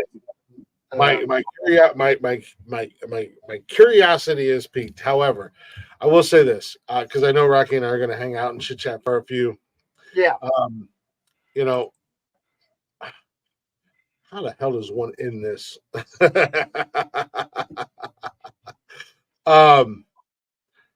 Rocky, first and foremost, thank you. Thank you for coming on the show, man. You know, you might think it's I don't know. I don't know how you feel about coming on here or your thoughts or anything like that. This was huge for me. This means the world to me. I gotta be 100% honest with you, brother. Uh, this means the fucking world to me. It really does. I don't think I don't think I can put into words how much this means to me. Um, but I'm very grateful. I'm very appreciative. I'm glad that you were here.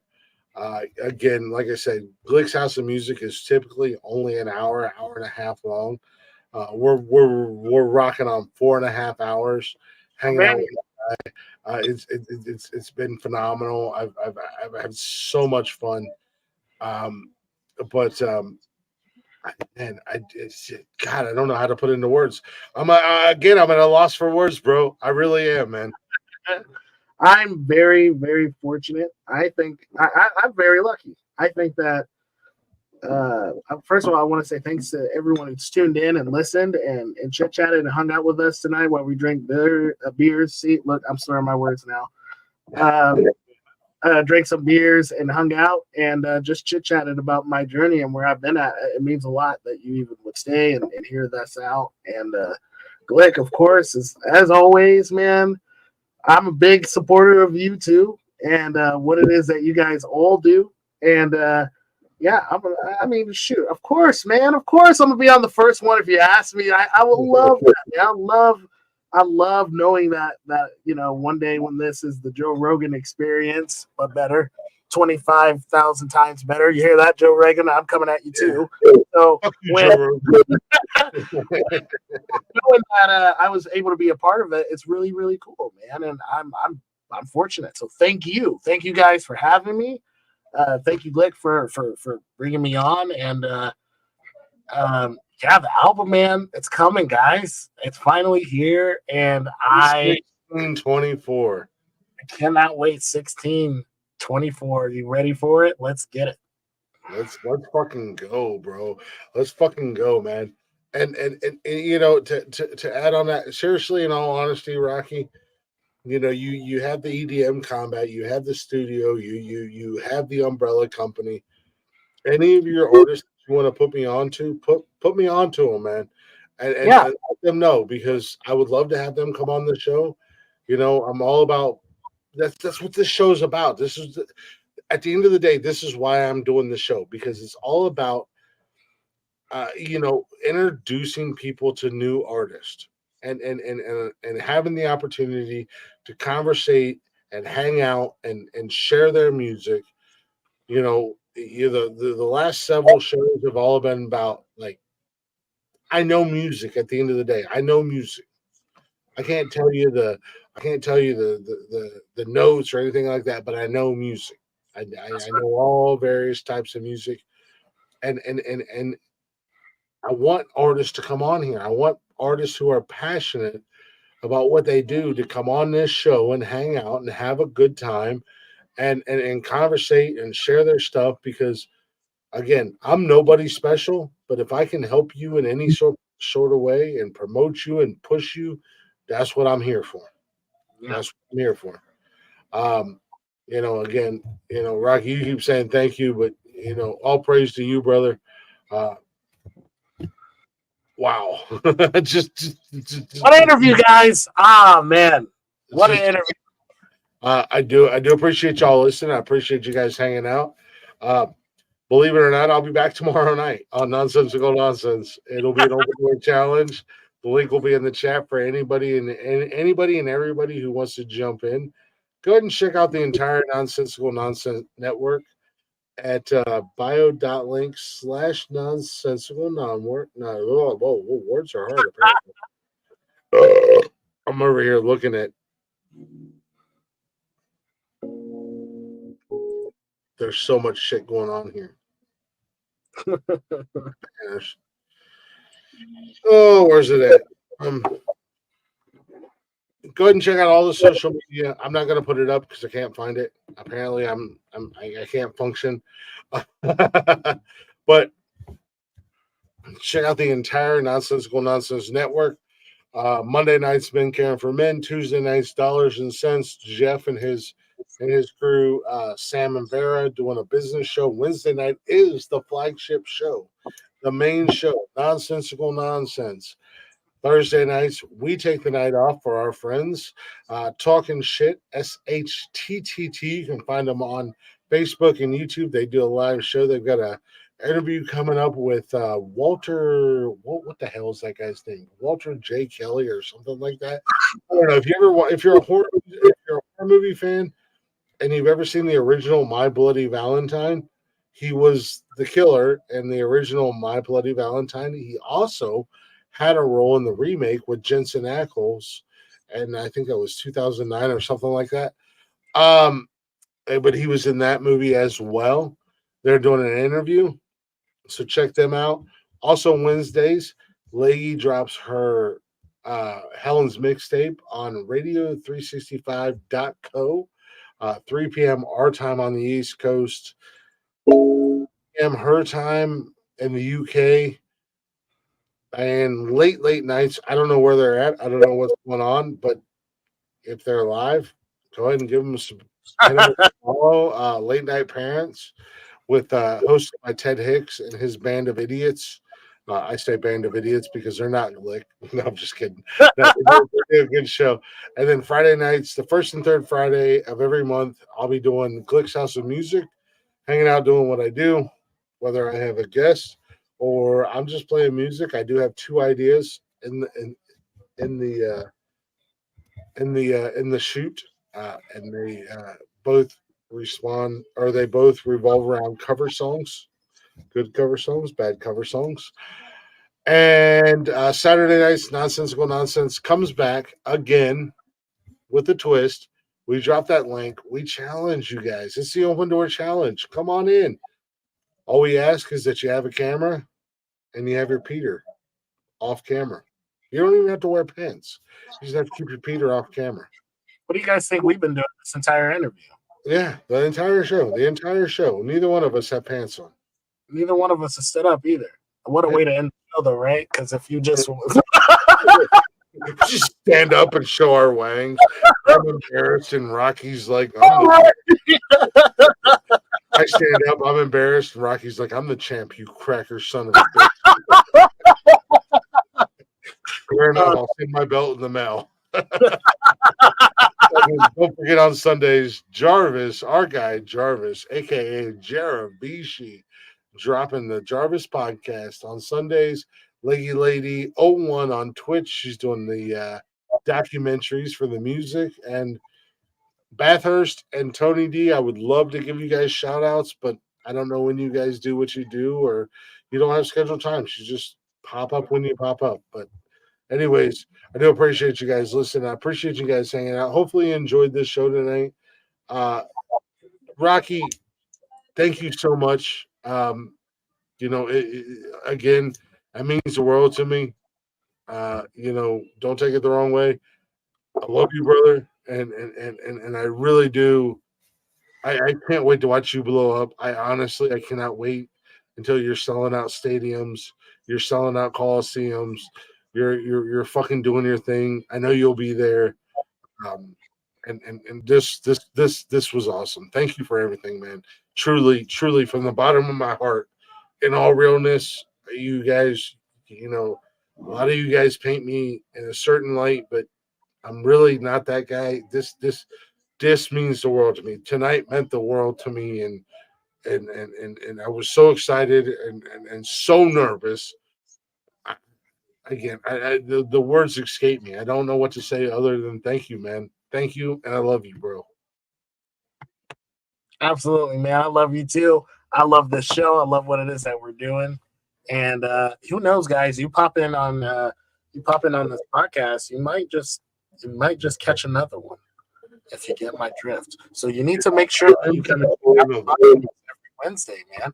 Come on in and just listen to the champ as he goes through music, introducing these artists, giving them a chance. We are small, right? We are small creators compared to your favorites that you listen to in Spotify and listen to in Apple Music when you're going about your daily. So give these guys a chance to shine. I'm all about that with my business and my company, and I think that we all should in general. And that's something that me and Glick both share. giving people the opportunity to showcase their skills and talents, whereas they probably wouldn't have had that chance. So definitely, I listen personally to most of these. I haven't listened to Talking Shit yet, but that was because I couldn't fucking find it when I was looking it up. But most of these, you guys, they are great podcasts. You will have a laugh. You'll have a good time. Jump in, have a good time. Come hang out with the guys, and if you feel like talking shit, no pun intended on that. Join on Saturday nights. I love to see the heat. I like to see you guys try, the haters. I'm talking to you right now. I would love to see you try. So just jump in. I love when newcomers come in and hang out with us. So as we leave the show tonight, I do want to do. I meant to do this at the beginning, but I want to do this for. And my mind is blown because Rocky's a fucking baby. This one goes out. This one goes out to our '90s kids, our '80s and '90s kids.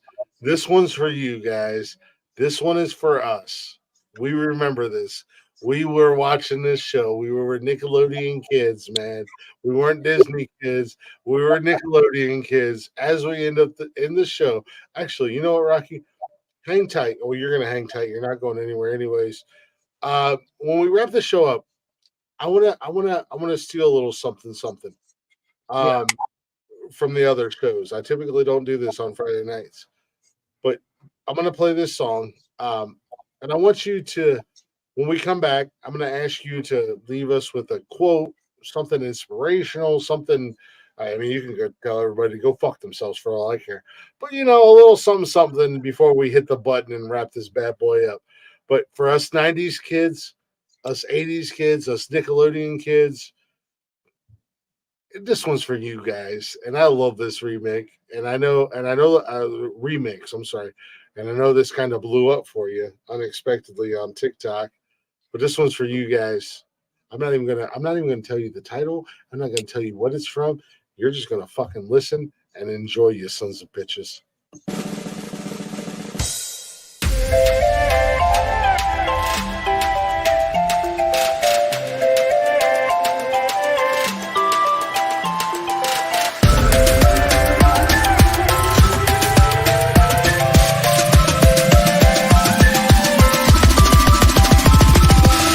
My fellow Americans, I would once again like to say Real-time media player.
Yes, sir. A little Rugrats to wrap it up.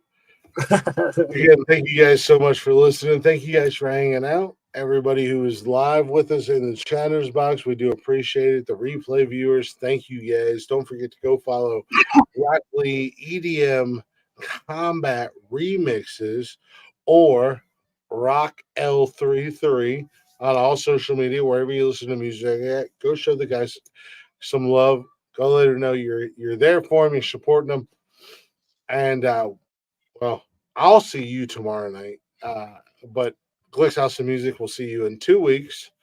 I don't know where we're going to be in 2 weeks or what we're going to be doing, but I'll see you in 2 weeks. Rocky, before we leave the people tonight, I would like to ask you a quote, inspiration. Oh, fuck yourself. I'm just kidding. I took you up on your offer earlier. No, man, you know what, guys? Shit gets tough. That's life. If you can't roll with the punches, then roll over. I don't believe that anybody is built to roll over. So get your ass up, do something with yourselves, be productive members of society and to yourself, chase your dreams, and most importantly, never give up. That's what I'll leave you guys with tonight. 100%, 100%. And kind of piggyback off what he said and kind of steal what I heard tonight. Don't follow your passion. Make your passion follow you. Make your passion chase you. Strive to be better in every aspect. Continue to grow. Continue to learn, and just fucking be better. When one door closes, another door is going to open. And just because you get knocked down, don't mean you can't get back up again. God damn it. Because life isn't about how many times you get knocked down. It's about how many times you get the fuck back up. Continue to chase your dreams, you silly sons of bitches. And if you don't believe or you lose that desire to chase your dreams, there's people out there who are going to encourage you and they're going to uplift you and want to make you chase your dreams. And these two guys right here tonight, we're two of those guys that are going to be there to push you to chase your dreams. Yep, that's right. And with that being said, goodbye, motherfuckers. Hit this button. We got a little pause.